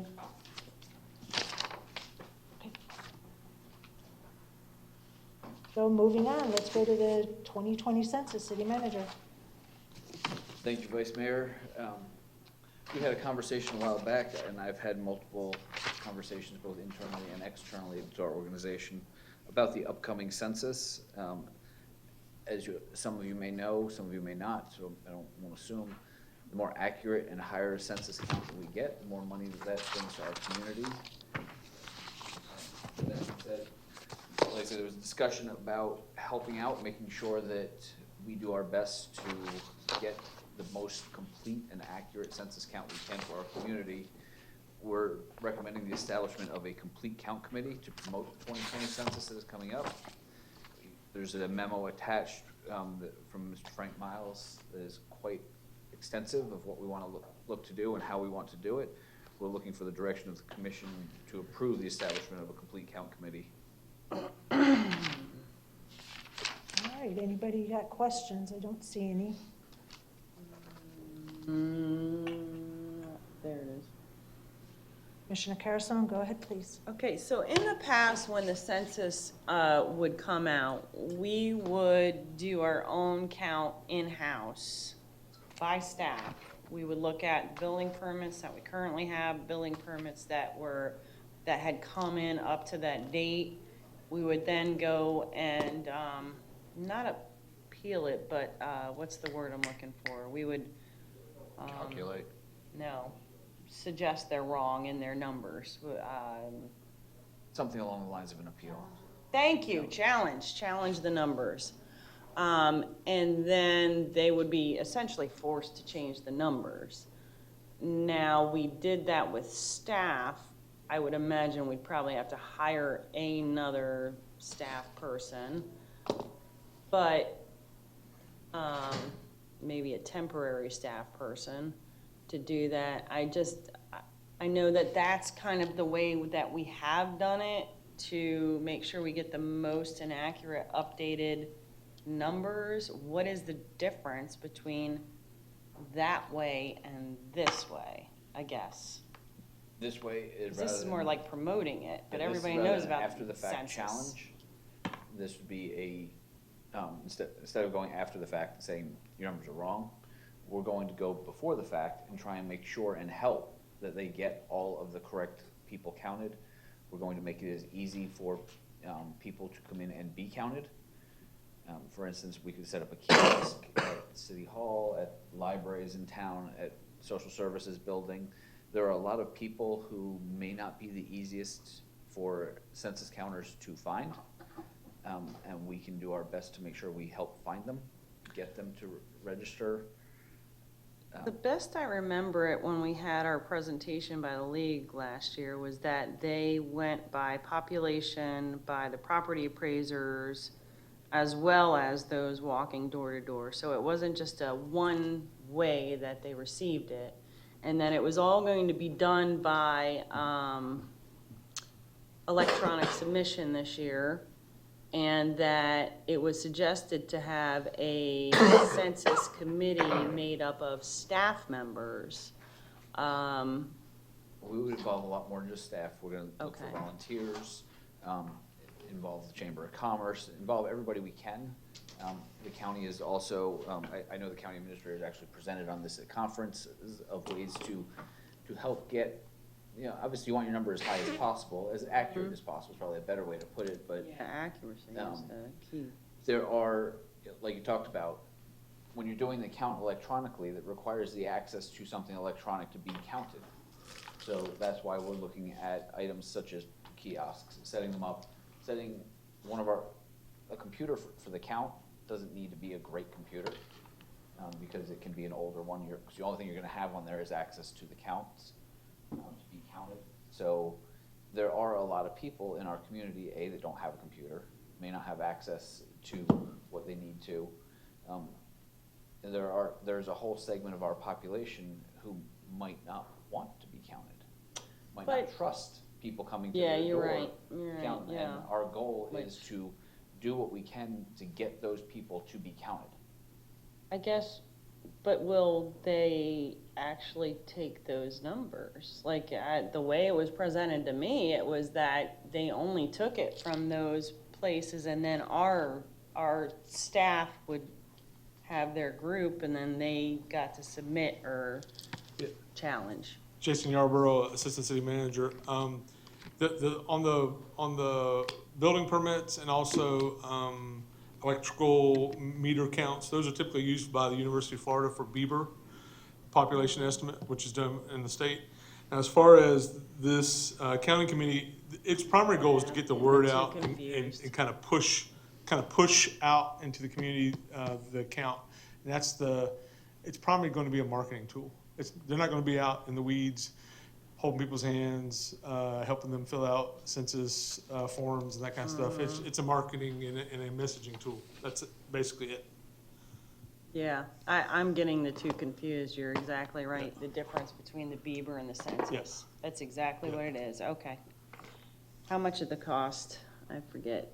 It just seemed like a lot when I remember. What was the cost of this? There's not one. There's not one included. Again, There not be one.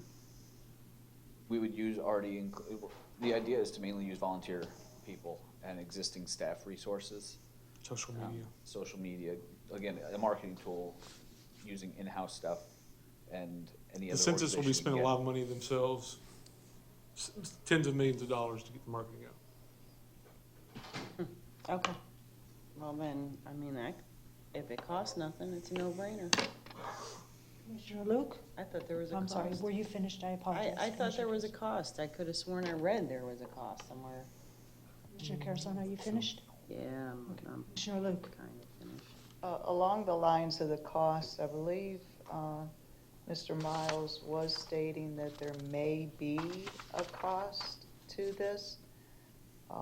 Is there something that you guys have in mind that wouldn't be covered by the Census Bureau itself? Because I would think they would come in and assist somehow financially. I think you're right. I think the federal monies are available there for marketing, and any mild cost on our part, I think it could be handled by the communications budget. But I don't want to speak for the city manager. I know it's vitally important because I was in that Florida League of City discussion, actually National League, I believe it was. It was $1,600 per person coming to our city that we're talking about. Correct. So it's vitally important that we count them. Social service know how many babies have been born, right around that point in time. So there's a lot that goes into it to get them counted. So my question along that line is, do we have the staff, or would we need to look at hiring a temp in order to kind of oversee what we need to do for the census? I don't, the city manager and I haven't had an opportunity to talk about this, but I don't anticipate, based off of my conversation with Frank, that we needed additional staff. what we're looking for is departmental volunteers who are gonna sit on this committee and then reach out to the business and faith-based communities to get volunteers. And then that counting committee would then deploy and help get the message out. So it's more about getting the word out, not necessarily needing somebody to project manage. At least, I mean, that's Frank's recommendation. Gather the army, but not put a general in charge of them. Well, actually, we have coordinators in the city. We have a volunteer service coordinator. We have a ton of volunteers Ooh, through that's our good, program. yes. That's our primary goal, is that's to use that as Excellent. our primary resource. Yes. Right now, no, there's not a planned cost. If there ends up being one, it will be extremely minimal. Yeah. And, I mean, we're not talking thousands of dollars here. So Well, the pizza plan money, is, you know, yeah, little Did you things. say pizza? Pizza money, you know, little Yeah. things. Talking about the food. plan is to, again, utilize as many free resources as possible. As you stated, because yes, I've been to multiple presentations on this as well. I know the range is anywhere from 1,500 on up per person is what the value of that is. So, I mean, I hate to say it, if we find one person that the census meets, that's $1,500 that comes back to our community on average, or more. And I don't anticipate our costs involved to even be that much. That was all my questions. So when I was reading this, it says that, if I'm understanding it correctly, we're creating the CCC, correct? Correct, Census Complete Count Committee. Right, so if we're creating it, it says here, the operation of the CCC flows from the highest elected official or community leader to the chairperson, to committee members, down to the community at large. So we would have to have somebody up here be the general to flow down. And that's what we would, if, and, you know, we're looking at using our volunteer service coordinator to help get the ball rolling, to help reach out to these organizations, and then find people in our current volunteer, you know, pool to run with this. Okay. So there's, you know, we have, as commission approved, I believe it was in last year's budget, a full-time volunteer service coordinator. This would be a volunteer-based activity. So would this volunteer coordinator then be going to meetings, trying to get the churches and the chamber and the nonprofits and the whoever else on that long list of people to coordinate everybody's efforts? Our first goal is to reach out and find a volunteer to do that. Okay, And we have an amazing, I mean, they're practically an army of volunteers. right. And they are amazing. I mean, you've seen that at some of our presentations, the number of hours that we have people volunteer. Our goal is to find a volunteer to be that general. In this, it also says one member of staff from each department. Why would we need one member of staff from each department? That was just, you know, kind of a first blush, but, you know, that doesn't necessarily have to be. But, I mean, utilities touches a lot of lives, building department touches a lot of lives, solid waste touches a ton of lives. So there's some value in reaching deep into because you have frontline staff who interact with almost the entire population on a regular basis, and you want to take advantage of that while you're getting out the census count message. Come up with ideas. It's gonna be a brainstorming thing. If we bring somebody from all those departments together, one or two meetings, maybe an hour long, to come up with, hey, this is, you know, again, not only just our volunteers, our staff are amazing at coming up with ideas of how do we reach out to people? How do we get people to understand the value of this census count? And as far as the funding, it does say obtain funds for the CCC. It says it right there, so we have to fund this somehow. And I'm curious, how much are we looking to budget? Is it something that census actually reimburses us for? Is this something we get donations for? How does that funding look on paper? Right now, we're not looking for anything. Okay. If it's not an item I intend to include in our upcoming budget talks, Because again, like I said, the amount will be so minimal from everything that I've heard. I don't intend it to become a funding issue. All right. That's all I got. I'm ready for a motion if you are. Anybody else got anything to say? All righty, go ahead, Commissioner Luke. Move to approve to establish a complete count committee to promote the 2020 census. Anything to that, Commissioner Luke? No. Commissioner Carousel? We'll take the vote.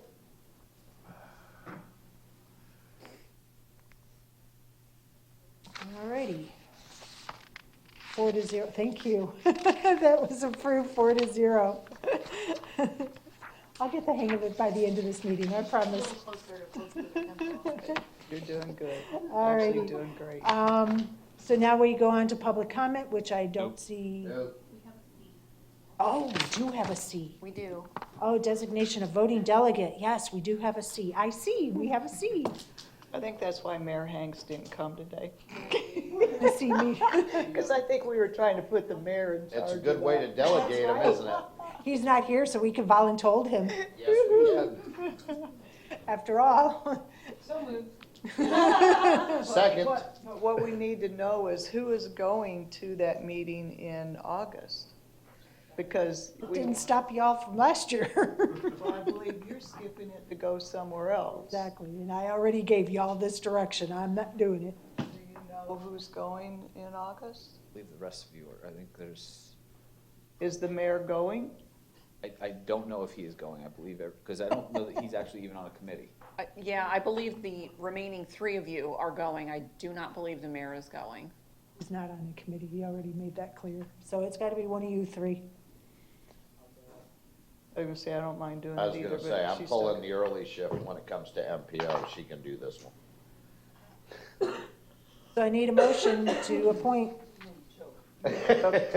Move to approve Commissioner Carazone to be the designee of the voting delegate. I'll just put it that way. For the Florida League of City Conference. I'll second. Want to hit second?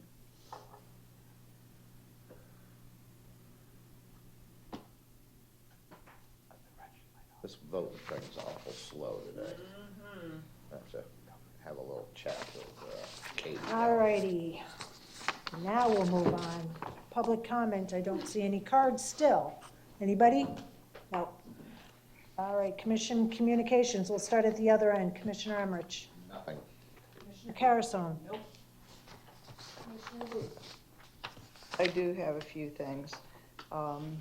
We discussed a little bit previously about the NPPAC, the Performing Arts Center, and we have an agreement with them where we can put city events on and other people can come in. Well, there is a gentleman, I would highly encourage you to look at him on Facebook, or excuse me, on the internet. His name is Peter, and that is Petar, and his last name is Maric, M-A-R-I-C. He is the #1 in the world accordion player. He is Serbian. I have watched his performance at the St. Saba Church previously.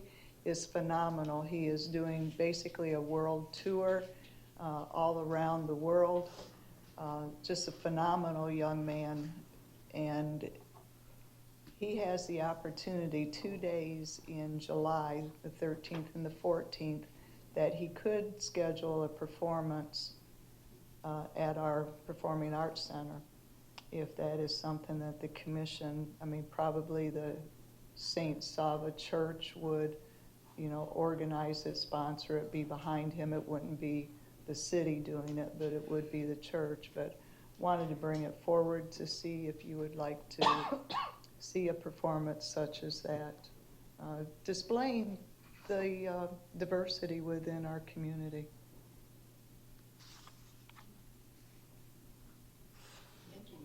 Whether we have that ability or not, first and foremost.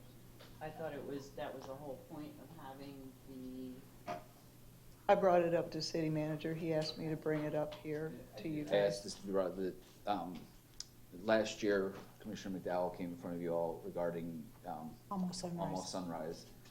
It was backed by Holly's Hope, therefore it fell under a nonprofit. This one is being But backed. was it in the summer? There's nothing that says what time of year. Okay. The agreement is not limited to the school year. It's pretty much outside of school hours when there's not a school event going on. We are, actually, Josh spoke to them, I believe, today. We're trying to find out if they'd have availability when. The question that I asked Commissioner Luke to bring up to you all is, do you want us to Sponsor it with use them. this as a city event, which allows, and if it's under a nonprofit, and will depend whether or not they're gonna charge for admissions, all the rules that are in the use agreement. If they don't charge admission, the rental fee can be waived, then the only cost is, it's roughly $40 an hour and a 4-hour minimum for usage of the facility. 4 hours, will it last 4 hours? It's a minimum Usually a of 4 performance hours. is 2 hours, but you have an hour to prepare and then an hour to tear Clean up, down. that kind of stuff. In and I'm out fine with for that. people. I think It- it's a great idea to have some. It is a different phenomenal. culture being- I like Exactly. Serbia. They would probably perform the cultural dances and songs, and it's an electric accordion, just phenomenal. Thank you so much. I'll reach out to them. City manager, we will, I got a couple questions first. Okay, who's gonna pay the 4 hours and $40 thing? Is that something the city has to pay? That's gonna depend on what you all tell us to do. We can, I mean, if it is the 40 for, it's $160, do you want it to be city-sponsored, therefore we would pay the 160, or do you want us to ask them? That's direction I need from you all. Okay, so then my next question is, you had mentioned something about a church sponsoring it. You said something about the church. St. Saba. I've seen his performance Okay. down there. Actually, he's gonna be there this month, too. So I'm is sure they would Saint, sponsor it. is Saint Salva going to be Salva. doing the advertising and all of that kind of stuff, or is that? Well, That's why he is renowned enough, and I mean, I wanted to discuss this prior to going into the details with them. I'm sure he has a manager because he is traveling the world right now. So I imagine sponsorship, marketing, things like that would actually go through the church and his management company. I don't think it's anything that the city needs to do except maybe push something out through our media when the event is scheduled. That's the way I'm viewing it. If anything is other than that, I will definitely bring it back to you. Yeah, I'm all for showcasing the diversity in here, but we gotta make sure the details and i's and t's are dotted and crossed before we say yes. Well, that's why the city manager so- said you would have to get with them and look over the special event permit and Right, all that. so I think before we can agree to this, we probably have to give the city manager the direction to look over it, and then if everything is in place, then, I've already reviewed the use agreement. What I need to know is, do we want it to count as one of the, there's not a limit, but to be a city, there's a priority list in the use agreement. School board's first, I think we're like third or something.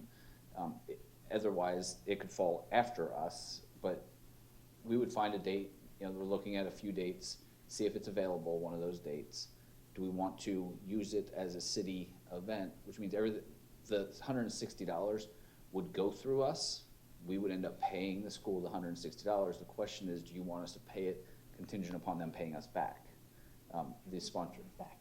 Well, in this The case, church. the church. So that being said, there's certain things that can be waived if it's one of the city ones, like the rental fee. If it's not one of the city ones, there's no waiver of that. Can't you do a partnership with them and then it become a city event? We can, which is exactly what was planned for the I'm sorry, I keep forgetting the name of your. okay, so Almost Sunrise, and this is why I'm asking about the money, because Almost Sunrise, the city wasn't paying any of that. I was paying it in Holly's, not Holly's Hope, but, yeah, Holly's Hope was gonna reimburse me. And that's even better if So, we can get them to Yeah, pay, to I bill the don't church think we directly. need to be involved in the money aspect, And because if- that starts muddying waters and Yeah, that but what don't we need to were be. involved with that one is because you were not going to charge admission, Mhm. we were able to utilize our ability to request the waiver of the rental fee, which was $400. If we don't do that, then they don't have the ability to get that $400 waived, we do. So, That's why I said in partnership, because Yep. this way, if they do charge, yes, they gotta pay. If they don't charge, if they charge then admission, there's no waiver of the rental fee. And, there's no waiver. and the way I'm seeing it, the city is not gonna pay for anything. The the Okay. church sponsoring and that, it will be taken care of. All right, so do we have a consensus to have the city manager due diligence on this without the city expending any funds? Yes. Yes. I'll be a yes. Okay, couple of other things. We have budget meeting all day on June 20th. That is also the retreat for the EDC, so I've already made them aware that I am not going to be able to attend that board meeting. If there's some way that Mel could attend that meeting instead of me, that would be most excellent, because that is the retreat. And I believe, Addressed that for you already. okay, great, thank you. Literally while we were sitting here earlier in the day, Mel reached out to me, told me exactly what you're saying, that you can't be there, she would like to be here at that meeting, to be there at that meeting. So what we're going to do is arrange it so that Economic Development presents their budget on not that day. Perfect. Of the 3 days of budget workshops. Perfect. I did have a developer, I got an email from a developer with a really great marketing video to it for that Spring Haven property that we're looking for, to a grant to purchase. So I'm questioning, can we have an update on where we are with that grant and the purchase of those lots that we were directed to do? Yes, ma'am. We have made one offer based on what we internally established might be the value of those properties. It was summarily rejected. It was significantly lower than what they were asking, extremely lower than what they were asking. Wasn't surprised that it was rejected, but doesn't mean I wasn't going to try. As far as the grant goes, we have submitted for the grant. We are very low on the point schedule. It's almost a certainty that we won't get the grant. Really? Because there's a bunch of factors, and unfortunately Nicole is not here today, so she can't explain to you all the factors but from my understanding is we are very low on the point schedule. That being said, the properties are in 2 separate ownership groups. There's, it's either H or Q Homes or whatever it is that owns like 5 of the lots, and then there's the large chunk of lots that everybody was originally aware of. So we're about to make an offer on both groups of those, again, because we had a better valuation done on what they are. I believe we'll be in a good spot to certainly get the smaller group, and we're going to make a pretty good case. We're making a higher offer than the first one, still lower than what they asked. But I think that when we explain why our offer is and give them all the backup as to why we're offering this, I think we'll be in a much better position to hopefully get them.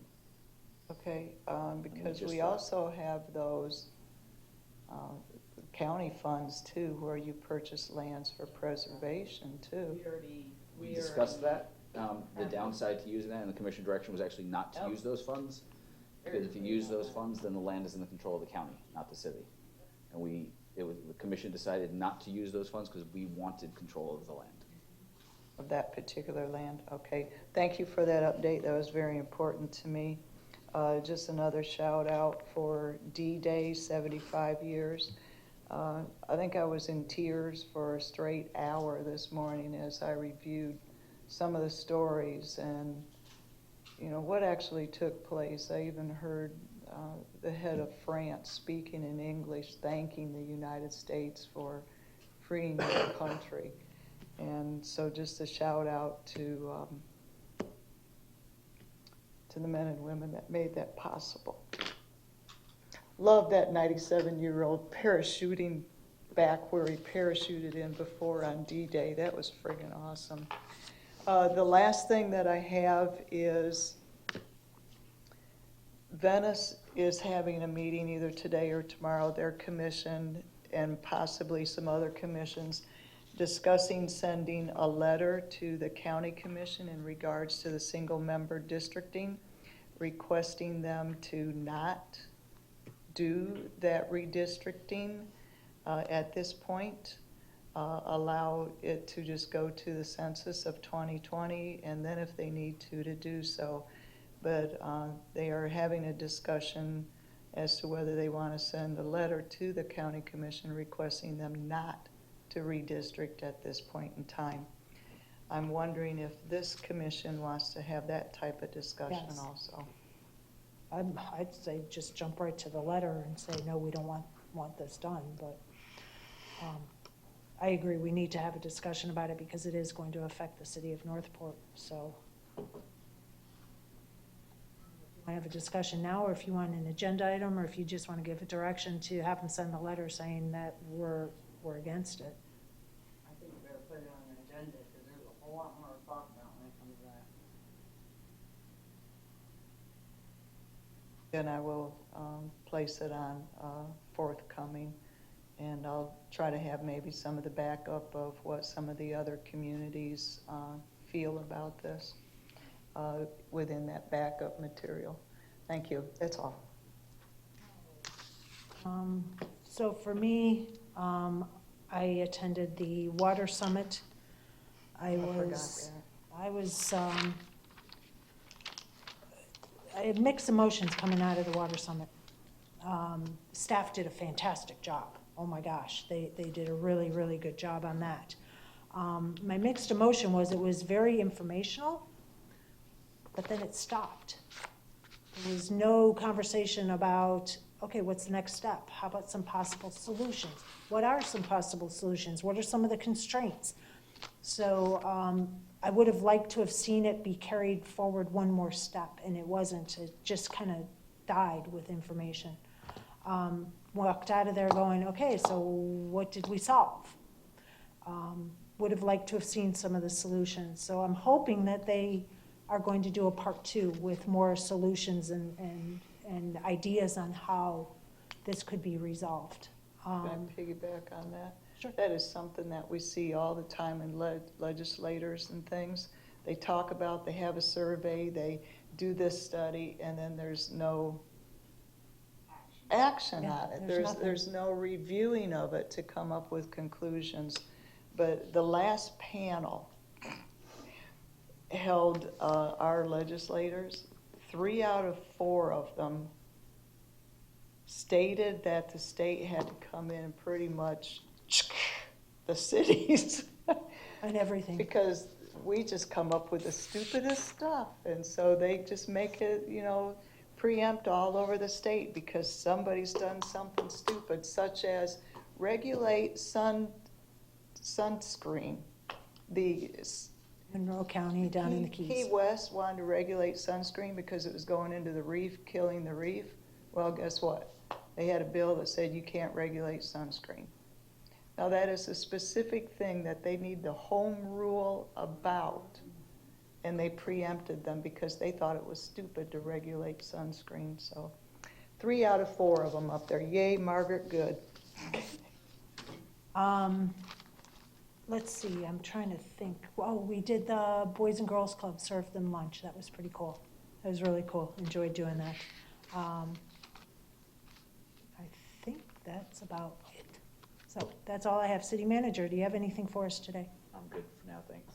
City Attorney? No, ma'am. City Clerk? No, thank you. Anybody else? All right, so it's now, it's not even 6 o'clock. We're adjourned.